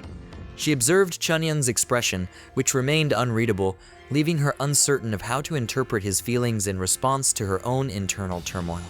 In the midst of the awkwardness enveloping them, Hamdan entertained the thought that perhaps Chunyoung's words weren't truly a confession. However, Chunyoung quickly clarified that he perceived Hamdan's lack of any apparent special interest in him as the reason why he developed feelings for her. While Chunyoung explained his perspective, Hamdan listened attentively. Chunyoung continued, expressing that Hamdan's apparent lack of expectations or demands on him allowed him to feel comfortable and at ease in her presence, which contributed to the development of his feelings for her. Yet, despite Chunyoung's heartfelt explanation, Hamdan remained silent. As the tension between them lingered, the rhythmic sound of basketballs bouncing and the shouts of the other players filled the air. Both Chunyoung and Hamdan were acutely aware of the palpable awkwardness that hung between them in that moment. For a brief moment, Hamdan entertained the idea that Chunyoung approached her because he was genuinely drawn to her as an individual, pondering the reasons behind their burgeoning friendship. However, those contemplations were swiftly shattered when he unexpectedly confessed his true motives, leaving Hamdan feeling foolish and disillusioned. Hamdan was aware of Chunyoung's intentions from the beginning but chose to feign ignorance. Apart from Ban Yeoryung, she understood that to him, the feelings of other girls were bothersome. After some time, Hamdan and Chunyoung returned to the classroom after the confession. While walking behind Chunyoung, she couldn't help but ponder on some thoughts. She entertained thoughts about the possibility of developing feelings for Chunyoung and wondered about the consequences if she did. Suddenly, Chunyoung turned around, sensing that Hamdan was staring at him, and noticed her gaze. Hamdan nonchalantly acted as if it was nothing, smiling at Chunyoung and assuring him that there was no issue. Despite her response, Chunyoung continued to gaze at Hamdan, his eyes fixed on her. Feeling awkward and sensing the tension, Hamdan found relief in the thought that she currently harbored no romantic feelings for Chunyoung. She pondered whether this would remain true in the future. 3 years later in the present, Hamdan, who had fallen asleep while waiting for Chunyoung, suddenly regained consciousness upon hearing a knock. Quickly standing up, she brushed her face, realizing that she had unintentionally fallen asleep. As she was about to get up, she realized that Chunyoung was the one knocking. Suddenly, she paused for a moment, touching her chest. Instantly snapping back to reality as the knock persisted, she wondered if this particular knocking was indeed Chunyoung's style. Quickly, Hamdan walked to the door, irritated that Chunyoung consistently ignored the doorbell and opted for knocking whenever he visited. As she opened the door, she saw Chunyoung removing his hat.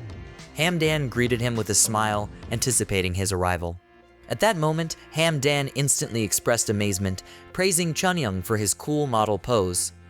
This caused Chunyoung to flinch as he removed his mask.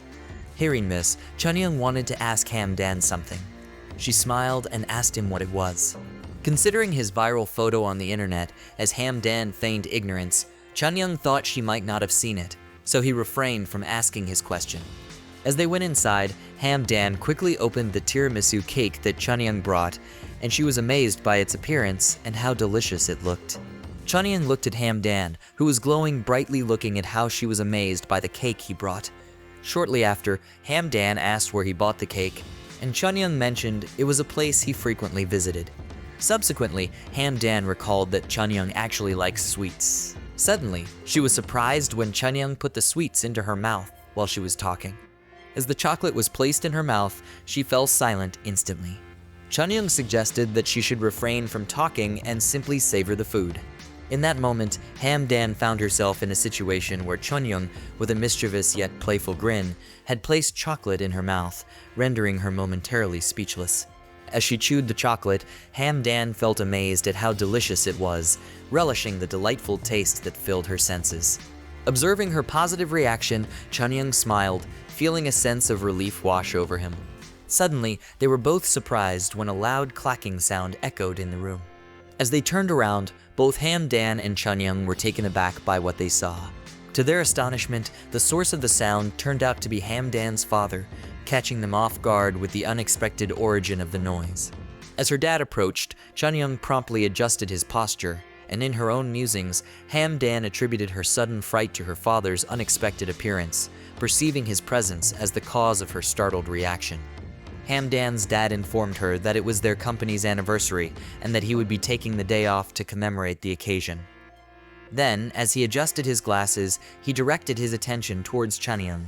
Chunyoung greeted him warmly, as Hamdan's father recognized him as the model he had seen before, and acknowledged him with a respectful greeting.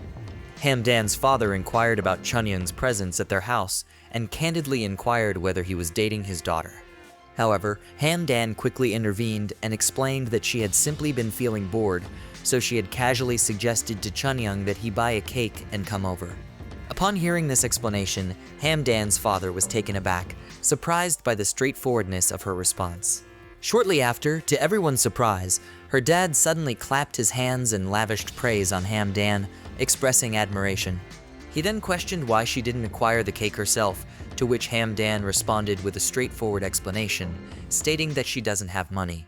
Continuing in a playful manner, her dad teasingly remarked to Chunyoung that despite her seemingly innocent appearance, his daughter could actually be quite intimidating or formidable in certain situations.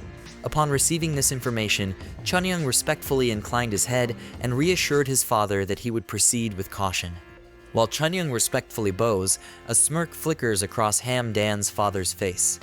As Chunyoung begins to depart, he maintains his bow, a gesture reflecting both his reverence and commitment to caution. After his father's departure, Hamdan's irritation began to simmer within him. Suddenly, Chunyoung emitted a small chuckle, the unexpected sound breaking the tension in the air. Hamdan's anger flared at Chunyoung's laughter, interpreting it as a dismissive response to his own feelings. However, Chunyoung quickly clarified, explaining that the amusement stemmed from finding Hamdan's father's behavior rather funny. However, Hamdan simply glanced at Chunyoung with an irritated expression, silently conveying his annoyance at what he perceived as a lack of understanding or empathy. Consequently, Hamdan expressed his frustration to Chunyoung, questioning how he could simply sit there without taking action. He urged Chunyoung to speak up, emphasizing that he should have vouched for her.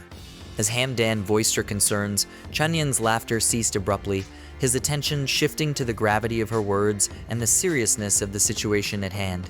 He suddenly fell silent, the weight of Hamdan's words sinking in and causing him to reflect deeply on his actions and responsibilities in the situation. Then, in a sudden change of demeanor, Chunyoung leaned in closer to Hamdan, his tone earnest as he directly asked her if she was trustworthy. Chunyoung's gaze intensified as he locked eyes with Hamdan, a silent yet potent exchange of emotions and unspoken understanding passing between them in that moment of shared intensity. Suddenly, a thought flashed through Hamdan's mind, prompting her to pause and consider a new perspective. She suddenly realized that she had overlooked the significant argument she had with Chunyoung, a realization that added a layer of complexity to their current interaction and potentially shed light on the underlying tensions between them. A month prior, Hamdan found herself reclined on her bed, engaged in a conversation over the phone with someone. Hamdan was recounting to Minji how fortunate she felt that her school didn't have any 4 heavenly kings, expressing a sense of relief or gratitude at not having to deal with the challenges or conflicts that such individuals might bring. A few months back, Hamdan's friend Minji transferred to a unique school where, notably, the notorious 4 heavenly kings were absent. She confided in Minji during their phone conversation about feeling exhausted from interacting with individuals who were unrealistically good-looking. Meanwhile, Yeoryung and the others were outside, enjoying their meal, and Yeoryung took the initiative to ask Chunyoung to bring some food to Hamdan. In response to Yeoryung's request, Chunyoung swiftly made his way back to the room, perhaps with a sense of urgency or determination to fulfill the task and attend to Hamdan's needs. Just as Chunyoung was about to knock on the door, he suddenly froze in place, his ears catching the sound of Hamdan's voice on the phone. His heart skipped a beat as he overheard her confessing to someone that she felt jealous. Chunyoung's breath caught in his throat as he listened intently, his heart sinking at the sound of Hamdan's voice, expressing her misery and desire to transfer schools. At that moment, a myriad of emotions swirling within him, Chunyoung made a decision. As Chunyoung entered the room, Hamdan flinched slightly, her sudden movement betraying a hint of surprise or discomfort at his unexpected arrival. Chunyoung entered the room, carrying a plate of pancakes. Hamdan's surprise was palpable as she fumbled and accidentally dropped her phone. As the phone lay on the ground, Minji's voice echoed through the receiver, filled with concern as she anxiously asked Hamdan if she was all right, unaware of the scene unfolding in the room. As Chunyoung carefully set the plate of pancakes on the table, he turned to Hamdan with a gentle yet inquisitive expression, seeking clarification as he asked her what she meant by her earlier words. With a furrowed brow and a tone tinged with worry, Chunyoung inquired if someone had been bothering her, his gaze fixed on Hamdan, who avoided meeting his eyes. In response, Hamdan rose from her seat and turned to face Chunyoung directly. Suddenly, Chunyoung's voice broke the silence, his inquiry hanging in the air as he directly asked Hamdan if they were even friends. In Hamdan's mind, she grappled with conflicting feelings. While she considered Chanyeong a friend, she couldn't shake the persistent desire to escape the novel world they were entwined in and return to her own reality. Hamdan's perception of their situation weighed heavily on her, as she couldn't shake the feeling that everything seemed like a puppet show, where she and others were merely players following a predetermined script. As a result, she felt like she was losing her mind. Hamdan expressed to Chanyeong her hesitation to confide in him, explaining that even if she were to share her feelings, she believed he wouldn't fully grasp or comprehend the depth of her emotions. As Hamdan voiced her doubts, Chanyeong interrupted with a question, probing whether she had ever considered him as a friend. Hamdan was taken aback by Chanyeong's question, her surprise evident in her widened eyes and slightly parted lips. Meanwhile, Chanyeong's expression betrayed a mixture of concern and apprehension. Observing Chanyeong's worried expression, Hamdan was caught off guard, her own emotions swirling as she struggled to find the right words to respond. Chanyeong left without answers, and in the blink of an eye, the month before the graduation trip passed by without Hamdan and Chanyeong exchanging a single word or call. Then, after a moment of contemplation, Chanyeong made the decision to break the silence and speak up. However, despite his initial resolve, Chanyeong found himself grappling with uncertainty about how to articulate his thoughts. But Chanyeong confessed that Hamdan's outward appearance of friendship had deceived him, unaware of her true desire to transfer schools, leading to a moment of realization about the depth of their misunderstanding. So he simply asked Hamdan how he could trust her, reflecting the growing doubts and uncertainty in their relationship. Consequently, Hamdan found herself at a loss for words, uncertain of how to respond to Chanyeong's question, her mind racing as she grappled with the weight of his doubt. After Chanyeong asked an awkward question, they both gazed intently at each other. Hamdan wanted to respond to his question, but she paused for a moment, hesitating. In response, she hesitated to answer him, so instead, she simply turned away to avoid Chanyeong's gaze. As both individuals remained silent, an awkward atmosphere enveloped them, characterized by a palpable tension that filled the space around them with an uneasy stillness. However, Chanyeong let out a sigh, as if gathering the courage to break the silence and finally speak up. Shortly thereafter, he shifted in his seat, mustering the resolve to rise, and informed Hamdan that he would be taking his leave. As Chanyeong stood up, wore his jacket, he turned to Hamdan and confessed that sometimes in her presence, he found himself contemplating the foolish mistakes he might be making. As Chanyeong departed, Hamdan simply gazed at him, his departure leaving her lost in thought. Even after he left through the door, she remained seated, her thoughts lingering on the encounter with Chanyeong. She found herself reflecting on the moment when Chanyeong had posed the question about whether she considered him a friend, a query that had injected a layer of complexity into their relationship thereafter. Moreover, she also reminisced about the occasion when Chanyeong had bared his heart to her, confessing his feelings in a moment that lingered vividly in her memory. Seated in contemplation, lost in her thoughts, she found herself pondering the profound question of what, to her, truly defined the essence of friendship. In her thoughts, Hamdan feared damaging whatever friendship she had with Chanyeong, worried that perhaps their bond only existed because she didn't annoy him. Amidst that contemplation, Hamdan felt a sense of relief wash over her as she acknowledged that she did not harbor romantic feelings for Chanyeong. While lost in thought, Hamdan was suddenly interrupted by the sound of her phone ringing. As she glanced at her phone, she noticed that Yoon Jae-ho was calling, prompting her to wonder about the suddenness of his call and the reason behind it. Deciding to answer the call, she lifted the phone to her ear and greeted Yoon Jae-ho with a warm hello. She was taken aback by the unexpected sweetness in Yoon Jae-ho's greeting, a departure from his usual demeanor that caught her off guard. On Yoon Jae-ho's end, Hamdan inquired if there was someone else beside him, sensing the sudden change in his tone to be oddly sweet. Hamdan couldn't help but shiver with goosebumps at the unexpected sweetness in Jae-ho's demeanor, prompting her to playfully chide him to stop acting out of character and get straight to the reason behind his call. Suddenly, Jae-ho disclosed to her that he had heard she was feeling stressed. Upon hearing this statement, Hamdan couldn't help but flinch. Hamdan took a moment before responding, asking Jae-ho what he meant by saying she was stressed. In reality, she couldn't help but wonder how he knew about her stress in the first place. Suddenly, Jai-ho revealed that Yeoryung had mentioned to him that Hamdan was stressed because she had used up all her allowance and couldn't go anywhere during the summer. This revelation left Hamdan dumbfounded, as she had expected Jai-ho to be aware of the precise reason behind her stress.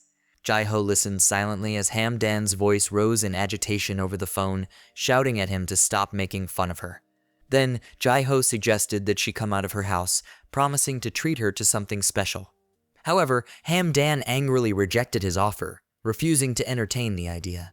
Yoon Jai-ho sat across from Hamdan in silence, his gaze fixed on her as he observed her with a thoughtful expression.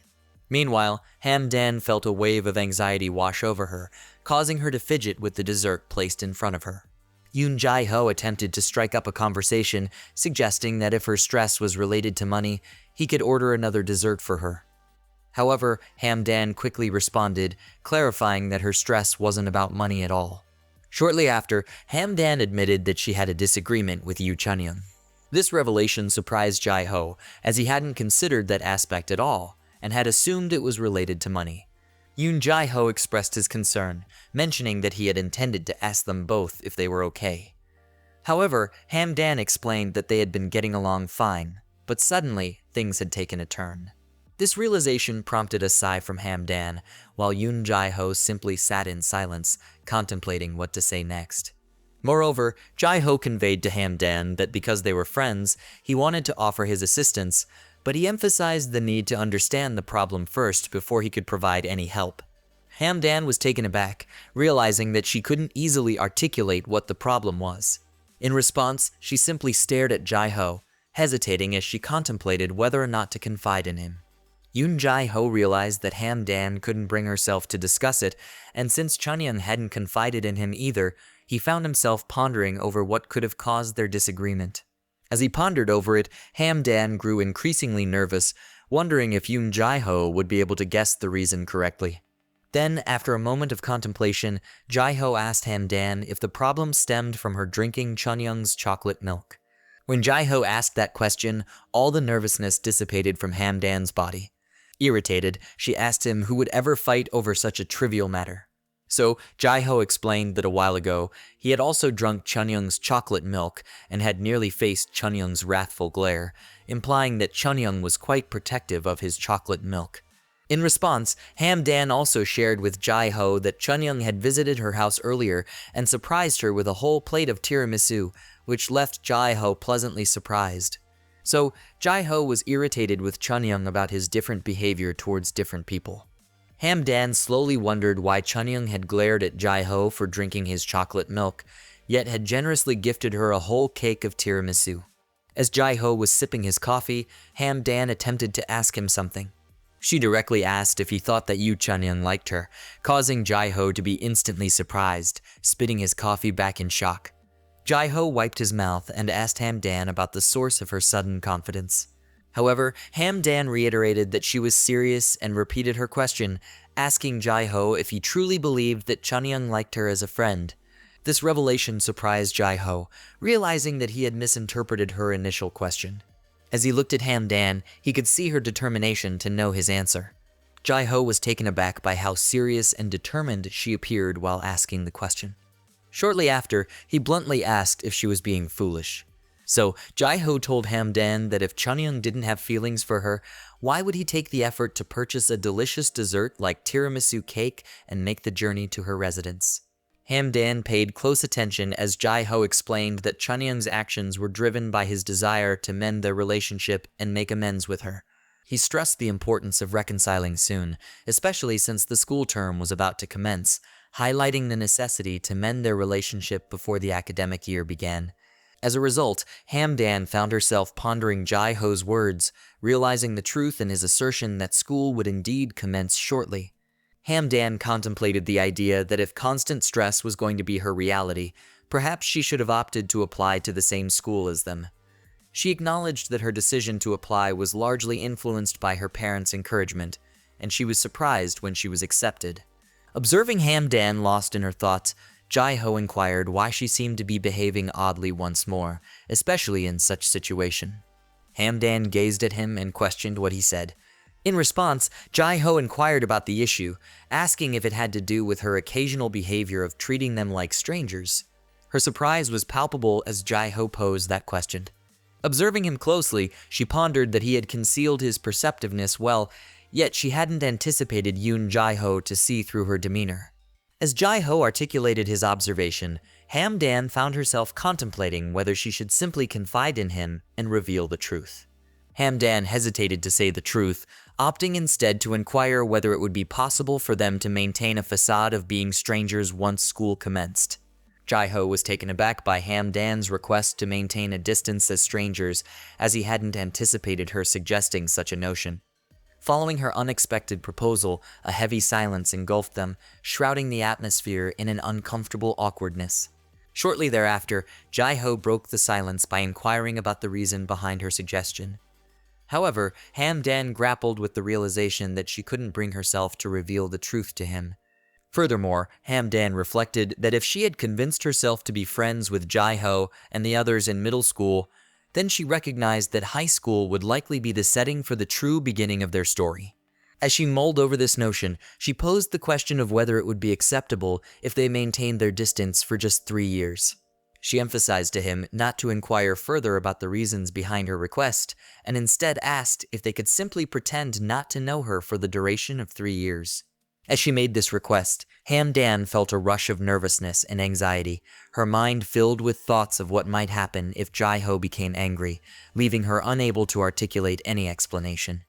However, Jae-ho suddenly posed the question if her request was connected to her fight with Chunyoung. Hamdan was taken aback by Jae-ho's accurate guess, and she admitted that it was indeed related to her conflict with Chunyoung. She couldn't help but wonder why Jae-ho always seemed to guess correctly. On the other hand, Jae-ho pondered whether Hamdan's reluctance stemmed from her aversion to being the center of attention. As he gazed at her, he couldn't help but wonder why Hamdan appeared fixated on leading an average life. The question that lingered in his mind was why she would go to such great lengths to achieve it. Observing her closely, it was evident that Hamdan appeared anxious and apprehensive, her expression betraying a sense of worry and nervousness. Jae-ho, too, felt a surge of worry coursing through him, leaving him unable to conjure up any words to break the tense silence that enveloped them. And then Jae-ho clarified if their agreement to pretend was solely restricted to their interactions within the school environment, which prompted Hamdan to ponder further. She was surprised by his willingness to accept her proposal, but he quickly reassured her by explaining that their agreement was applicable only within the confines of the school. Jae-ho urged Hamdan not to ignore his messages or calls and assured her that he would continue to visit her house whenever he desired. As they both reached a mutual understanding, Jae-ho inquired about Hamdan's strategy for persuading the others, expressing concern that Ju-in might become emotional, while Yoon-hyung would likely employ his intimidating interrogation tactics with a sly grin. Upon mentioning Chunyoung and Yeoryung, Hamdan was taken aback and found herself at a loss for how to handle their reactions. In response, Jae-ho teased her with a smirk, suggesting that she should handle the situation herself. Hamdan, feeling overwhelmed, jokingly thanked Jae-ho with a hint of tears in her eyes for his counsel, acknowledging the underlying humor in their exchange. Understanding Hamdan's emotional state, Jae-ho couldn't help but think that she must have a valid reason for suggesting their arrangement. Moreover, Jae-ho encouraged Hamdan to reconsider whether her proposal was truly the best option, suggesting that she take some time to reflect on the situation. So, Hamdan affirmed to Jae-ho that she would indeed take his advice into consideration and rethink her decision. After some time had passed, Hamdan returned to her house, took a seat, and glanced at her phone, contemplating the events of the day and the conversations she had with Jae-ho. She opened her messages and noticed that Ju-in had sent her a message. Feeling a sense of urgency, she promptly responded to Ju-in's message, although she couldn't shake the feeling that disclosing her situation to them would be a challenging task. Hamdan's anxiety heightened, leaving her feeling overwhelmed and unsure of what course of action to take next. Particularly regarding Ju-in, with whom she shared a close bond, Hamdan hesitated to confide in him, recognizing that it wouldn't be an easy task. Instead of typing out the message, she found herself unable to bring herself to do so, and instead found herself consumed by overthinking the situation. Time passed slowly, and before she knew it, it was the 1st of March, with heavy rain pouring outside, adding to the somber atmosphere. The sound of the ticking clock echoed through the silent room, adding to the palpable sense of stillness that hung in the air. On that night, Hamdan's troubled expression was evident even as she slept, her face contorted in distress as if she were experiencing a nightmare. She dreamt of others doubting her story about traveling to another world, a scenario that filled her subconscious with unease and uncertainty. She feared that her friends might hold it against her for not disclosing the truth earlier, despite the fact that they considered her a friend. In her dream, even Yeoryung was questioning Hamdan's identity, casting doubt on whether she truly was the person they believed her to be. This is the point in Hamdan's dream where she felt her friends truly distancing themselves from her, a fear that haunted her the most, as it symbolized her deepest anxieties about losing their trust and support. Suddenly, she was jolted awake from the nightmare, her heart pounding with fear, breaking into a cold sweat as the remnants of the unsettling dream lingered in her mind. She glanced around and noticed that it was nighttime, and the rain outside had finally stopped. Quickly, she sat up, feeling a mixture of curiosity and surprise coursing through her. She rushed to her window and eagerly flung it open. However, she was taken aback by the absence of rain, as she was certain it had been pouring just moments ago. Yet, to her astonishment, there was no trace of it now, leaving her puzzled and bewildered by the sudden change in weather. This left her feeling thoroughly confused. As she turned around, her gaze fell upon something unexpected. To her surprise, she noticed that her uniform was different, causing her to furrow her brow in confusion as she tried to make sense of the sudden change. She observed that the uniform hanging in her room was brown, unlike the uniform she typically wore at Jeonjin School, which further deepened her confusion and unease. This sudden change startled and scared her, causing her heart to race with a mixture of fear and surprise. As her heart continued to race, she quickly grabbed her phone and checked the date and time. Without wasting a moment, she dialed Yeoryung's number. As she attempted to contact her, her heart rate increased even more, pounding in her chest with a rapid intensity that mirrored her growing anxiety. Much to her astonishment, the number she dialed was not in service, deepening her sense of bewilderment and adding another layer of mystery to the peculiar situation she found herself in. Later on, Hamdan settled down in the corner of her room, unsure of how long she had been there as time seemed to slip by unnoticed. She remained seated, wrapped up in her own thoughts, surrounded by a hush of quietness. All of a sudden, the sound of raindrops hitting the window caught her attention, prompting her to swiftly cast a glance outside to see the rainfall. And there, with a confirmed view, she was now certain that indeed it was raining outside. Seeing the rain outside piqued her curiosity, prompting her to glance down at her uniform. To her surprise, as she looked down, her uniform underwent a transformation, reverting back to the one she used to wear during her time at Jeonjin Middle School. In a flurry of nerves, she hastily reached for her phone, her hands trembling with anticipation. With an anxious gaze, she peered at her phone screen, her heart pounding with nervousness. She checked her phone and saw the time and date displayed on the screen. As she unlocked her phone, she noticed a missed call from Yeoryung at 3 a.m. Upon seeing the missed call, Hamdan came to the realization that what she was experiencing wasn't a dream. She had indeed returned to her own reality. Now, she found herself once more in the world of web novels, where she was certain that it had been raining at that moment.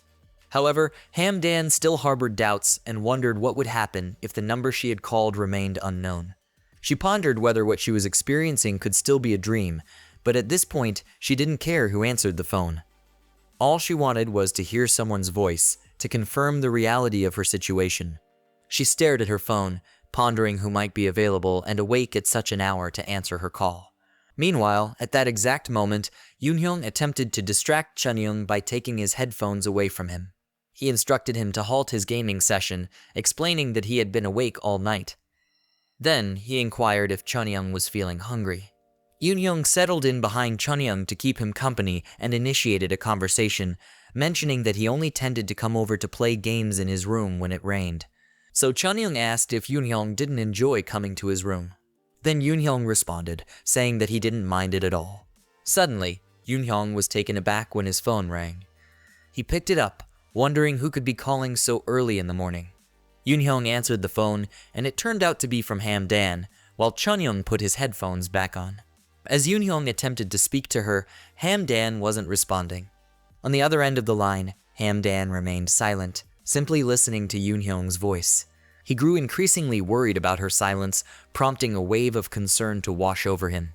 Yoonhyung rose from his seat and climbed onto the bed, leaning closer to the phone as he asked Hamdan what was wrong. He inquired if she was crying, his voice laced with concern. Finally, Hamdan spoke up and reassured him that she wasn't crying. Then she asked if he was busy, her voice carrying a hint of uncertainty.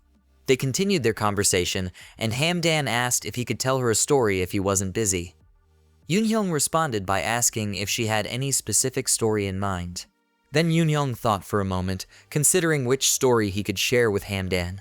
Suddenly, he noticed the sound of rain outside, interrupting his thoughts. Meanwhile, Chonyoung continued playing his game, immersed in the virtual world. Unfazed by the rain, Yoonhyung began to weave a story about a particular rainy day, drawing parallels to the current weather outside. Yoonhyung reminisced about being 5 years old at that time, recalling how vividly he remembered his dad carrying him to the window to gaze outside at the rain. On that particular day, Yoonhyung's mom was preparing for a trip with her friend.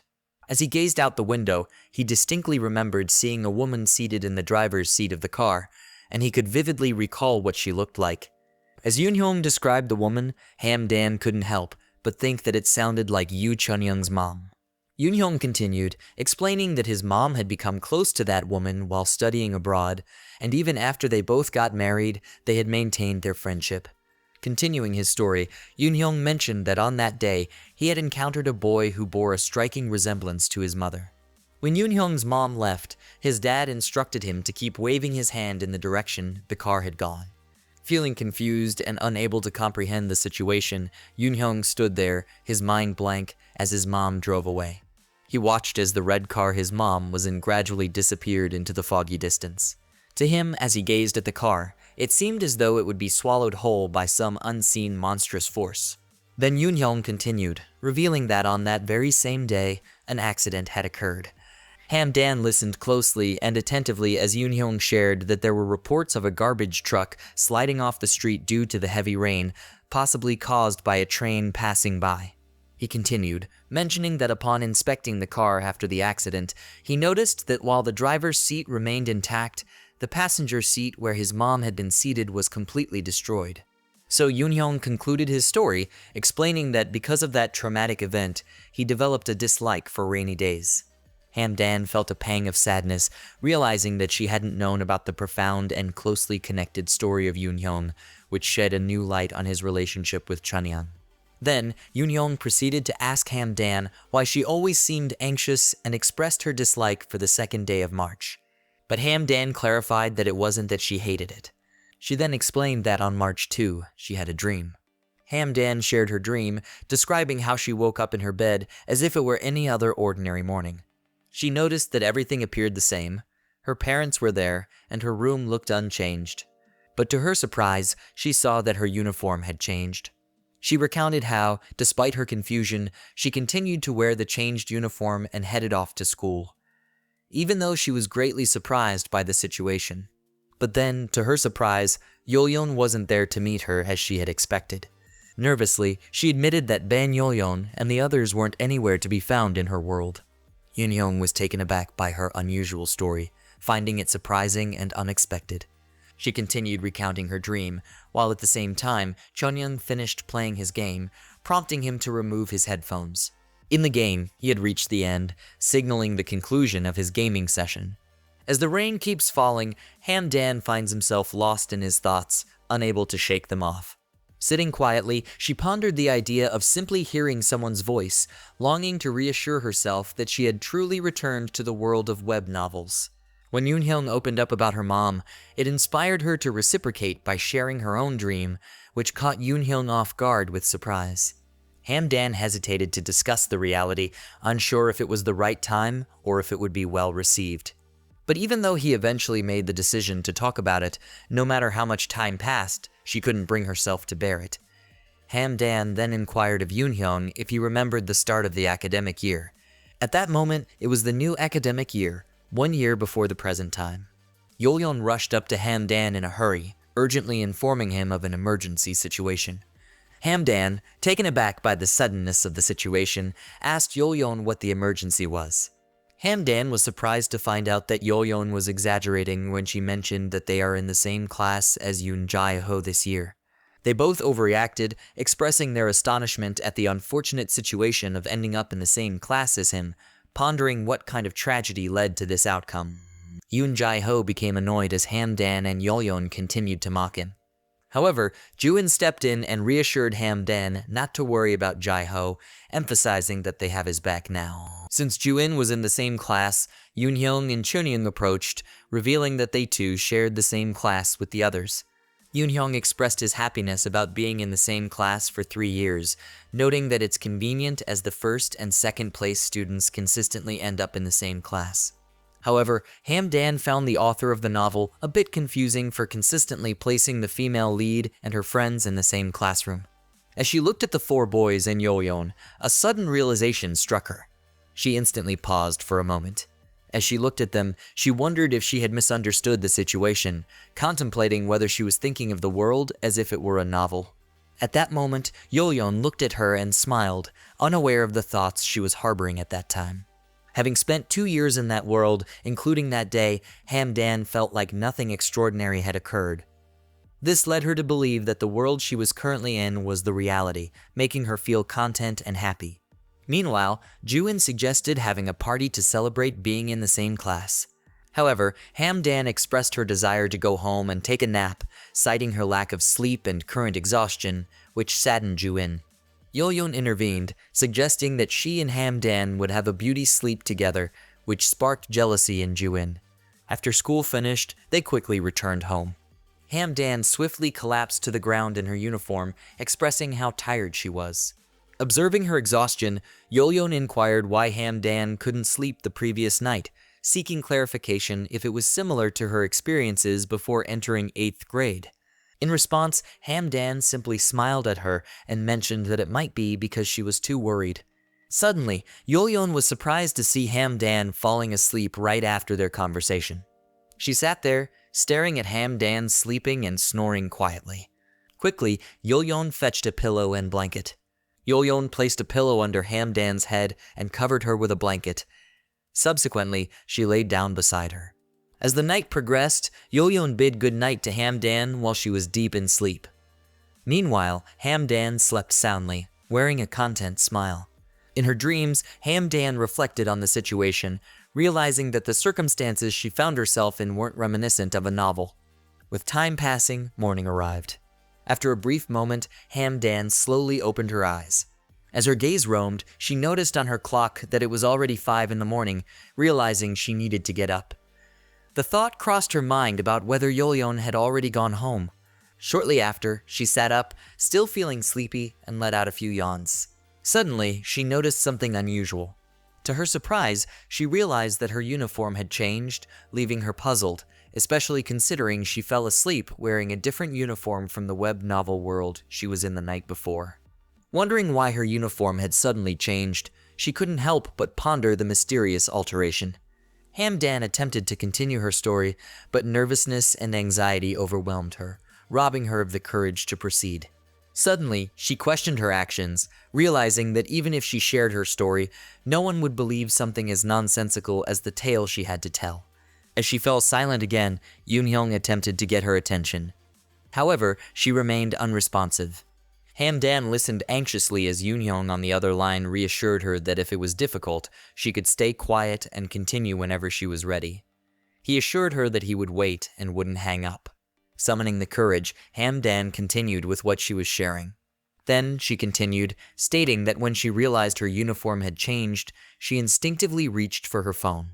Looking at her phone, Hamdan felt relieved to see Ban Yeoryung's phone number still saved. Feeling a mix of curiosity and unease, Hamdan was perplexed by the presence of Yeoryung's name on her phone despite the change in her uniform, unsure of how to process the unusual situation. Due to that, Hamdan promptly tried to call Yeoryung. Much to her surprise, she informed Yoon-hyung that the number appeared to be unknown. This revelation left Yoon-hyung equally puzzled, wondering about the unexpected situation. Continuing her narrative, Hamdan expressed her surprise and struggled to believe the unexpected turn of events. Immediately grasping the urgency of the situation, Hamdan swiftly moved and broke into a run, rushing outside to address the unfolding events. So she quickly ran outside, heading towards Yeoryung's house. She hurriedly pressed the doorbell, shouting and calling Yeoryung's name in earnest. Shortly after, the door opened, and she anticipated that Yeoryung would be there to greet her. To her surprise, it wasn't Yeoryung who answered the door, but another person who complained about the noise and inquired about what she needed. Instantly surprised, she found herself unsure of how to react in that moment. Quickly, she wondered who the woman was who greeted her and then asked if Yeoryung was home. However, the woman clarified if she was asking for someone named Yeoryung, and it seemed like she didn't know anyone by that name. In that moment of realization, it dawned on Hamdan that the woman at the door was unfamiliar with the name Yeoryung, leading her to understand that she might be in an entirely different place or reality altogether. The revelation left her bewildered, grappling with the inexplicable circumstances surrounding her. Hamdan persisted in explaining to him that she too attempted to contact them, yet they were not responding. She kept trying repeatedly, mentioning that 3 of their phone numbers were unknown, and when she dialed Yoonhyung's number, a different person answered and scolded her. This unexpected event left Hamdan shocked and unsure of what to do next, especially since the world of the web novel she was immersed in had disappeared. As a result, she fell into a state of silence, contemplating her next course of action. Out of nowhere, Hamdan became determined to confirm the truth of the situation and swiftly took off running, intent on verifying if she had indeed returned to reality. She dashed off, choosing to head straight to Yoon Hae-ho's home as it was the nearest option, all in her quest to make sure of her current reality. Upon arriving at Jae-ho's house, she was immediately frozen in place by what she saw. What lay before her eyes was so unbelievable that she couldn't trust her senses, leaving her utterly surprised and bewildered. Hamdan insisted that she was absolutely certain Jae-ho's house was supposed to be there, describing it as unmistakably big with a garden surrounding it. Confronted with this sight, she found it impossible to believe what was before her very eyes.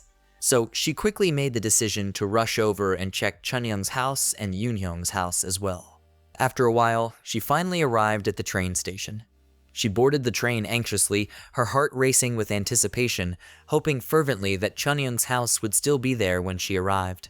As she disembarked, she sprinted with haste, her sweat palpable as she pushed herself forward. However, to her great disappointment, Chunyoung's house was nowhere to be found. Instead, there was a building under construction in its place. This discovery left her feeling disappointed and filled with anxiety. However, she didn't let it deter her, choosing instead to press on to the next house in order to confirm her suspicions. As she pressed forward, Hamdan continued on her journey, wearing only slippers on her feet. Despite growing tired, she persisted in running. To her surprise, she spotted a house that bore a striking resemblance to her friend's residence. In that moment, she caught a glimpse of Juin's house. She remembered Juin mentioning that it was his home. As this memory flooded back to her, she felt a wave of sadness wash over her, and she came close to tears. Quickly, she sprinted towards the door and decided to ring the doorbell. However, nerves gripped her tightly, and her heart raced as she hesitated to ring the doorbell, recalling a certain scenario that made her apprehensive. She remembered the time she went to Yeoryung's house and was unexpectedly greeted by someone she didn't know. So she began to doubt whether someone else might answer the door once again, just like what happened before. However, despite her doubts, she couldn't shake off the lingering urge and thoughts to ring the doorbell, determined to confirm the situation once and for all. And if someone else did answer the door, she reasoned to herself, it would mean that Yeoryung and the others didn't really exist after all. However, despite her reasoning, she still hesitated, unsure of what she might find beyond that door. After some time had passed, the hours ticked by, and before she knew it, it was already noon. Hamdan sat down on the side of the house, wrapping herself up in front of it. She sat there quietly, feeling lost and unsure of what to do next, completely unaware of the passing time. As she sat there, unable to do anything else, Hamdan couldn't help but feel tears welling up in her eyes at the overwhelming situation she found herself in. Suddenly, someone tapped her on the head. As she turned to look, everything seemed blurry at first. But after a moment, her vision cleared, and she realized it was Juin standing there, looking at her with a mix of worry and concern. She was taken aback to see Juin, and to her surprise, she noticed that her own uniform had also changed suddenly. Then, Juin grew even more concerned and asked if she was lost. After a while, they were all gathered together, with Yeoryung tending to Hamdan's injured feet, while Chunyoung scolded Hamdan for getting lost. Yeoryung's eyes welled up with tears as she carefully applied bandages to Hamdan's injured feet, her emotions clearly evident. Meanwhile, Chunyoung, though clearly worried, remained silent, his concern hidden beneath a mask of stoicism. Then, Juin approached, showing Hamdan the map he had drawn. Juin advised her to refer to the map next time, assuring her that she would never get lost again. This surprised Hamdan, leaving her unsure of how to react. Moreover, Juin emphasized that he had even drawn it in more detail than the satellite map, underscoring the effort he had put into ensuring its accuracy. With this, Hamdan smiled as she received it. And then suddenly, she laughed and displayed a smile, expressing her gratitude towards him. As she laughed, it made everyone worried at first, but then they also felt relieved knowing that she was safe. Shortly after, she stood up and reassured the others that she felt fine. She then informed them that she would be heading home now. However, as she stood up, she felt pain in her feet, causing her to stumble, which made Yeoryung worry. However, just as she was about to fall, Jaiho thankfully caught her. Then Jaiho attempted to scold her for what she did. Jaiho was furious, scolding her and asking if her phone was just an accessory. He questioned why she sat in front of someone's house like an idiot instead of calling for help. This made Hamdan pause for a moment, unsure of how to react. Going back, Hamdan asked Yeoryung if she was an idiot. She emphasized how she couldn't call him if they weren't all reachable. On the other end of the line, Yeoryung was surprised and didn't know what to say as Hamdan's story felt true to him. Hamdan started crying and explained that she sat in front of the house because there was nothing else she could do. Suddenly, Yeoryung was surprised when the call was cut off. He wondered if the call was cut off or if Hamdan hung up. Then, he wondered if it was because she didn't want her crying to be heard. Shortly after, Yeoryung turned around to Chunyoung. He asked if Chunyoung heard everything about what they talked about. Then Chunyoung clarified and said that he heard it. So, Yeoryung asked for his opinion on what he thought about Hamdan's story just now. They continued to converse, and Yeoryung expressed to Chunyoung that Hamdan's story was hard to believe.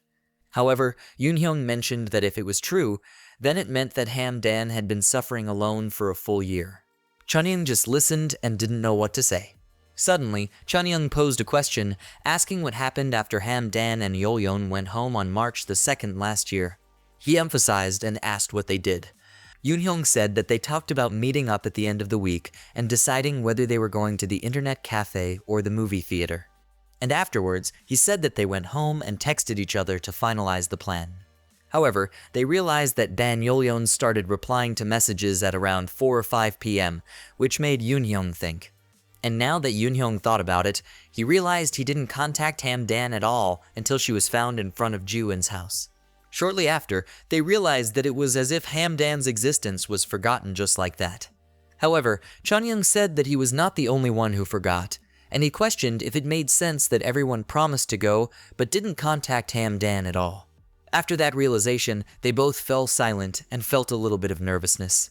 They thought that there was no doubt that for a while, they forgot about Hamdan's existence naturally, without any of them realizing it. Thinking of this, Yeoryung felt chills and was shocked by the realization. Yeoryung was silent after realizing it, while Chunyoung talked about how scary the situation was. Chunyoung emphasized that if one day Hamdan was gone, none of them would realize it.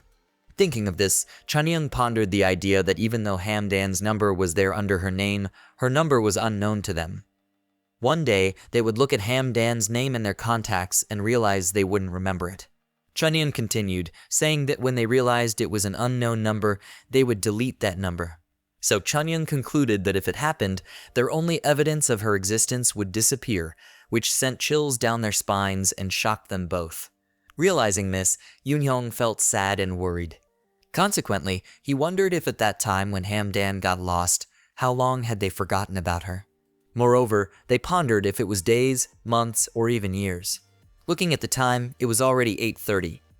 Yeoryung decided to get up and told Chunyoung that they should go and meet Hamdan. Chunyoung didn't say a word, but still lingered in shock and chills. Meanwhile, Hamdan was already feeling better and had stopped crying after a while. She looked at herself in the mirror and saw how puffy her eyes and face were. People in the house were talking about how she cried alone in her room. Hamdan wondered how she could meet with Yoonhyung when she had just been crying. Furthermore, Hamdan pressed an ice pack on her face while wondering that because Yoonhyung was nice, he wouldn't tell anyone that her story was outrageous. So she imagined if it was Yoonhyung, he would just ask and tell her that it was just a dream. So Hamdan decided to just say that it was a dream. As she thought, if Yoonhyung didn't believe what she said, no one else would either. As she continued to press the ice pack against her face, Hamdan couldn't shake the feeling of uncertainty that enveloped her. The idea of telling Yoonhyung that her tearful episode was merely a dream seemed like the easiest way out, a simple solution to avoid any potential embarrassment or awkwardness. Suddenly, Hamdan heard someone ring the doorbell. She peeked out of her room, wondering who would come that early on a Sunday morning. As her mom opened the door, Yoonhyung and Chunyoung greeted her. Hamdan was insanely frozen and shocked by their sudden visit. And then her mother told her that her friends had come to visit, but Yoonhyung noticed that Hamdan had closed her door. On the other hand, Hamdan's heart was beating so fast. She was taken aback by the unexpected arrival of Chunyoung, especially considering that she had just confided in Yoonhyung about the situation moments before. Consequently, she felt a rush of panic coursing through her veins as she found herself unprepared to encounter both Chunyoung and Yoonhyung in that moment. Meanwhile, her father was equally astonished by the sudden appearance of her friend. They glanced over at Yoonhyung and Chunyoung, unable to help but admire their striking appearances, acknowledging them both as remarkably handsome individuals. Hamdan's mother made an effort to engage in conversation with Chunyoung. Then, out of the blue, Hamdan's father blurted out that Chunyoung was 100 times more beautiful than their own daughter. Hamdan overheard her father's comment and couldn't help but call him out on it, feeling a mix of embarrassment. Her father defensively pouted, insisting that he hadn't said anything wrong. In an attempt to diffuse the tension and offer a compliment to Hamdan, Yoonhyung chimed in, affirming that Hamdan is not only kind, but also very pretty in her own right. Hamdan, moved by Yoonhyung's kind words, felt a surge of warmth wash over her. However, her parents' sudden comment about hoping she'd marry a nice man like Yoonhyung and Chunyoung left her feeling embarrassed and flustered. To her embarrassment and growing frustration, she couldn't contain her emotions any longer and impulsively stormed towards the door. Then, as she swung open the door in haste, her eyes widened in surprise as she found herself face to face with Yoonhyung and Chunyoung once again, their presence catching her off guard and momentarily rendering her speechless. With that, she awkwardly mustered a smile in their direction, attempting to mask her inner turmoil and maintain a semblance of composure. And then, in a sudden moment of realization, her father noticed the reddened tint of her eyes and gently inquired if she had been crying. Then, summoning all her courage, she finally found her voice and spoke up. She then turned her attention to Yoonhyung and bravely began to recount what she had confided to him over the phone earlier. She proceeded to explain that her previous reaction had been an overreaction, a realization that seemed to catch Yoonhyung by surprise. Then, in a silent exchange of glances, Yoonhyung and Chunyoung shared a moment of mutual understanding. Shortly after their silent exchange, Yoonhyung suddenly felt compelled to speak up, a sense of urgency evident in his demeanor as he prepared to address the group. But suddenly, Hamdan's mom intervened. Hamdan was taken aback by her mother's invitation for Yoonhyung and Chunyoung to have dinner at their house. However, her father quickly interjected, expressing his disapproval and labeling her mother's suggestion as inappropriate. Hearing her father's intervention, Hamdan felt a wave of relief wash over her. However, Chunyoung and Yoonhyung quickly reassured Hamdan's parents, expressing their willingness to join for dinner and insisting that there was no problem at all. Hamdan couldn't hide her surprise as she watched both Chunyoung and Yoonhyung readily agree to her mother's invitation. As Hamdan reluctantly went to meet them, she couldn't help but wonder why the two of them were in her house. He couldn't believe that Yoonhyung had also come over. Then she considered that it was time to call Yoonhyung, thinking that perhaps he was concerned. This made Hamdan think that perhaps that was why they had come over, and she regretted having told him. Suddenly, Hamdan's mom expressed that Yoonhyung and Chunyoung were like sons to her and not a nuisance. Yoonhyung quickly agreed to Hamdan's mom's invite to dinner, and Hamdan still couldn't believe it. But Hamdan simply ignored it and acted as though it was nothing. On the other hand, Yoonhyung attempted to call Jiho to invite him over to Hamdan's place. However, much to their astonishment, when Jiho answered the phone, Jai-ho was fervently cursing and screaming in anger. Han-dan and her parents were all taken aback by Ji-ho's words, while Yoon-hyung remained composed amidst the commotion. Jai-ho persisted in cursing over the phone, appearing preoccupied with something. Yoon-hyung then cautiously inquired if he was engaged in a gaming activity. Han-dan's mother speculated that it might be another friend of Yoon-hyung with the same name as Ji-ho, as they perceived Ji-ho to be quite the opposite of the person on the phone.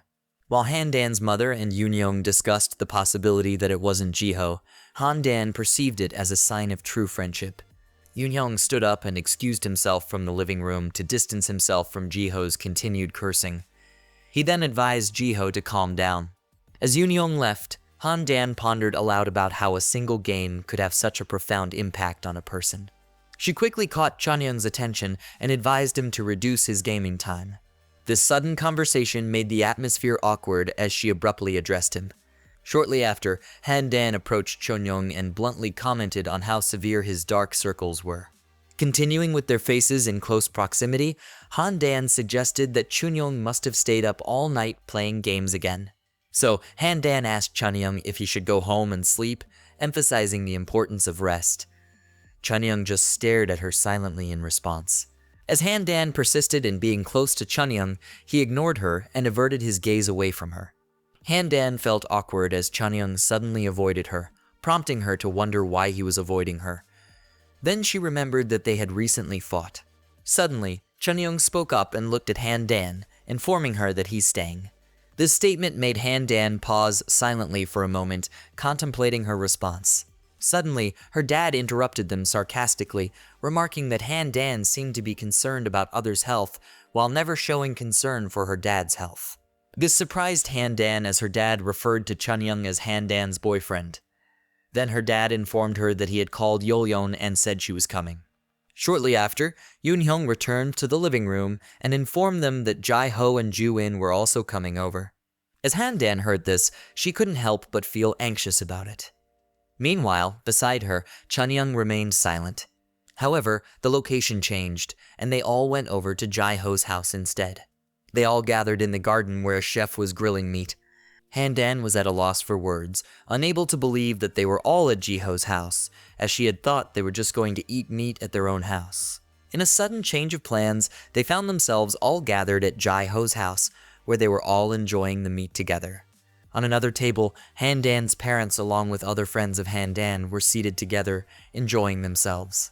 Han-dan's mother reminded Jai-ho of what they always did when they were always on the receiving end, implying that she was going to treat everyone to meat. Then, Jai-ho kindly told her to eat as much as she liked, and assured her to let him know if she needed anything. As they continued their conversation and Ji-ho remained polite, Han-dan listened and was surprised by his sudden change of attitude, considering that earlier he was cursing over the phone. Suddenly, Ju-in approached Han-dan, eager to say something. He told Han-dan that he was the one who caused Ji-ho to lose in the game and found it amusing. Han-dan found it funny and secretly laughed at what Ju-in said. Then, Ji-ho suddenly noticed that they were laughing together. Ji-ho suddenly asked his friends if they liked the food, mentioning that he had prepared high-quality beef just for them. But Yeoryung didn't buy Ji-ho's act and expressed her disgust toward his sudden politeness towards them. In an instant, Ji-ho placed a piece of meat in Yeoryung's mouth to silence her. Yeoryung was angry, but Ji-ho just teased her further. On the other hand, Ju-in was adding more chili onto the lettuce. He wrapped it nicely and tried to give it to Yeoryung, but Yeoryung had something on her mind. She took the lettuce wrap and then offered it to Ji-ho. Ji-ho whispered with a smile that he wasn't stupid enough to eat it. But suddenly, Han-dan's parents caught them and commented that they looked cute feeding each other food. So Ji-ho didn't have a choice but to put on a show, and he ate the lettuce wrap, which made him sick. Meanwhile, Yeoryung and Ju-in high-fived each other, celebrating their successful attempt to feed Ji-ho the lettuce wrap. Chunyoung remarked that the two were being affectionate, but Yoon-hyung told him that it was not the case. To their surprise, Han-dan suddenly burst into laughter, asking what the heck they were doing. Yeoryung then asked Han-dan if it was funny, because if it was, she said that he can feed Ji-ho 100 times. Ji-ho tried to get away, but Yeoryung quickly grabbed him as she had another thing in mind. As they continued playing pranks on each other, Han-dan couldn't take it and burst into laughter, falling onto the ground. So Han-dan excused herself for a minute, stating that she needed some fresh air.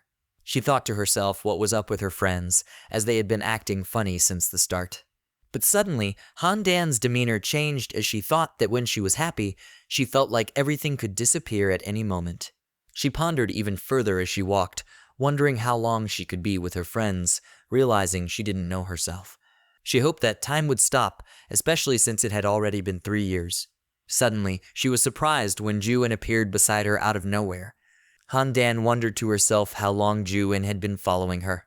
Then, Ju-in shared with Han-dan that people's first impressions are often formed within the first 6 seconds.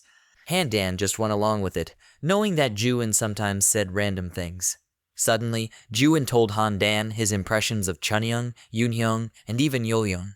Then, he also shared about Jiho and how he knew him since he was little, describing what kind of kid he was. Han-dan just listened carefully. Moreover, Han-dan asked Ju-in what his first impression of her was. Ju-in just smiled at her and stared for a second. Shortly, he stated that Han-dan was as if she had fallen out of the sky, which surprised Han-dan as she didn't expect that to be his impression. Then Ju-in conveyed to her that Han-dan appears unaware of the reasons or circumstances surrounding her descent into their world. He informed her that this is the impression conveyed by Han-dan's expressions. This statement prompted Han-dan to pause momentarily in silence, contemplating its implications. Ju-in proceeded to express that Han-dan is intriguing because she is someone who descended from the sky. He then shared with her that he exerted considerable effort to communicate with her during the first semester. Ju-in conveyed that the circumstances have shifted. He expressed his happiness, stating that he was glad because they had become friends.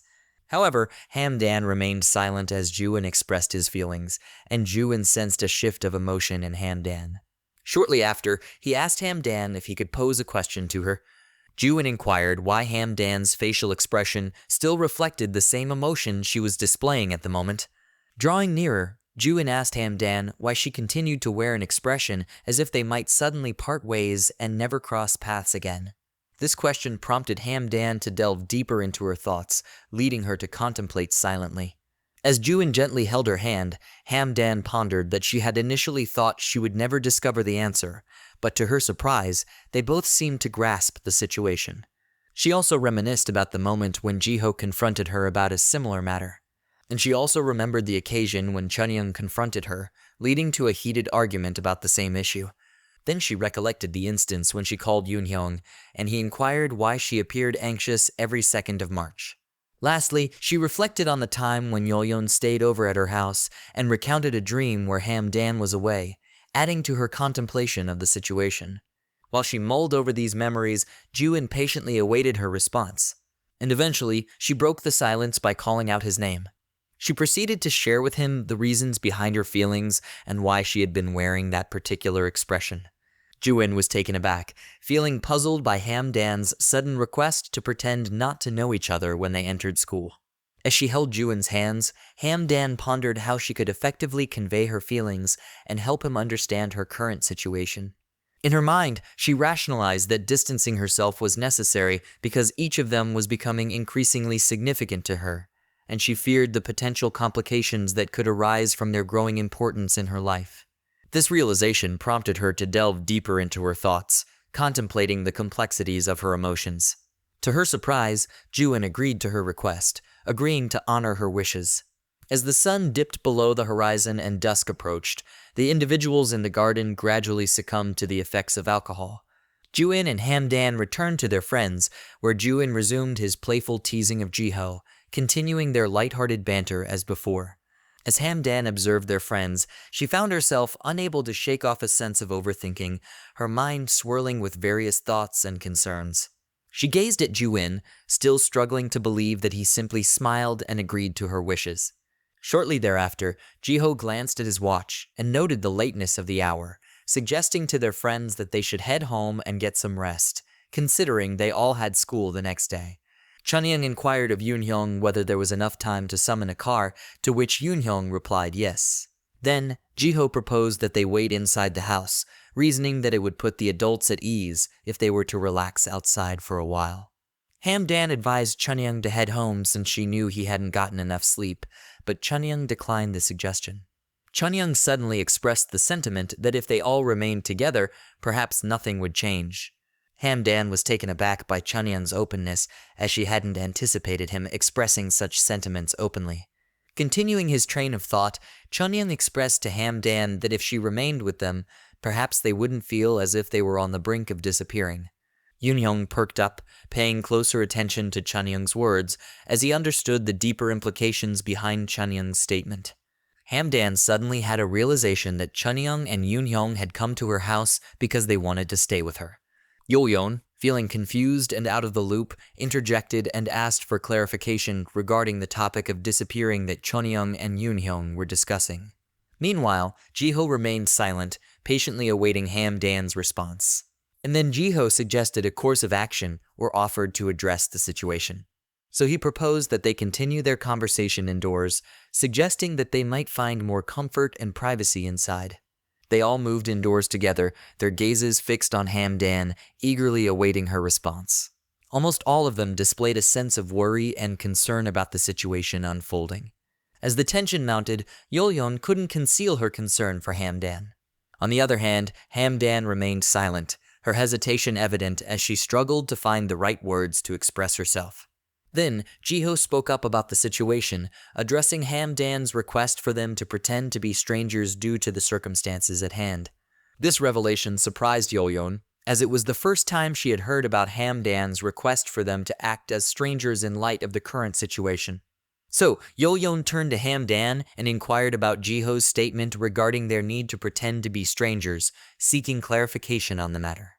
Hamdan, realizing that she hadn't yet explained the situation to Yeoryung, sought to clarify and elaborate on Jiho's statement. Hamdan's heart raced nervously as Yeoryung questioned why she hadn't shared this information earlier, the sudden scrutiny causing her to feel a surge of anxiety. She struggled to find the right words to explain her reasoning, feeling overwhelmed by the pressure to articulate her thoughts and emotions clearly. Then, suddenly, she recalled the time when she dreamt about Yeoryung questioning her true identity. Hamdan apologized, expressing that she didn't think Yeoryung would believe her if she had shared the information earlier.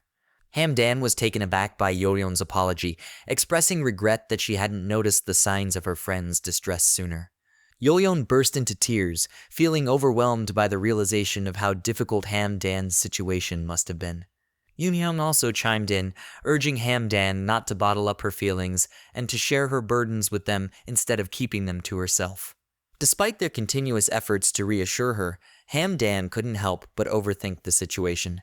She harbored a suspicion that had lingered unresolved until that moment, an unsettling feeling that persisted despite their current conversation. In her mind, she entertained the notion that their kindness towards her was solely attributed to her role as Yeoryung's friend. She was surprised to learn that their kindness stemmed from genuine friendship rather than just her connection to Yeoryung.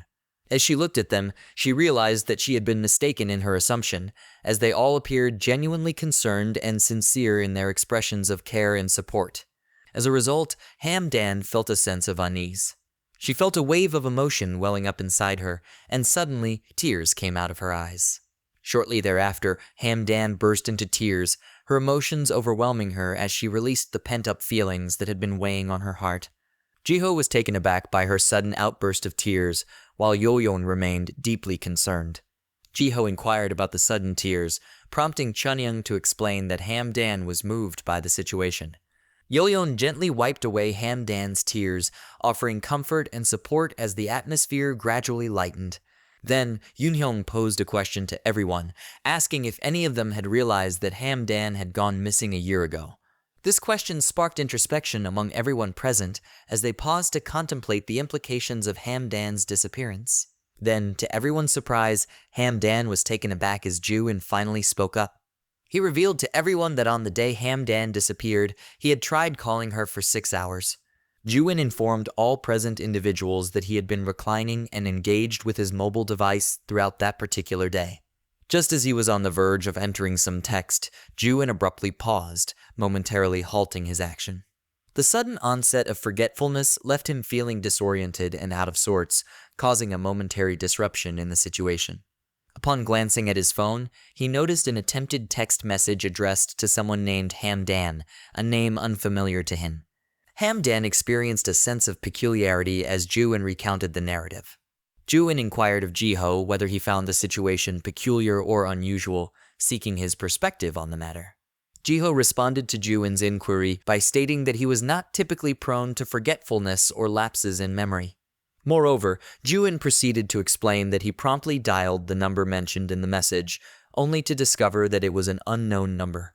Thus, Hamdan came to the realization that her disappearance from their world also coincided with the vanishing of her phone number.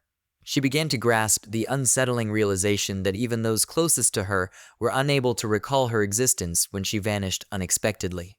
Furthermore, Ju-in elaborated by explaining that he attempted to leave messages and place calls, yet there was no trace or record whatsoever of Hamdan's name. So, Hamdan was utterly shocked by Ju-in's revelation that, despite his persistent efforts to reach out to her over the course of 6 hours, she remained completely unreachable. Ju-in also visited the public telephone booth close to his residence to verify the phone number. To his astonishment, the number he dialed from the booth was also out of service. This led him to ponder and left him feeling disappointed.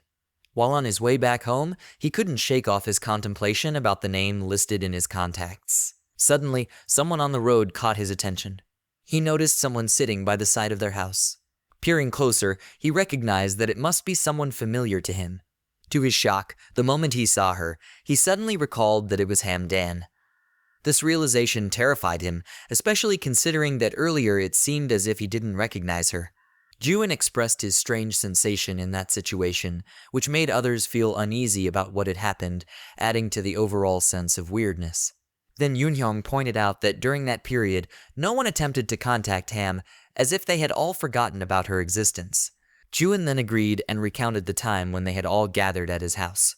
As they were attending Hamdan at that time, he mentioned that it appeared as though no one else seemed to be aware of it. Suddenly, Hamdan also realized that when she was back in her previous world, she found it strange that no one mentioned how she had gone missing. This realization led her to believe that everyone had forgotten about her existence, sparking anxiety about whether everyone would forget about her entirely. Suddenly, as Hamdan and Yeoryung were near each other, Hamdan sensed that Yeoryung was trembling. She glanced at Yeoryung and observed her disbelief at the situation, realizing she couldn't fathom what was happening either. Hamdan grew increasingly worried as she observed Yeoryung's troubled expression. So she reached out, took Yeoryung's hand, and squeezed it tightly to reassure her and ease her fear. As Hamdan held her hand, Yeoryung was taken aback, and suddenly all her worries seemed to dissipate. Shortly after, Hamdan asked Ju-in why he hadn't said anything at that moment and had only started to open up now. He explained that he felt like her, experiencing something that didn't make sense, but he believed no one would believe him, so he chose to remain silent. As he said this, Hamdan realized the reason why Ju-in readily agreed to her requests. Shortly after, Ji-ho spoke up about the possibility of it happening again. He explained to the others what would happen if the Hamdan in their memories were to disappear. He emphasized that Hamdan would be the only one carrying their memories, unable to reach them if the situation were to happen again. This statement prompted a collective hush to fall over the room, instilling a sense of apprehension and concern among those present. Once they concluded their conversation, Hamdan excused herself and made her way to the bathroom. She gazed into the mirror, only to realize that her eyes were swollen. Suddenly, her mind flashed back to their earlier conversation, and she recalled Yeoryung's probing question. Exiting the bathroom, her mind swirled with thoughts, pondering the unsettling possibility of being forgotten by everyone and the repercussions of such an occurrence repeating itself in the future. As she contemplated the possibility of the situation recurring, she wondered to herself if she would be able to endure it. As she exited the bathroom, she was startled to see Yeoryung waiting in the hallway. She inquired what he was doing there. This unexpected apology from Yeoryung made Hamdan pause for a moment as it caught her off guard. Yeoryung explained that he now understood why she wanted to transfer schools, so he apologized for getting angry at her. This made Hamdan recall the time when she and Yeoryung had a major argument, during which Yeoryung had questioned how he could trust her. Hamdan assured Yeoryung that it wasn't his fault since she hadn't told him about it earlier, making his reaction understandable. She also apologized for keeping it hidden. Yeoryung listened carefully as Hamdan expressed that what she had said might be hard to believe, but she thanked him for believing her. Even though she assured him that it wasn't his fault, Yeoryung still looked down and felt guilty. Hamdan felt confused by Chunyoung's behavior and couldn't find the right words to comfort him. On the other hand, Chunyoung took a deep breath and thought carefully about the words he needed to say. Then, Chunyoung told Hamdan that if she wanted to transfer schools, she should go ahead, and if not, he suggested that she could pretend not to know him at school. Hamdan was surprised by Chunyoung's words and reassured him that she wouldn't be upset, acknowledging his understanding. Meanwhile, in the room, Jiho was lost in thought, his demeanor noticeably altered. He caught Juin's attention and disclosed that there was something he hadn't mentioned yet. Jiho revealed that he hadn't shared it because the person who would be most hurt by it would be Hamdan, a perspective Juin hadn't considered. Then, Juin smiled, acknowledging that Jiho was correct. Meanwhile, Yeoryung and Yoonhyung were together, and Yeoryung appeared troubled as she contemplated what she should do. Yeoryung was troubled by the thought that if Hamdan wished to gradually create distance and pretend they didn't know each other, she believed that he wouldn't be able to refuse anymore. She expressed that now that she understood the reason, she felt she had no choice but to go along with it, leaving Yoonhyung feeling concerned. Meanwhile, Chunyoung and Hamdan remained silent, gazing at each other, pondering the weighty situation. Out of nowhere, Hamdan had a sudden idea. While Chunyoung was speaking, urging her to do what she needed to do and assuring her he would comply with her wishes, Hamdan couldn't help but have a thought. She thought of the cliched drama they had watched, where it revolved around a man creating memories with his lover after learning that he was terminally ill. At that moment, Chunyoung spoke up and expressed that if he were the man, he wouldn't do what the actor did. He said that if it were him, he wouldn't reveal that he was sick. Instead, he would just leave, even if he missed her to the extent that he felt as if he were dying, and he would hold it in as much as he could. Hamdan pondered what Chunyoung had said at that moment, so she just stared at him the whole time without responding. As she looked and carefully thought about Chunyoung, she knew he was that type of person. She realized that Chunyoung would do whatever it takes, even if it hurts him, as long as the other person is happy, which deeply resonated with Hamdan. Hamdan thought that Chunyoung knew that she was suffering. Shortly after, she reached out her hand and stared at Chunyoung, waiting for him to grab it. Chunyoung didn't know why she did that and just stared at her open hands. Suddenly, Hamdan told him that they should continue being friends in high school. With a smile, Hamdan told Chunyoung that they should continue to make good memories. Chunyoung was surprised, as he didn't expect Hamdan to say it, and he instantly felt brightened. The connection between them grew further as Hamdan assured Chunyoung, and Chunyoung was just as surprised. As Chunyoung felt reassured with Hamdan's words, he finally felt lightened, and he was happy. He then reached out for Hamdan's hands. Together, they shook hands and squeezed them together, indicating that he agreed with what she said. Shortly after, they both returned to the living room together, only to find themselves confused by the gloomy atmosphere. Hamdan pondered what was happening and why the moods of their friends were all so down. She looked at Yeoryung and observed that she was the most down of all of them. Hence, she couldn't help but feel concerned. As Hamdan and I were on the verge of discussing our friendship during our high school years, Yeoryung abruptly rose from her seat and exclaimed loudly. Hamdan was taken aback by Yeoryung's sudden declaration of no. Hamdan was left bewildered, wondering about Yeoryung's intentions as she cried and burst into tears, adding to the confusion of the situation. Jiho and Yoonhyung found themselves perplexed by Yeoryung's sudden change in behavior, as she seemed to do the opposite of what she had been about to say earlier. On the other hand, Chunyoung and Juin were also rendered speechless by Yeoryung's unexpected actions. Suddenly, Yeoryung dropped to her knees, overcome with emotion as tears streamed down her face, and she confessed to Hamdan that she would strive to treat her better in the future, pleading with her not to pretend as if they didn't know each other. Amidst the commotion, someone entered the room unnoticed by the group, adding an element of mystery to the unfolding scene. However, their commotion abruptly ceased as they all turned their attention towards the sound of the door shutting, signaling the arrival of an unexpected visitor. Yeoryung, Yeoryung's older brother, suddenly appeared as the one who entered the room, much to his surprise upon discovering that they were all gathered inside. They were taken aback to see him, especially in the midst of their deep conversation, and the shock was evident on all their faces as they tried to process his unexpected arrival. Yeoryung's confusion deepened as he observed their surprised reactions, unsure of the reason behind their astonishment. Meanwhile, Hamdan couldn't help but worry that Yeoryung might misunderstand the situation, especially with Yeoryung visibly upset and angry with her. Suddenly, Yeoryung averted his gaze and reached into his bag, causing a moment of suspense as everyone waited to see what he would produce. To their surprise, Yeoryung retrieved 2 drinks from his bag and offered them to the group, breaking the tension in the room with his unexpected gesture of hospitality. Yeoryung glanced at the 4 boys and sensed their desire for refreshments as well. However, he explained that he only had 2 drinks, to which the 4 boys graciously responded by assuring him that it was all right. Shortly thereafter, Yeoryung handed the drinks to Yeoryung and Hamden, explaining to Hamden that he had saved one for her because he knew it was her favorite. Touched by his thoughtfulness, Hamden expressed her gratitude.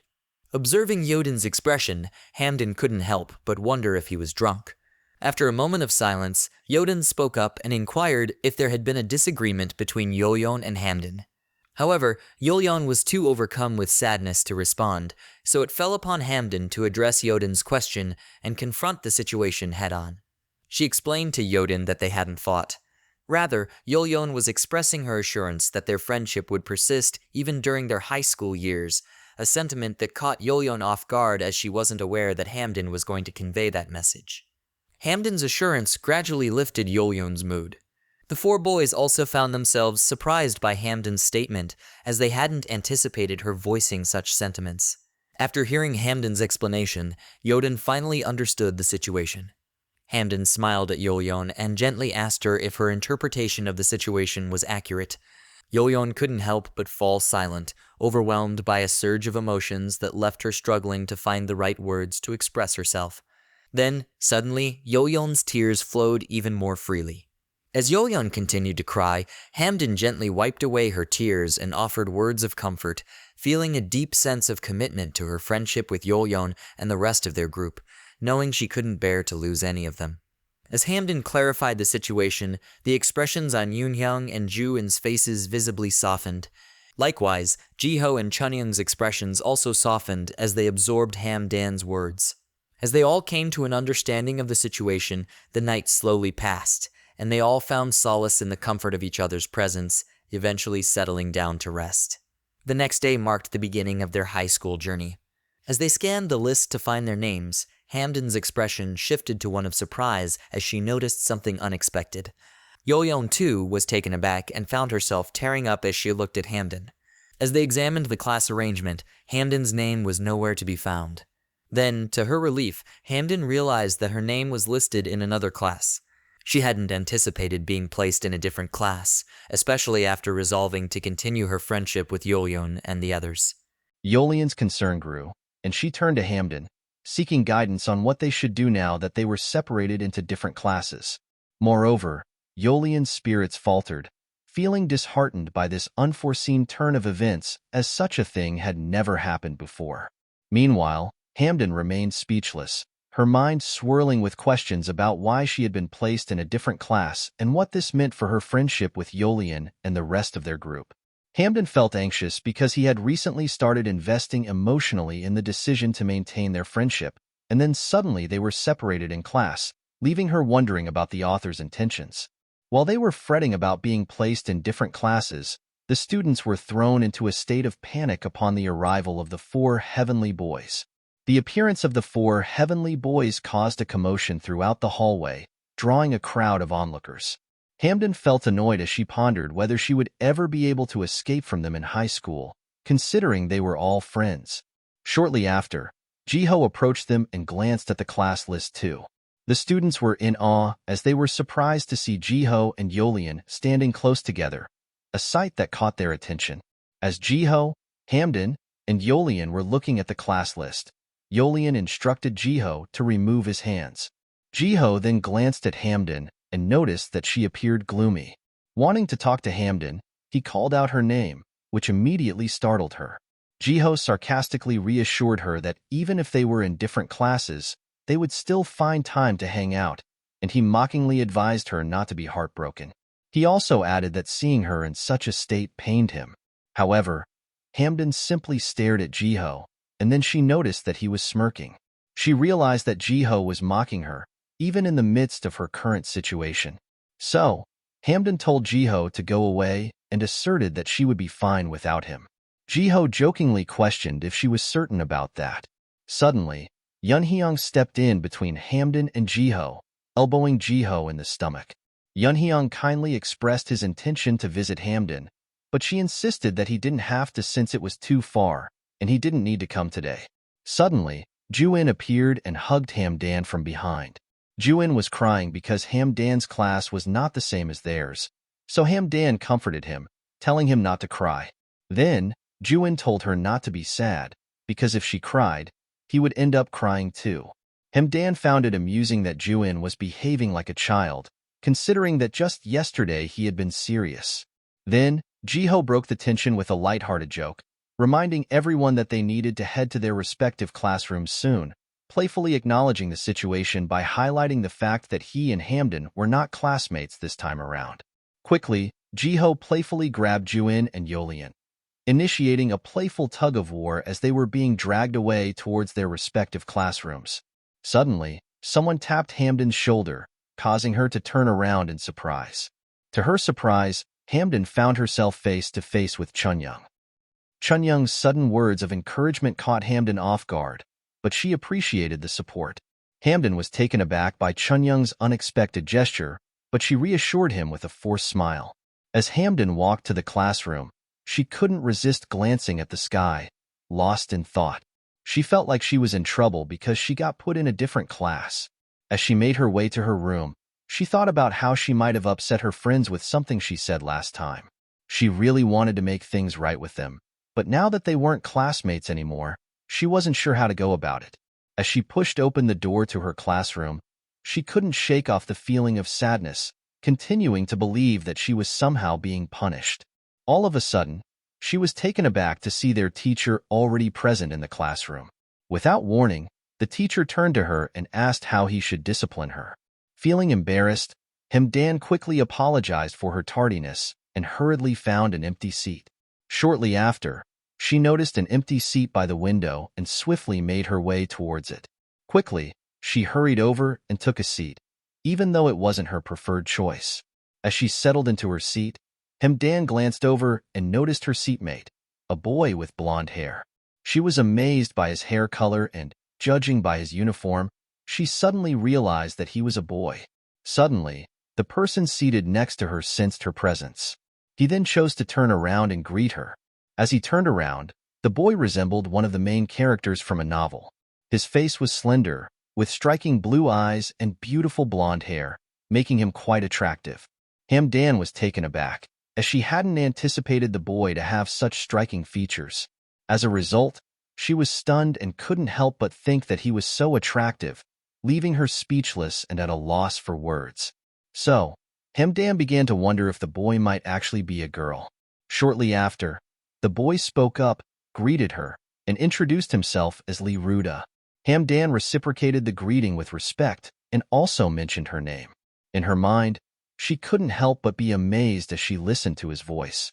They engaged in casual conversation, and Ruda asked to clarify Hamdan's name. Suddenly, a thought crossed Hamdan's mind out of nowhere. She wondered why someone as popular as Yeoryung appeared right in front of her, especially at a time when she had just been placed in another class. Shortly after, while she was lost in thought, their teacher spoke up and announced that it was time for everyone in the class to introduce themselves.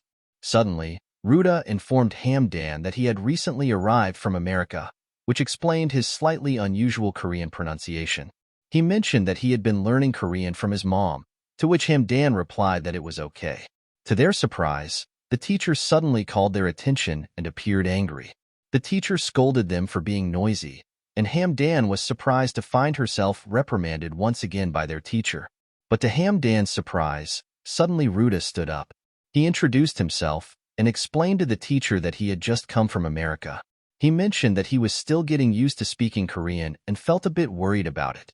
His voice grew louder as he exclaimed that he hoped they would all look after him and become good friends. After introducing himself, the teacher complimented Ruda on his energy and then asked for clarification on whether he was a boy or a girl. Upon hearing this, Ruda simply smiled. But shortly after, he informed the teacher that he was indeed a boy. Hamdan was surprised, as she initially thought Ruda was a girl, but now she knew the truth. On the other hand, when Ruda clarified that he was a boy, their classmates suddenly brightened up. So Hamdan thought it was just right that a pretty boy like him could exist. Hamdan also believed that it constituted the primary factor responsible for the shift in the narrative. She came to the realization that the author's motive for relocating her to another class was specifically to facilitate her encounter with Lee Ruda. In Hamdan's portrayal, Lee Ruda finds herself compelled, for reasons not entirely clear, to navigate her life by assuming the guise of a boy, thereby altering the course of her existence as the female lead. She perceived that neither those in her vicinity were aware of the fact that he was actually a girl. Hamdan experienced a sense of relief upon finally comprehending the underlying reason, as it dawned upon her that the world she currently inhabited mirrored that of an internet novel. So, Hamdan suspected that the appearance of a girl disguised as a boy, along with the presence of the four heavenly kings, was a deliberate narrative move by the author, suggesting that she should stick close to him in the storyline. As a result, Hamdan was furious with the author, seeing the narrative twist as a deliberate attempt to provoke her. She then decided that she wouldn't do what the author wanted and would do her own thing. Thank you for watching. If you enjoyed the video, give it a thumbs up, leave a comment, and subscribe. And if you'd like to contribute further, you can now buy me a coffee. Every little bit helps in creating more quality content for you. Just click the Buy Me a Coffee link in the description below. And don't forget to hit the notification bell so you never miss a new video.